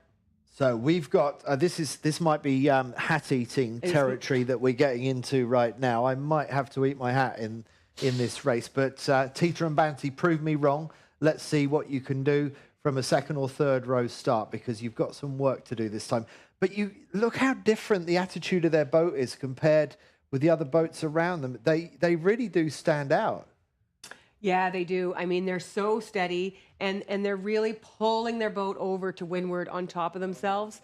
And that's a really hard thing to do. You can see the finisher actually doing a nice job of it just to windward. And you got to be thinking with the Italians behind them, they are trying to get into a mode that they've probably never been in today, just trying to make sure that they're making it as hard as they possibly can on those Italians. Yeah, and Sinem Kirkbay and Axeli Keskinen, the most right-hand boat, as you see our picture at the moment, doing a really nice job. They're slightly higher than Ugolini and Jubilee, and they're in a very good mode at the moment. They've got some of that Italian-style windward heel attitude about that Finnish boat as well. Yeah, and the Dutch, we saw that they started right at the pin in that left pressure. The Italian 71, they're above the Dutch, the boat that's poking out there all the way over on the left. There does seem to be a little bit of left pressure coming out of the middle of this race course right now. And then above them even still, the Brazilians who started on starboard, you saw, so they are going to be one of the leftmost boats. They're tracking okay right now, but as this starts to fade, likely over here on the right-hand side, I think those far left boats are going to have a lot of trouble getting across. I kind of like the position of the two middle boats, the Dutch and Italian 71. So we'll see what happens as the Finnish and the Italians get to the point where they need to tack. But the Finnish doing really well with their moting right now. Aren't they? They look high and fast. They just go into attack just as we talk about them. So here's the moment. And Italy 26 also tack in the middle of your screen in the distance. So that's Ruggero, Tita and Caterina Banti tacking. And on this side of the course, we see France 571, Billy Besson and Noah Ancillon also tacking. And now it's the Italians closest to our screen. Sorry, it's the Swedes, actually. The Swedes that have just tacked, and they were making good ground on this side of the race course. But this looks a little bit different to the last race. I think there are changes afoot on this race course. Yeah, right at the start, it did look like there was a little bit of pressure left. So, and the Italians really hooked into it nicely. And I mean, right now we've got the French all the way over on the left, tracking like they're the leaders. But I'd be nervous being able to get back across. They're going to have to wait for something really nice to make it just to give you a reference. The French are basically run line on the race course, even though they're the furthest left. So we're still playing the right-hand side of the course. As far as the geometry goes, our left-hand boats are in the center of the race course. So here's Italy 71 going across on port tack. Very close port starboard there for Italy 71, but it looks like they got away with it. And that's Bissero and Frascari, and they're a little bit ahead of Italy 98. They were one of the best that went to the right-hand side. So it looks like there are more legs to the left-hand side of this course now. Things have changed, and as we get later in the day, it's 4:30 local time in Nova Scotia. It seems like maybe the left-hand side is beginning to give some opportunity. Yeah, and again, we did talk about that left pressure, but, right shift potential. So you could see Italy hooked into that pressure, Italy 71 hooked into that pressure, but they didn't want to lead back. Now, interestingly enough, who is tracking first? None other than Tita and Banti. So they did that early tack underneath the group. They tacked underneath, but when everybody else went, and it does seem like they're using their speed, using their modes to get their bow ahead and to keep themselves in phase with what's going on here. Is that another case of boat speed making them a tactical genius? Did they do something with that extra click of speed to get them through a thin lane that other people wouldn't have managed to do? Yeah, I mean, they're able to execute something that somebody else may not. They saw that there was that right shift that everybody kind of wanted to tack on.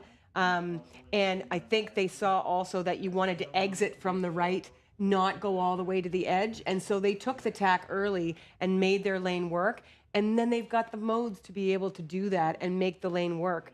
And they are putting on the jets. They were going 14 knots when the boat above them was, and now they've got the finish right on their hips. Can we see that there? Yeah, they've got their finish right on their hips. So they've switched modes again, and now they're going high mode to make sure that they can get around the mark. Tactical genius. They tacked on the ley line. That early tack was on the ley line. Italy 71, who was leading, went way beyond the ley line. So when we saw Italy 26 do its first tack, that is the tack that put them. They've only done one tack. That was the tack on the ley line, and so they were able to see through all that traffic and just be like, "We got to get out of here. We're too far over to the right." Wow, that's incredible. So such vision on the race course. It's so much easier to see those things from our bird's eye view with the drone, and they're seeing it from sea level. So that is, it looks like my hat is safe again because Tita and Banty are around Mark 1 in first place. I can't quite believe that I'm saying that. And the finish are around in second with a bit of a crash down, a bit of a messy turn around the mark for second place, Finland. And I can't quite make out the next boat. We've got Argentina and then Italy 71. And then Sweden, and a bit of a gap back to Sweden, back to sixth place boat after that. But that was a phenomenal first beat sailed by Tita and Banty, and tactically brilliant.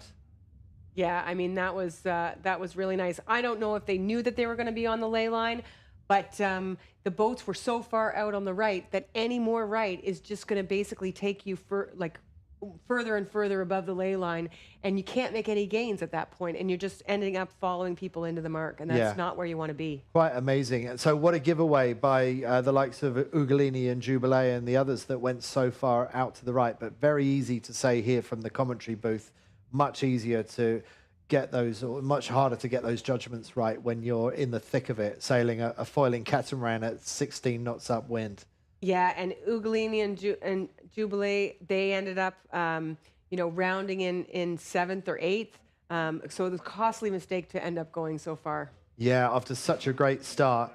And so there you see at the top of your screen, Italy 26 stretching away already to a 100-meter advantage over Kurtbay and Keskinen from Finland, with Magellani and Bosco from Argentina in third.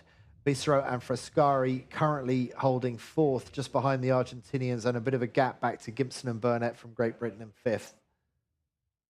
So if we are seeing some pressure differences on the race course, I think people are going to have to keep on their toes a little bit here on when they jibe and how they sail their lanes. The Aussies, way back, they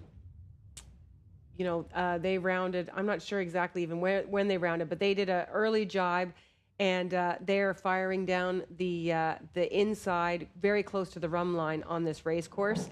Again, it seems to be that it looks really good from the beginning, but it's a matter of, can you get across the group of boats that tack out of that straight set? Yeah, yeah.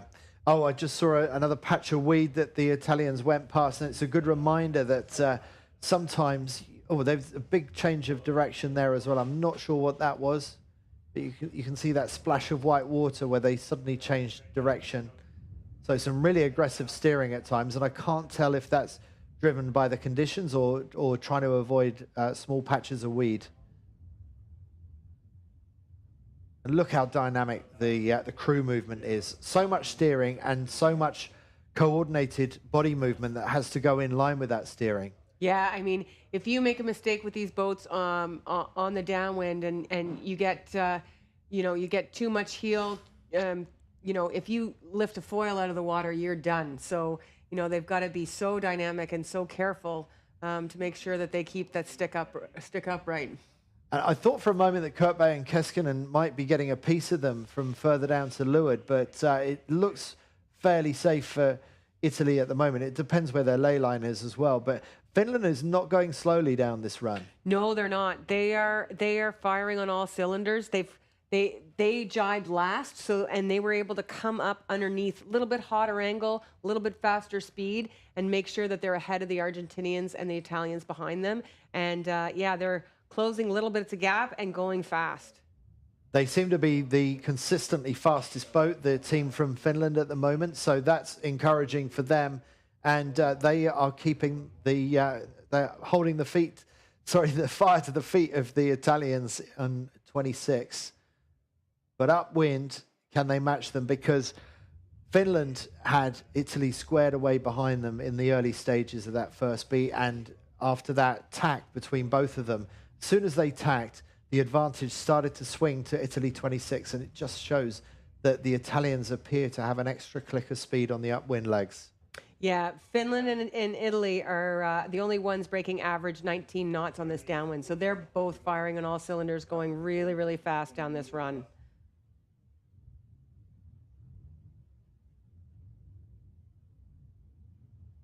Now coming down to the bottom gate, what is the decision? To me, it's not as clear as it was for the 49er races early on. What are they going to choose? They're going to choose a straightforward right-hand turn. So that's no jibe required for that.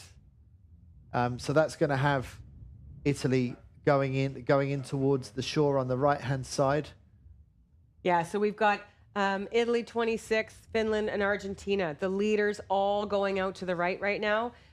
They're rounding in some right shift. The pressure is still up, so they're firing it out to the right now. I think that the athletes probably feel like they're back to a little bit of a drag race out to the right. Maybe they feel like it's a little bit more stable. There was definitely a little bit of a shift there on the first upwind.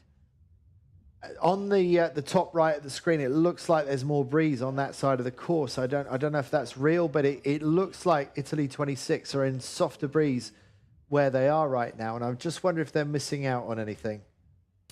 Yeah, I can check the speeds and see if anybody is going faster.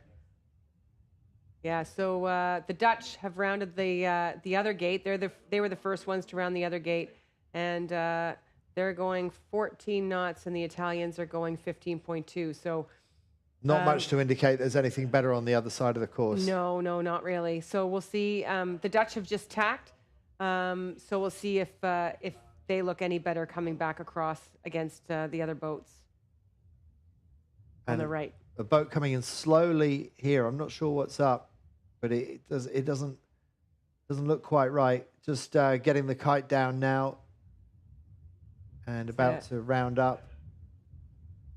I don't know if it's the angle that we're seeing it from, but you can see the difference in handling of these boats further back down the fleet. Yeah, there's a big learning curve in this fleet right now, especially with the new rudder equipment.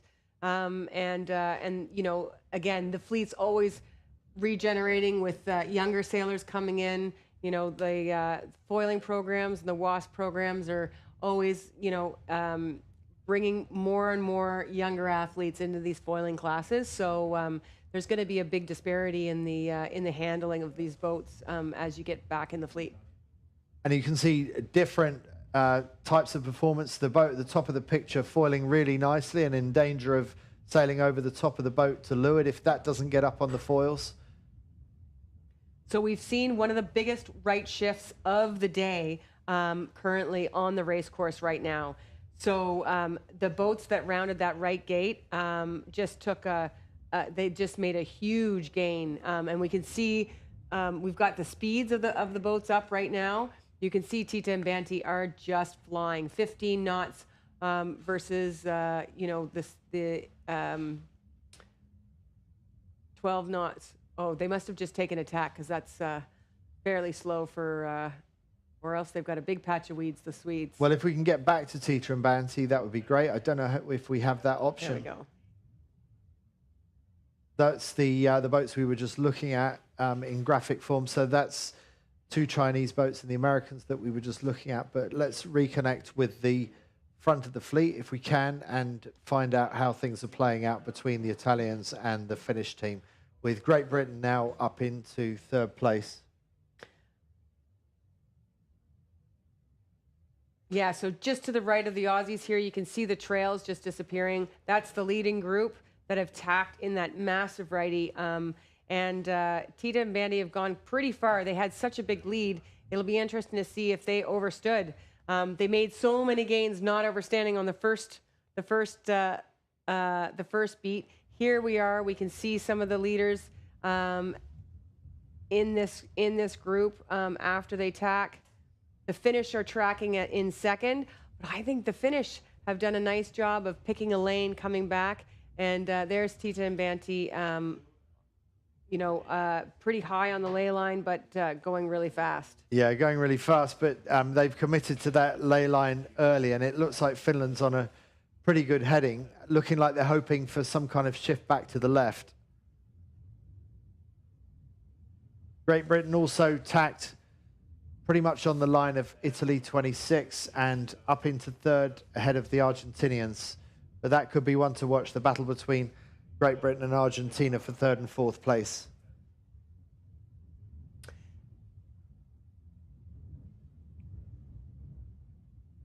Yeah, so with that really big right shift, if there is a slow click back to the left, that's really going to favor the Finnish, especially on the British having a little bit of legs out to that left-hand side. So we'll have to see 2 extra maneuvers. Will that be costly for the Finnish, and will they be able to make some moves on the British? Yeah, if you were a laser, you'd definitely rather be where Finland is compared with Great Britain, but the tack loss of doing 2 extra tacks in a high-speed foiling catamaran, that's the thing that might tell against Kurt Bay and Keskinen. Yeah, exactly. And again, you can see Tita and Banty are barely falling below 16 knots. They've got, I think, they're pretty confident about their ley line call right now, and they are flying. The rest of the boats aren't getting over 16 knots almost ever. So, that just shows you the mode that these guys can get in that everybody else is struggling to find. And that is the shot that everyone is keen to see at the moment. What makes this boat go so fast? And it always looks so steady. Well, not always, actually. Even these guys have their moments, but they are the steadiest boat in the fleet and often the most windward-heeled. They don't look super windward-heeled at the moment, but I don't know if that's the angle that we're seeing them from.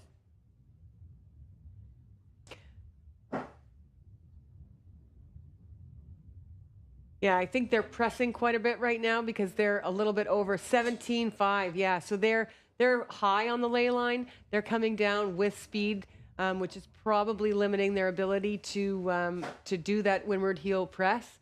But they are flying into the mark at over 17 knots. The Finnish, to leeward of them, are really trying to make bow-out gains on the British, who are again trying to make the mark with Tita and Banty without having an extra maneuver. So their speeds have been up above the British. So we'll see how this plays out as they come into the mark. Let's see how steady they can keep it on this leg across to the purple spacer mark. It's really difficult to keep the boat flying steady. We see a lot of splashdowns at this point in the race, with Banty concentrating on getting the first bit of the Jenica out. Will Rajit Tita be able to keep the boat on its foils all the way through the maneuver? So far, so good. And it looks like that was a clean hoist with no splashdowns. Yeah, that was really nice. Textbook one. I think they knew that we got the drone footage of the last one, and they wanted to prove that they could do it. And looking back at that, I can't believe I was even worried about having to eat my hat. I mean, looking back on that fairly mediocre start that they made, and just how quickly they turned that around.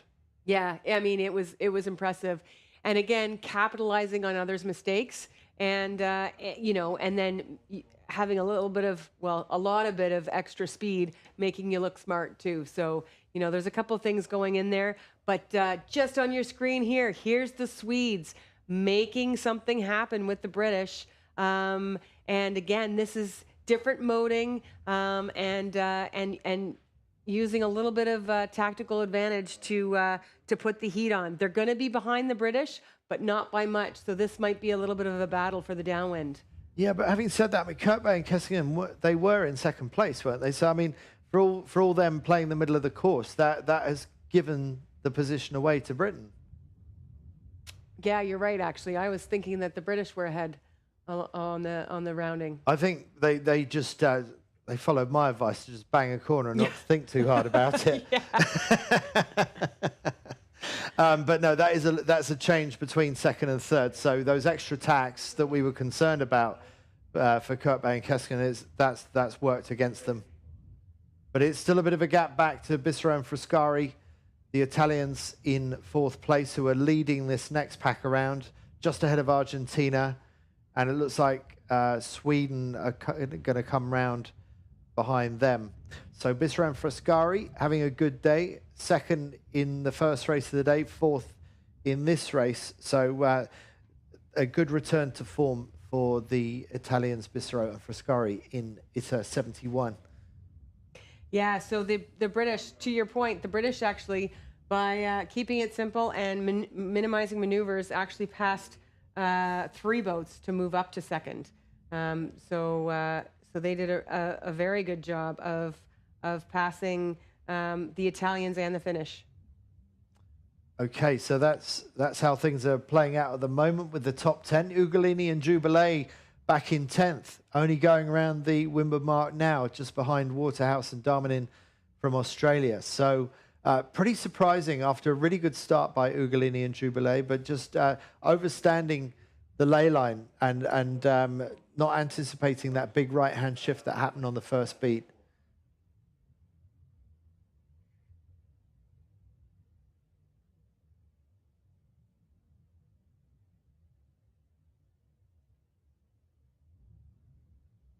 So quite a gap back from 10th place, Ugolini and Jubilee, going for the jibe, and why not? Because with that gap, they don't have too much to worry about behind them. They might as well use the jibe as an opportunity to go on the attack against Australia 5 and Sweden 14, create the split, see what happens. We've seen it work for other teams today.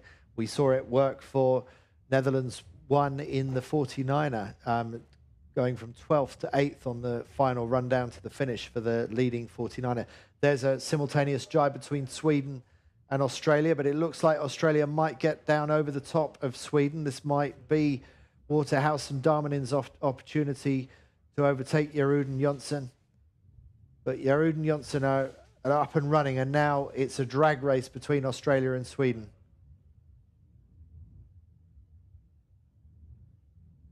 Meanwhile, out on the far side, Italy 98, looking to make the best of that jibe away from the rest. And Vandermeer and Bauer quite late to jibe the Dutch 5:05 compared with some of the others, but it looks like it might be working out quite nicely for them.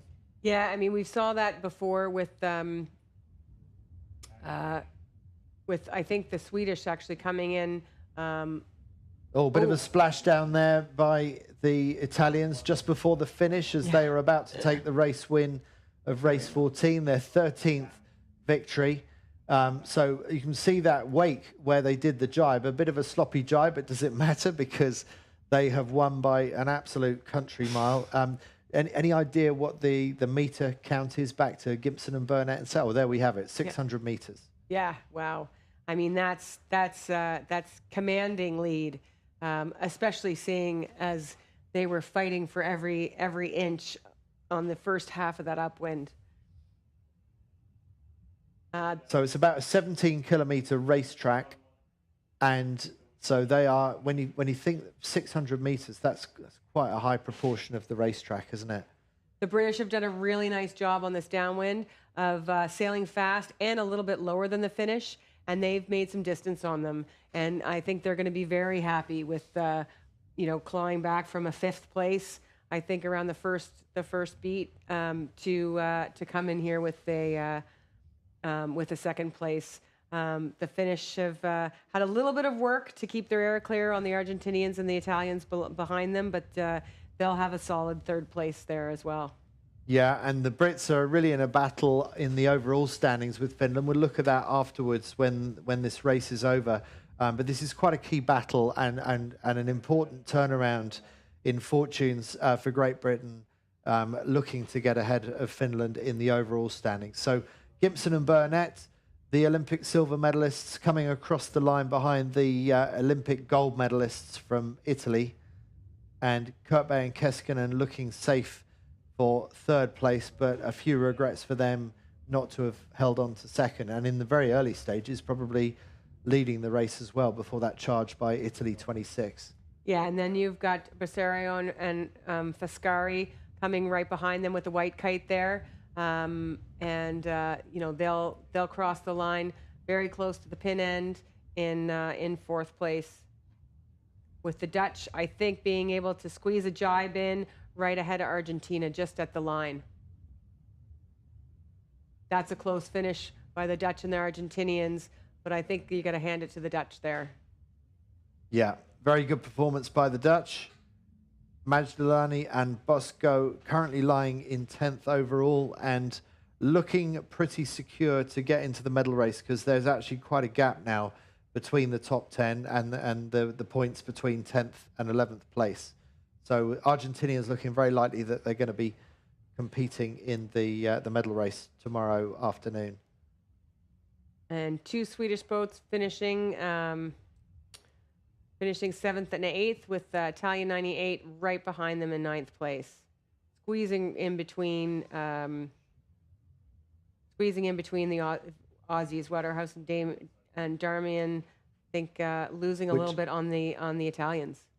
They did. So the jibe by Ugolini and Jubilee soon after the windward mark has got them ahead of the Australians on that final downwind. So it was a punt worth taking for Italy, and it's gained them a point back ahead of Waterhouse and Darmanin. Every point counts in this regatta, and so you know they're going to be at least happy the fact that they were able to get that back. Now, that wasn't a straightforward victory for Tita and Banty, even though they won by 600 meters at the end. I just wonder if there's any stats that we can look at that sort of help us work out what was going right and what was going wrong for various teams in that one. I'll give you a little bit of time to think about that. I'm just wondering if we've got time for an interview before the next race. So we'll see if we can tee something up before the next one. So yeah, just looking at the stats, you know, in the last race when Tita and Banty won the start basically, and then had their pick of the lane, you know, they sailed fast and they sailed a little bit of extra distance in order to sail fast. In this one, they were the fastest around the race course, and they sailed a little bit less distance, and that I think all had to do with that ley line call. And so you can see that the Finnish and the Italy 71 and the Dutch all sailed quite a bit of extra distance than the British and Tita and Banty. So, but Tita and Banty's top average speed over the race course 16.63. You know, the next boat that comes close is actually Sweden 14 at 16.28. They sailed a lot of extra distance to get that speed, and they were in 7th place. So, you know, all of the top 5, none of them barely broke 16 knots, whereas they were over, you know, over 16.5. So big speed difference for them. Now, one of the Swedish teams that's had some pretty good scores from time to time, we saw them just 7th in that race, is Svensson and Dackhammer. And we got an interview with them earlier on this week. Let's hear from them. Welcome back to the 2022 Worlds and the Nacra 17 class. We just finished up day 3, and I'm with Ida and Marcus from Sweden. And you guys had a pretty good day today, right? Even though it was kind of late? We had actually a quite tricky day in the 2 first races. We couldn't manage to get out on the left side where most of the pressure was. So struggling in the starts, but then the last race we managed to get a good clear start and get out there. So it's pretty nice. Awesome. And one of the reasons why I wanted to talk to you was about that third race of the day. And on the upwind leg, the one thing that I noticed, there was a camera angle between you guys and Italy 26, Rogi and Kata, and where you were leading that pair, there was a long stretch where you were on starboard, foiling upwind, hammer down, everyone's going about the same speed. Then when you tacked, I just noticed that when the boat's flying a hull, you're pointing like 20, 30 degrees higher than the other person. And then when you put the hull down and start trying to foil, you go straight back down to that other person. So Marcus, maybe just tell me about that kind of exchange and what everyone was trying to do on that beat. Yeah, so we had actually lost the foiling just before the tack. And so hence after that, we roll into the tack, try to block the Italians because they are coming fully foiling as we tack. Try to block them. I think we did what we could, but then it takes a while to adjust the settings on the boat before we can go up on the foils again. Gotcha. So to get really technical, if you're foiling into the tack, it's easier to foil out of the tack? Well, you carry more speed through. So then you're at a higher speed after, and then you're more likely to foil again earlier on the next tack. Are we, as observers, are we being too simple to think that, it's all about when to foil and when not to foil on a day like today? It is pretty much, yeah. You get a pressure and you get foiling and you could just go so much faster. So it's all about the speed and the pressure. So cool. And let's work this way a little bit.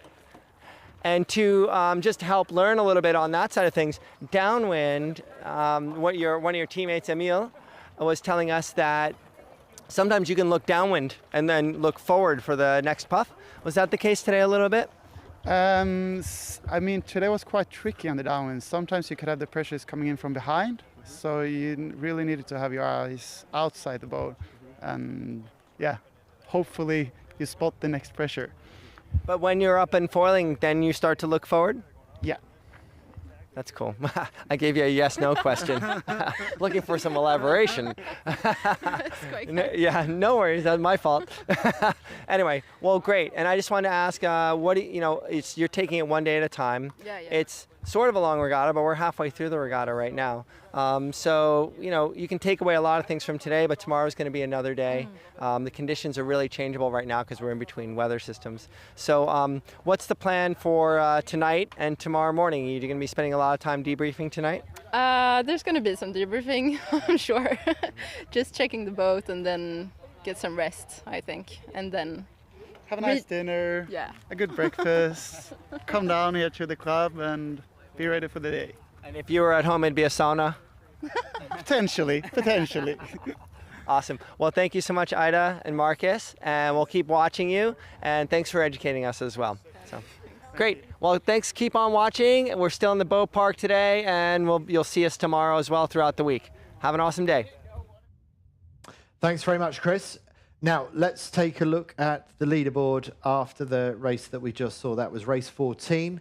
And it was another victory for Tita and Banti. And so they're now on a perfect 13 points, discarding that 20th from a couple of days ago. Ugolini and Jubilee, they had a bit of a slip by their standards, getting a 9th. That opens the door for Kurt Bay and Keskinen and Gimpson and Burnett to have a go at the second string Italians. And look how important that overtake by Gimpson and Burnett was on Kurt Bay and Keskinen, because there is now just a point between Finland and Great Britain for the bronze medal position. And then there's a bit of a gap back to Waterhouse and Darmanin from Australia in 5th, with Bicero and Frascari having a good day and closing the gap as they now sit in 6th.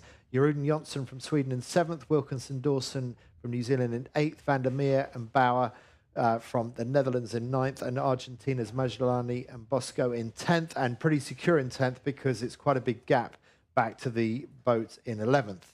So that's how things are shaping up. We got one more race this afternoon. Lisa, we've got another race in the morning, and then we got the medal race.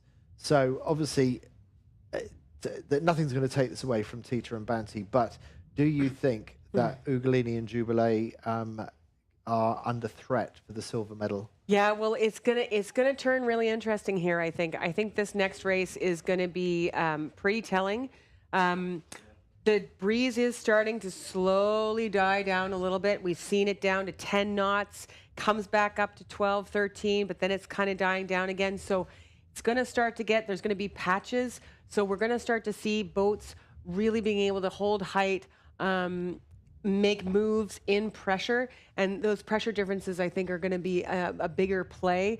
I think it's still going to be a right-hand race course, but if you can be in the pressure getting across, it's going to make a bigger deal. So I think Gibson and Burnett are, I think they're probably really happy that they're because they've got modes, I think, on height that other boats don't have, and I think that will really play into their hand going into this next race, and possibly into the race tomorrow, which is supposed to be a little bit earlier. It may be a little bit lighter. So, this isn't going to be a runaway for, I don't think, for second or third. I think we're going to see the points get a little bit tighter, and I think it's going to be really interesting for those medals. Great, okay. Meanwhile, as we wait for the start of race 15 to get underway, Chris got an interview with Tita and Banty, the team of the hour. So let's hear from them. Welcome back to the 2022 Worlds and the Nacra 17 class. We are on day 3, or just finished up day 3, and it was a tricky day today. I wasn't too sure if everyone was foiling all the way around the course today on the Nacra 17, but what I really wanted to talk to you about is on the upwind legs. We saw with Ida and Marcus falling off the foils going into the attack, and it took them a long time, and you wound up passing them coming back up on the foil. So Katerina, how important is it to just stay foiling going into the attack versus in these conditions? In every condition, as much as you can foil, as much you go fast, as much you keep on distance, no? You go. So it's really a critical point and a really important point to get on foil as soon as possible and to keep foiling as much as possible. Right. So like kind of a hyper focus. Even like if you're thinking about tacking, still focus on staying foiling the whole time. I think is one of the most important things in a foiling boat. And today, was it just a day where you just, like Ida said, she goes, well, it was as simple as, if you decide to foil or not, that decision was the most important part of the day. It wasn't a day where you can foil all the way around the course, was it? It was not really hard decision. I mean, when you have wind, you can go on the foils. If not, you have to stay displacement. So it's more the hardest part is to find the wind, to find a good pressure and go on the foils. That's the hard part of today. Awesome. And for both of you, the last question is, you guys are investing a lot of time into the boat. Since the last time I've seen you, you've been probably put in even many more days. But how important is it to spend time away from each other in between regattas? Do you work on that too? Is it important? I mean, away from each other, you mean that everyone has his life, his and her life, his own training. Yeah, I think you should find a balance in everything. What you work for your team, I think there is not like a receipt for everyone. I think there is the right receipt for your team. So you just find the right balance for you and what it works for your team. So we spend a lot of time together. We spend time also by our own. And I think in these years we find our balance. Awesome. Yeah, it shows you're like hungry to sail together and do your own thing. I know you have a film and a book, so that might take up some of your time. I'm waiting to see your film and your book. But thank you for explaining us those little details. We still got a lot more racing left. So what do you look forward to for the rest of the week? We hope we're gonna have good wind, maybe a bit stable, more stable than today, and yeah, looking forward to go fast. Awesome. Well, thanks so much, Thank you so Kata, much. Raji, Thank you. and Thank you so much. keep watching the boat park, and we'll see you at the studio. Right, thanks very much, Chris. And so that's Tita and Banty, who look like they have more than one hand. I would say 3 out of 4 hands on the trophy by now. They're grabbing a hold of it hard. Really, really hard to see that going any other way right now. And in fact, I don't know if we could do the maths on that, but maybe they could even win with 2 races to spare. Anyway, we can come back to that. More importantly, the conditions definitely changed from the first Nacra race to the second Nacra race. It's not as nailed on as it was with the 49er racing we saw earlier in the afternoon about just banging the right-hand corner. Something's changing. Yeah, so it is, as we mentioned before, it is getting later. It's 5 o'clock right now, just after. And we're starting to see more variability. We're starting to see bigger shifts. We would expect that they would go further to the right, but then you'll see clicks back to the left, sometimes with pressure too. And we did see that in the middle of the race there as well. So, it's about keeping your eyes up, trying to have your bow in pressure, but you've got to minimize your maneuvers, and the pressure is getting lighter. So we've seen just in the last minutes, I've seen my first 9 knots. So we haven't seen anything under double digits all day, and now it's starting to die down. So the pressure differences are going to get bigger as this race goes, and so are the shifts. So this is going to, I think, play into the hands of some of the boats that don't necessarily have the straight line speed, but have a little bit more of that light air moding. Now, a team that we haven't mentioned at all during the Nacra races today so far is Sarah Newbury and David Liebenberg. Now, we spoke a lot about them a couple of days ago in the funky, fluky stuff. Do you think we could see the American team come back into play if the wind continues to drop? Yeah, I mean, they seem to have a little bit of mojo when it gets a little bit lighter, and I think they're pretty good at sniffing out the breeze and getting their boat in pressure and comfortable using it when they do. So I wouldn't count them out this later in the day. And then again, tomorrow is going to be a very different day. The forecast right now has it for a northeast gradient, and that's supposed to stay kind of all day with like light cloud cover, and somewhere in 6 to 10 knots. So that's going to lead into their hand as well. So I don't know what the point spread is, but I know it's a lot, but it's not over until it's over. Have we used up our sunshine quota for 2022? Do we have sunshine tomorrow? We might have some peeking through, but I think there's going to be quite a substantial cloud cover. So I wouldn't think that the heating that we've seen is going to. It's a light gradient, unfortunately. It would be nice if it was a little bit stronger, but I think that gradient's going to hold all day. Okay, so that means that it's not going to be this sort of stable sea breeze stuff that some of the front runners like to rely on. Well, they never admit that, of course. I mean, they say they're ready for anything and they're ready for any kind of battle. But we did see the fragility of Adele Van Aanholt and Annette Doets the other day in the 49er FX. They had a terrible time of it. And fortunately for them, the Swedes weren't much better. So the front two in the 49er FX, they look vulnerable, for example, in those conditions. What about the Nacra? Who do you think is vulnerable in those conditions? Yeah, well, I think the Italian teams have an edge in the straight line speed. Tito and Banti, I don't think they really have to worry about it based on the score line. But Ugolini and Glubele, I think they're gonna, they've got to be careful about their moding and their positioning. It's going to be tricky though, because you can't watch everybody, and it's going to come down to who is it that's actually leveraging away from me and not. But I think there's a few teams out there that are probably pretty happy that the next 2 races might be a little bit different. While we wait for the next race to get underway, that's going to be our last race that we talk about this afternoon, the Nacra 17s. Just want to go back a little bit in history and find out about an amazing racing yacht of its era. It's Bluenose. So Chris is going to be talking to Captain Watson in a short space of time, but just very quickly in 15 or 20 seconds, just give us a background to this boat. Yeah, so the Bluenose was built in Lunenburg, Nova Scotia, my hometown, in 1921, and it was built as a working schooner, but the working schooners were built to be fast so that they could race out to the fishing grounds and race back in as quickly as they could with their catch.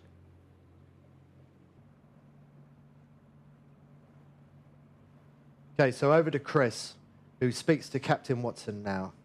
Awesome. We are on day 4 of the 2022 Nacra 17 49er and 49er FX Worlds. And what a treat we have this morning. It's luckily a nice calm morning. We have the Bluenose 2 schooner If you look, it's all over the place around here. It's on the license plate for Nova Scotia. And we are here with Captain Watson. Nice to meet you, Captain Watson. Good morning. How are you this morning? I'm awesome. So, you know, to a lot of these sailors, they're not going to see this until they rock up this morning. They're so hyper-focused on this World Championship. But I know they're all like really great sailors at heart, and they're going to love seeing this. So tell us a little bit about the Bluenose and why it's here. So Bluenose 2 is an ambassador vessel for the province of Nova Scotia, and we're a replica vessel of a 1921 fishing schooner. And in those days, they were racing Best American, Best Canadian fishing schooner, and the original Bluenose won the trophy in 1921 and never lost it until the last race in 1938. Awesome. And this is a replica, and these schooners, they were used to race to go fishing too, probably, but this one was more of a racing schooner? Oh, this was actually a fishing schooner. She spent most of her time fishing. So there would be international races from time to time, sometimes 4 years between races, but she bested her American competitors every chance that she got. Awesome. Well, it's such an impressive boat. And, you know, in Canada, we know a lot about the junior training schemes in the country, but what kind of training is done on the Bluenose 2? This is all on-the-job training, so we take young people from across Nova Scotia and some from across Canada, and they come with zero experience. And we teach them how to do bright work and how to paint and how to set topsails aloft and steer and be at sea at night, and we teach them the whole thing. Cool. And what does that do for a young person going forward? Some people can look at this and say, you know, oh, the future is these fast boats or fast super yachts or something like that. What does it do for a young person to get training on the Bluenose too? I think, you know, the future is fast yachts and fast boats, but you know, it's work ethic, it's self-confidence, it's ability to stand and talk to people you don't know, it's the ability to tackle something that you've never done before and have a successful outcome. Awesome. Well, I think that your crew shares a lot of the same values as the Olympic sailors do too. So we hope we get to see you and the crew on shore. And for now, thanks for bringing the beautiful scenery and inspiration. You're welcome. Thanks for coming out to see us. Awesome. And then we'll just go back to the studio and watch the rest of the racing for day 4. Chris, thank you very much for that. And thanks to Captain Watson. And what an amazing boat, and it had an incredible record. It was pretty much as successful in its day as Tita and Banty in the Nacra 17. Yeah, not losing a race. I think they actually didn't lose any races. So better than Tita and Banty. Yeah. Right, so we got 4 minutes to the start of our last race of the afternoon. This is going to be race 14 of the Nacra 17s. And it does look significantly lighter. I wonder if we're getting to marginal foiling where we've got different types of mode. Maybe low rider displacement mode might be an option. Yeah, I mean, we're sometimes dipping under 10 knots. So I'm not sure if we're quite there yet, but we're getting very close. And it's only going to keep on dropping, isn't it, at this stage of the afternoon? Yeah. 5:15. Yeah, I mean, you would expect that we will get some hits of the old sea breeze, and it will probably come a little bit in waves. So people who can get their nose in the pressure and use that to minimize their risk, I think are going to look really good in this race. But you're going to have to be looking way up the race course to see if something's actually coming down and from what side it's coming down. I can see the, you know, in the SAP analytics, we can see that the direction of the breeze is starting to get a lot more unstable. So it's going to feel like there's a lot of shifts, but you don't want to be getting swirly. You want to be going for the big swings. And obviously in this fleet, you definitely want to be minimizing your maneuvers. But as we heard from Tita and Banty earlier in Chris's interview, maybe the most important thing is finding the biggest gust, the highest strength of wind, almost regardless of wind direction. Would you agree, or is that going too far? Yeah, I mean, especially if it's marginal foiling. You know, anybody who's in more pressure I think pressure is going to be king out here. So, you know, I think you would see right now 2 minutes and 30. People are doing their last stand-ups. They're really looking far up to see if there's any pressure differences up there that are going to make a significant advantage from one side to the other on this race course. In terms of the bias on the line and the other considerations in terms of where you start on the line, what's your thoughts? Yeah, so right now we're in a little bit of what I would say is a little bit of a right phase, but we've got a port bias line. So I think as the breeze is swinging right, the whole course is a little bit set up for that old breeze. So we have a little bit of course skew to the left. So that's going to favor the people who are sitting over there. You can see them right now setting up for that port approach and port tack start on right at the port line, because it is favored over there. So, you know, probably one of the early leaders out of here is going to be getting the best start at the pin and able to cross the most boats possible and poke out from that port line. There's not many boats left here at the committee boat end of the line. It's a U flag flying, so that's just coming down now. So the U flag means you cannot afford to be over early, otherwise you're disqualified. So that's why we see quite a lot of distance. The Nacra 17s hold back from the line quite a lot more than the 49ers that we saw earlier. Seems like they need a bit more runway for the best start. I just see Ugolini and Jubilee, Italy 98, amongst the gaggle of boats here at the committee boat, but most of the front runners, most of the top 10 seem to be going for middle to pin end kind of starts with 25 seconds to go and still a real big sag in the middle of the line. Yeah, interestingly, Tita and Banty are one of the boats that are a little bit closer to the pin. They're in the mix. Just down by the committee boat, and they're on starboard tack, the lowest starboard tack boat there at the committee. 5 seconds to go. Some boats really close to the line at the far end. 0, and I think it was a clear run. Who will be able to start cleanly on port tack? There's someone having a go at it from the middle of the line, and it looks like they're going to get away with it. Yeah, there was a huge port bias on that line, and anybody who started on port anywhere close to the mid to upper end of the line has a significant advantage right now. We're reading right before the start, we were reading almost 100 meters of bias on that line. So that was a big difference. The breezes clicked back right a little bit as they sail over. So we'll see how that goes. Looks like there's some nice pressure there in the middle of the race course. And who is that's coming across in the middle? Yeah, let's try and identify them, because whoever they are, there's 3 or 4 boats that are doing really nicely on port tack, and very big angle differences. As usual, the boats closest to picture seem to be on quite a lower heading. So Brazil is the most obvious example, and the further to the middle of the course you go, the better the angle. Yeah, so those boats that are in the middle, we've got, I'm just getting oriented here. But not surprising, the Chinese are in the mix on this, early race, because I think they were doing well when the breeze got a little bit up and down.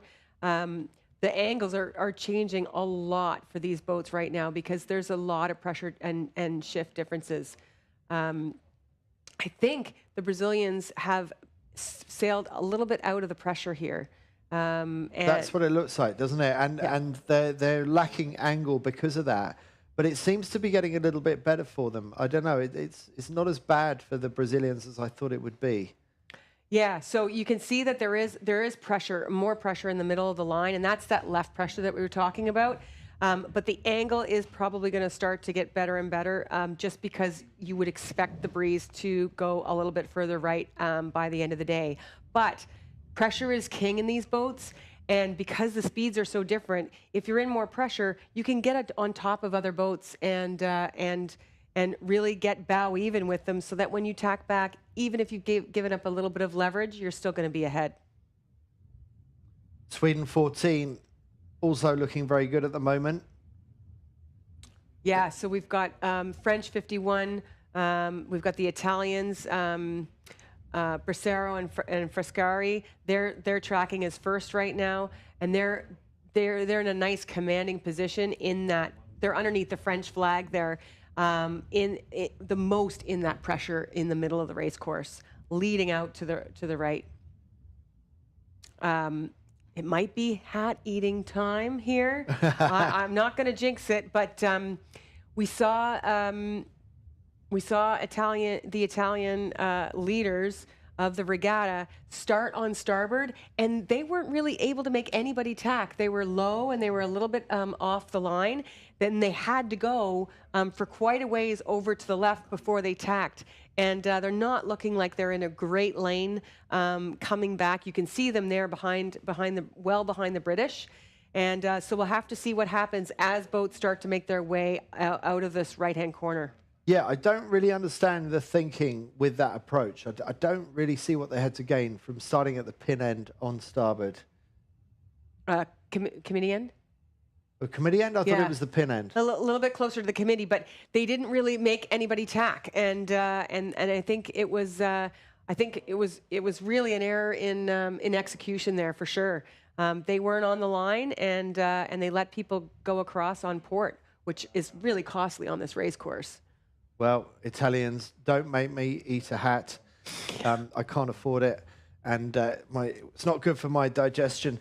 But I'm sure that they can pull something back. It's going to be a fascinating race to see how ITA 26 comes back from this. They looked dodgy in the early stages of the previous race, and they went on to win that one by 600 meters. But at the moment, it's another Italian team, Bissero and Frascari, that are making the running as they tack on to starboard across the front of GBR 21 Gibson Burnett.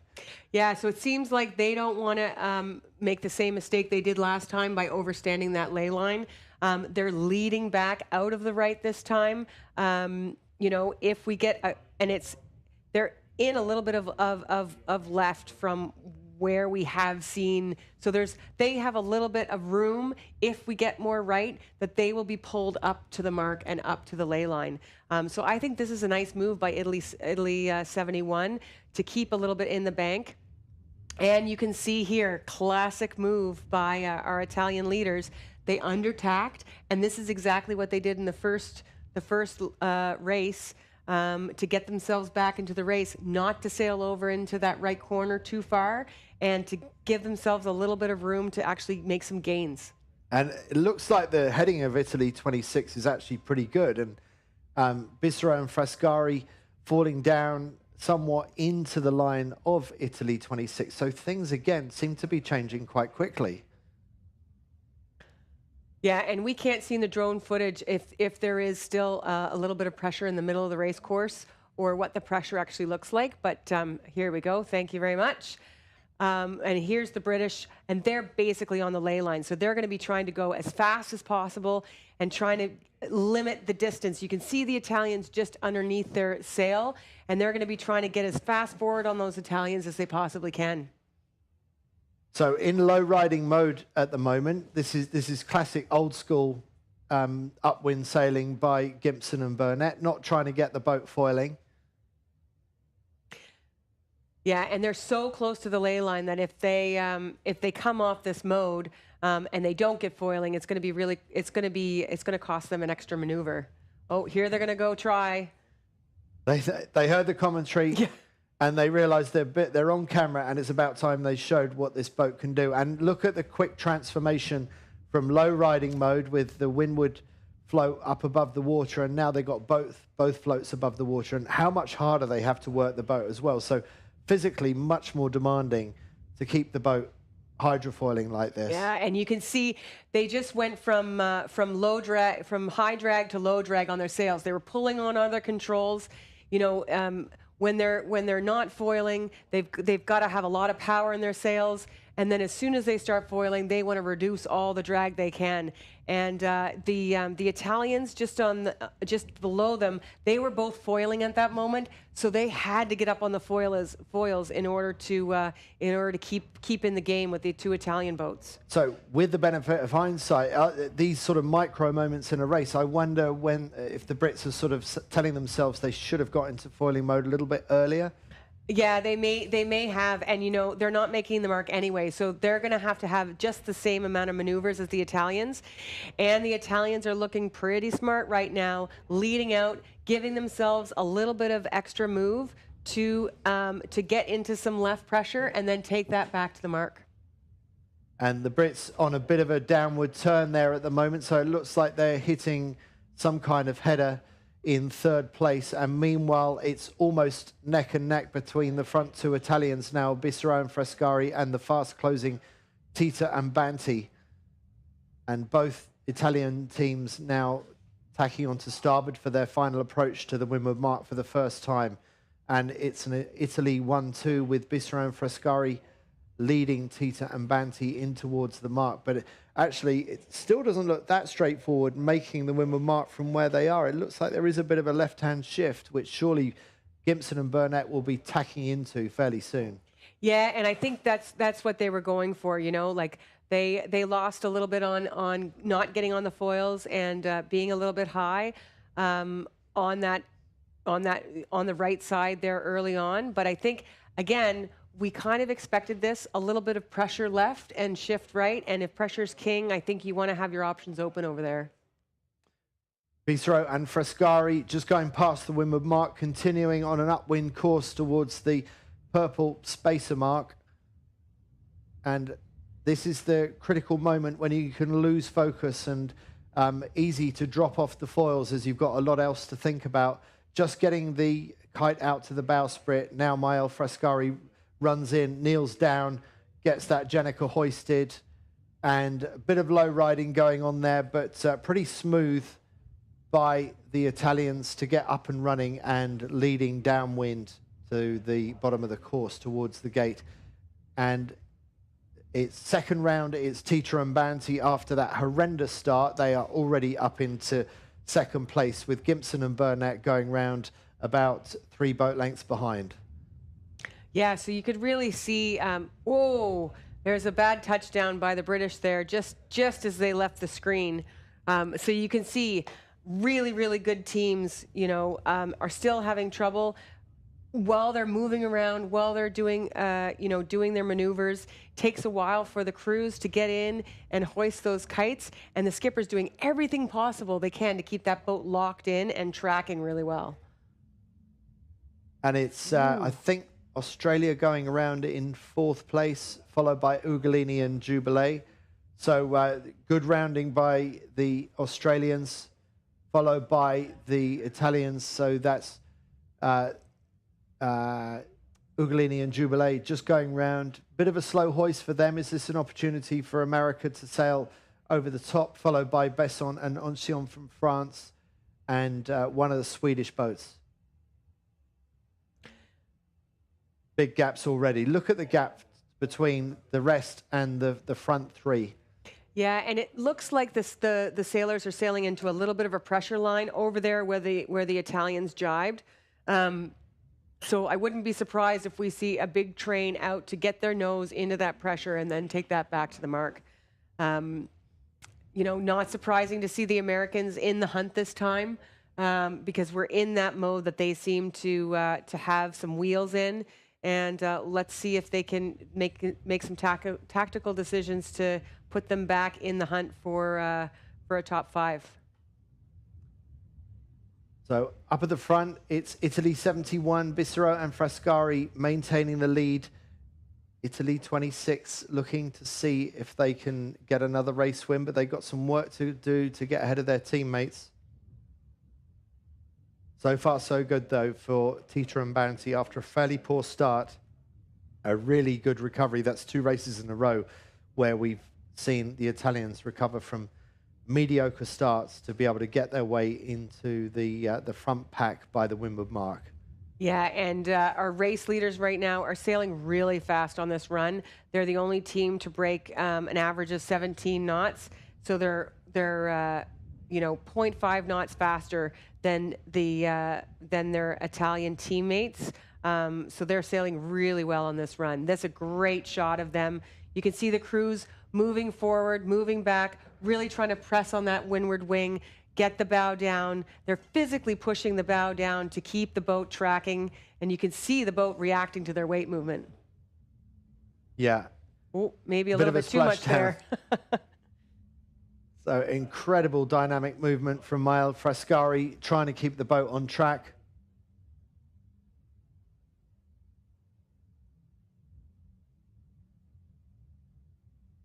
Chris, you've spoken to these Italians quite a bit over the last few days.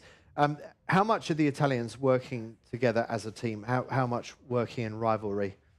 Well, that's a lot of people's questions. I saw the Swedish skipper talking to Gigi Ugolini, and the first question they asked, they were joking around together, and they're like, okay, how much do you guys share? How much tuning do you guys do? Well, you know, why are your teammates so fast? And he's like, well, we go out and we practice together, but, you know, we share as much as we can. You know, so really kind of a flat answer. They'd like to know more, too. Everybody wants to go faster. But the reality is with these teams is just being around each other, just the way they carry each other, the way they work on boat prep. You can see them all working on the boat early in the day, doing all the same things. So, you know, there is some osmosis going on there. Great rounding by the Italians we were just talking about.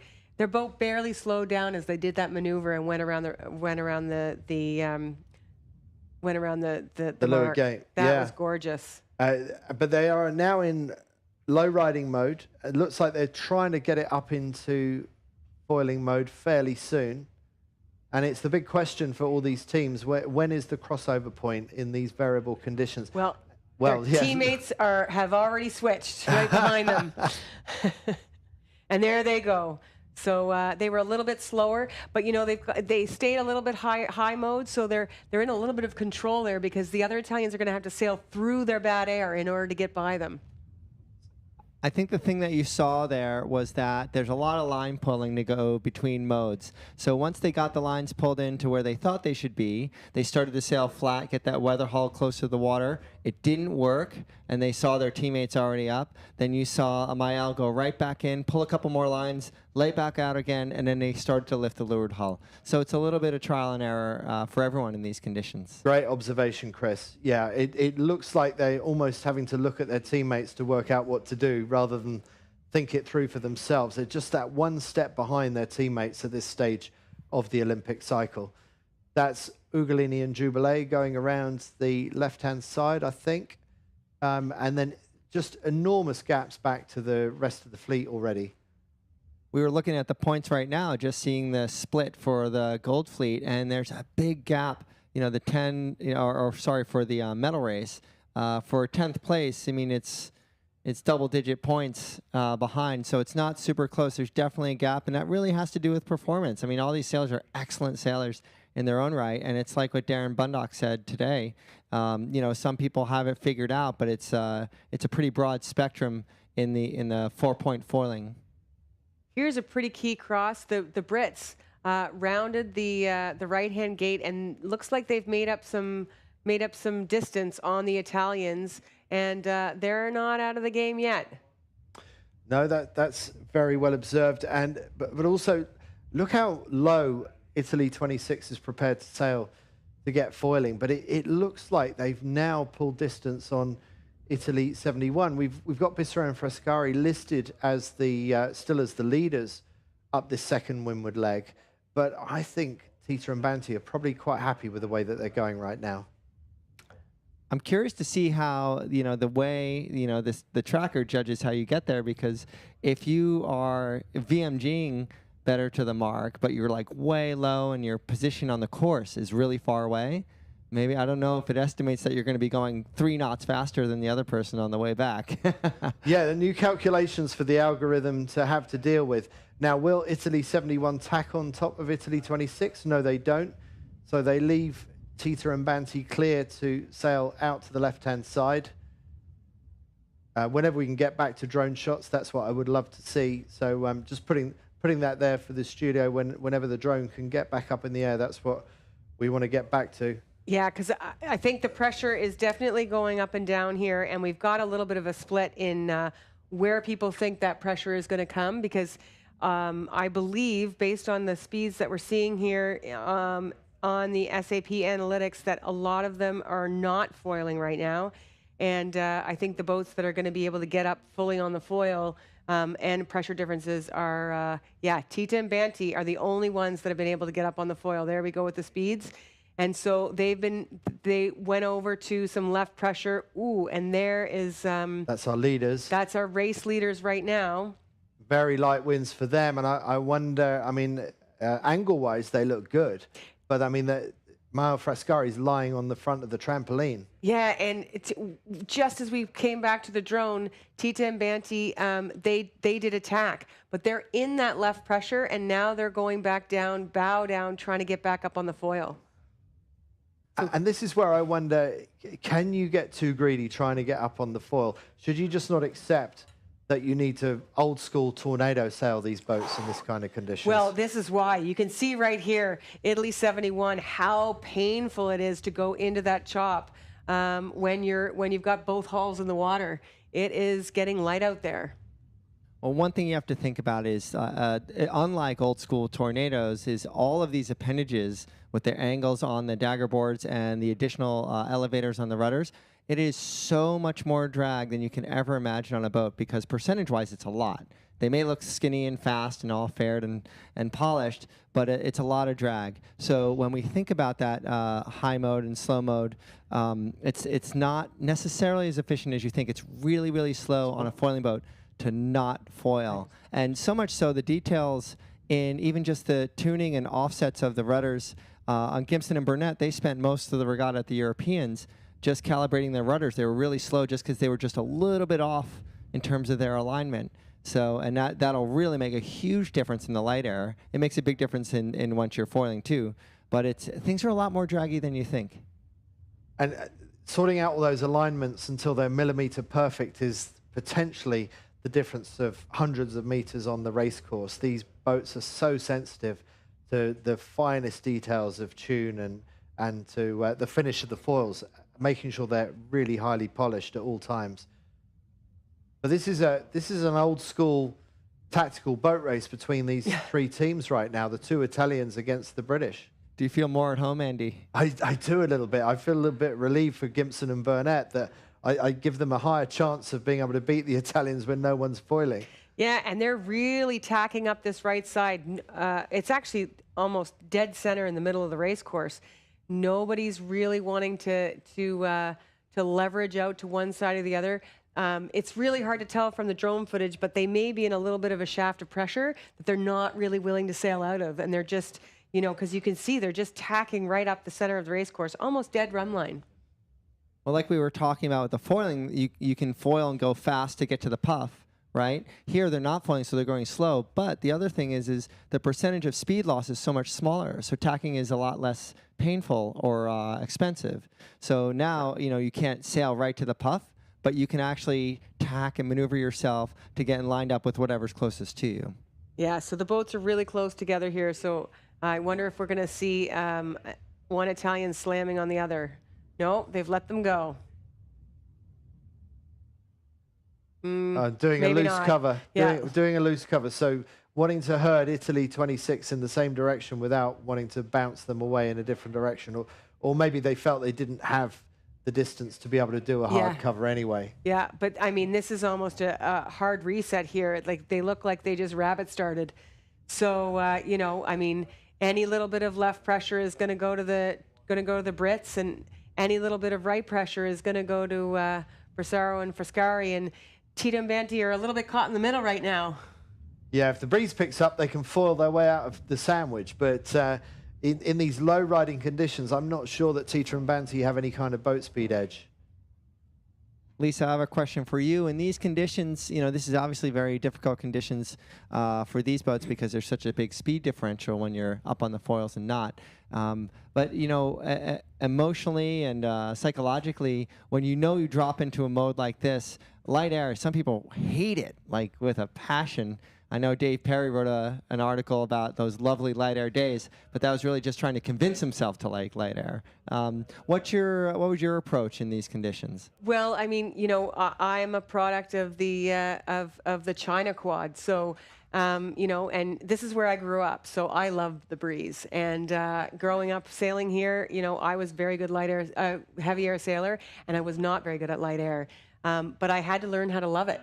And by the time we got to China, and it's time in the boat, and it's making your weaknesses a strength. And it's just really about training and about how you approach, your process. More aggressive defense this time by Italy 71. Bicero and Frascari tacking more on the face of Italy 26. So it's starting to get personal.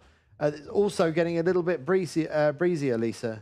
Yeah, so the breeze has kicked up just a little bit here, but we're still at around 8 knots. I don't think it's quite foiling yet, but they are in a left phase, and I really think the Italians wanted Brissario and Frescari wanted to make their teammates have to tack out of phase right now because they're in a left in a left shift. You know, it would have been really costly had they had to tack, and they're actually sitting in some bad air just to stay in phase. Both boats are pulling away from the British, though. It looks like Gimpson Burnett missed the best of that new breeze, and so the Italians between them have pulled some distance. And coming into play from the right-hand side, left of your screen, it looks like Besson and Ancillon from France might be starting to have a sniff of third place from Gimpson and Burnett. Yeah, they're definitely making some moves, and then the Australians are actually in the hunt as well. Looks like they're going to have a cross on the French behind this Italian group here. So interesting. And here they come, because we've been tacking up the center of the race course. Here is the windward mark. I believe it is a change mark. There's no, I don't think that there is an offset, a spacer mark. So we'll see what happens here. It's hard for us to tell here whether or not we've seen a change mark at the bottom of the race course. But Italy 71 now, as they're coming into their final approach, not worried about leaving the other ones over to the left, trying to minimize maneuvers at this point. Yeah, I think it's all going pretty well for Brissario and Frescari. I think Tita and Banti are running out of runway in this race.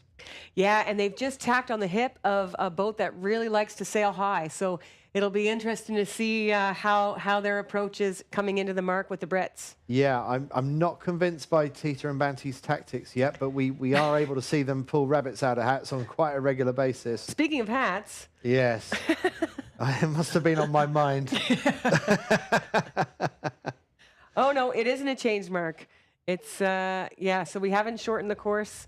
We're still up to the same mark that we were at before. So Brissario and Frescari safely round the windward mark for the final time, just getting to that spacer and with a good gap on the rest of the fleet. But that's a really, really tight offset there. They didn't really have to bear off once they tacked on the starboard. So maybe that's indicative of maybe a left shift, and maybe we're going to see just a lot of starboard tack, no jibing on this run. Yeah, so we have all the way up this beat, we've seen that left come in, which is, you know, they've been trying to play the difference between that left pressure and sailing up that mid to left side of the race course. If you saw Mael doing those long pulls to get one of the blades to go in the right direction, you know, there's on spools, there's a lot of line to pull. So the second Italian boat, Tita and Banti, do stay ahead of Gimpson and Burnett. It's pretty close between those two. So the Italians are going to have to pull off a good hoist to stay ahead of the Brits. So this is the Olympic and silver gold medalists from last year going around together. And they're just leaving your screen was the Australians, Little and Brown, tacking around the mark. So they've made their way into fourth place, just ahead of the French. I don't know what the numbers are here, but the fleet is really spread out, and that is the tough thing with really fast boats, because really fast boats and light air go really slow. So once they get going, the deltas are so huge, so it's really tough for the boats behind. But that said, you know, big gains can be made.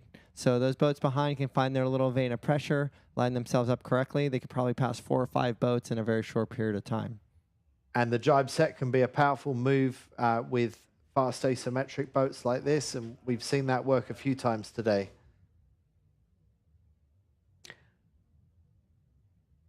Kind of saddens me to see the finish just a little further back there. They're really duking out, trying to hold third place overall. We know that we technically should be having one more fleet race in the morning before the medal race, but you know, I don't think Excelli and Sinem on the Finnish boat are thinking, you know, relaxed and saying, "Oh, this race doesn't matter."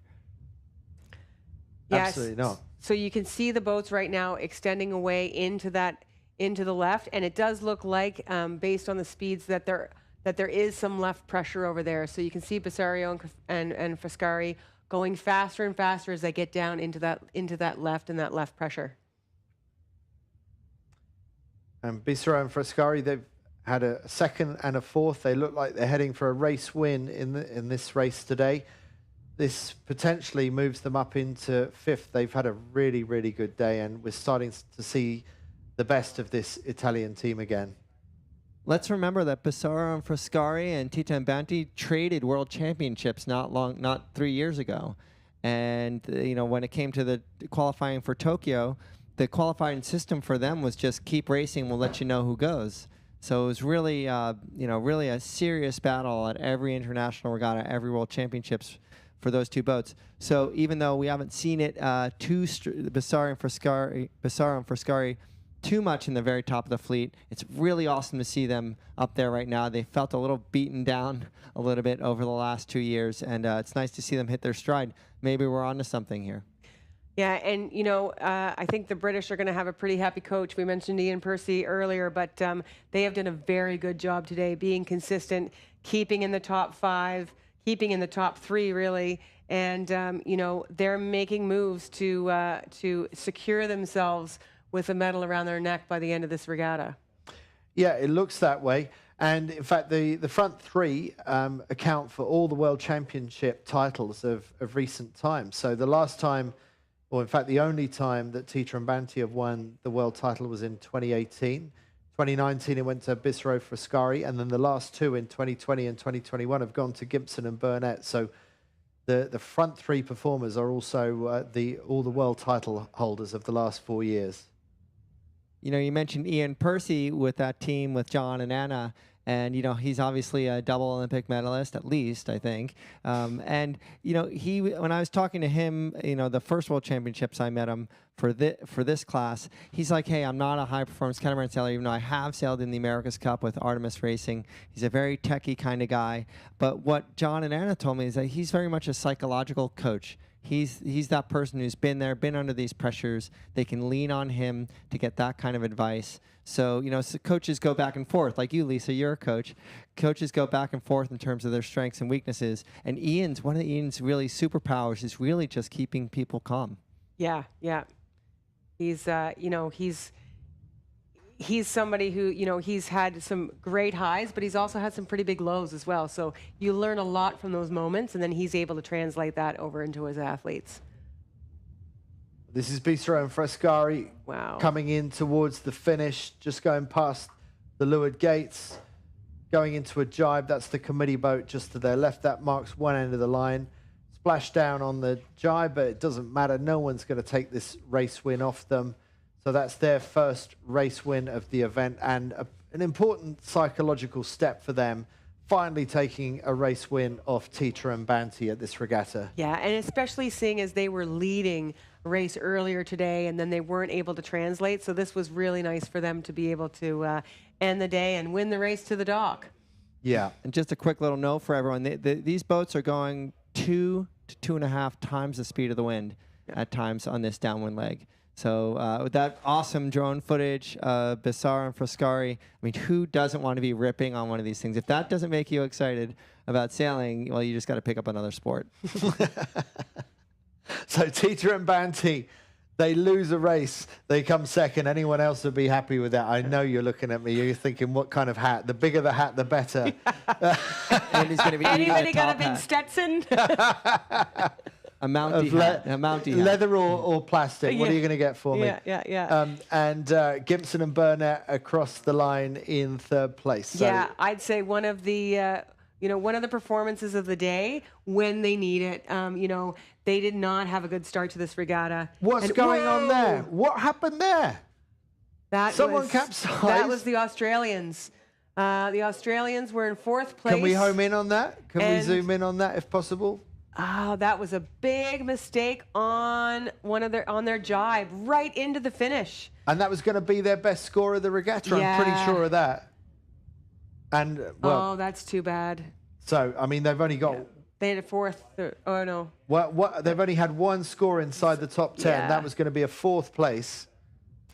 So communication error or something there, but that's really too bad for the Australians. But we don't get to see this too often. So let's see how fast. Check this out. We don't see too often someone do a capsize and write it and see what the consequences are with this awesome drone footage.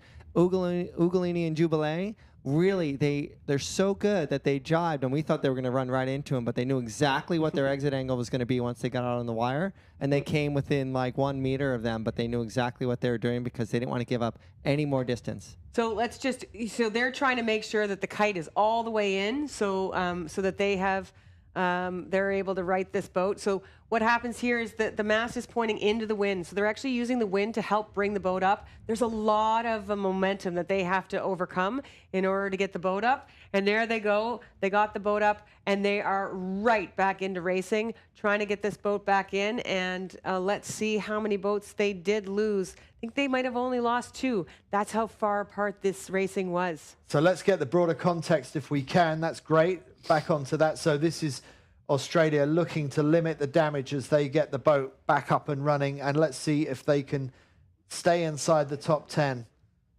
It means Ugolini and Jubilee finished in 4th. Kirkby and Keskinen back up to 5th. Although it's still close between them and the French. It could be Besson and Ancillon just get across. Have they jibed a little bit too early? It's going to be super close between the Finns and the French. And I think the French have the legs. The Finns, they need to head up the boat, surely. The Finns need to point the boat up. They haven't got any air in the spinnaker. They're just drifting across the line. But I think they take 6th. Svensson and Dackhammer in 7th.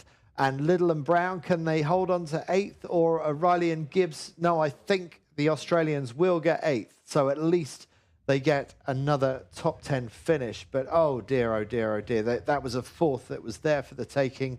And so it's a little unfortunate for the Australians, but a very, very fast recovery, wasn't it?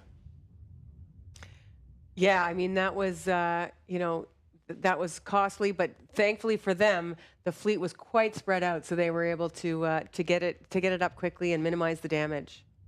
Yeah, if that had happened in a 15-knot race where the boats were going 20 knots, they would have lost almost half the fleet. At least, yeah, exactly. Okay, so got the back half of the fleet still bringing it up across the line.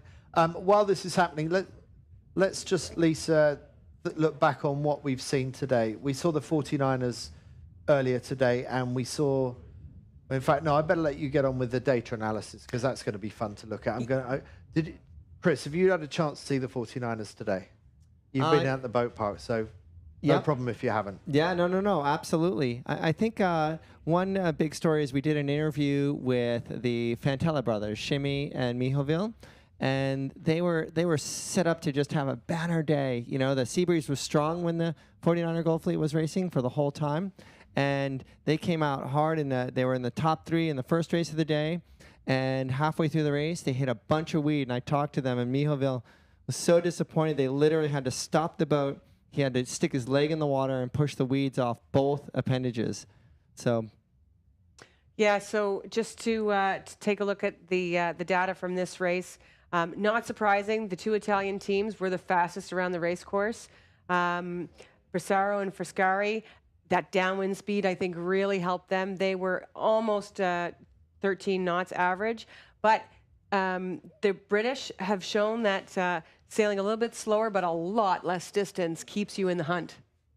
So it was the top 3 in that race that now hold the top 3 positions in the overall standings, as Gimpson and Burnett from Great Britain displaced Kirkby and Keskinen for 3rd place overall.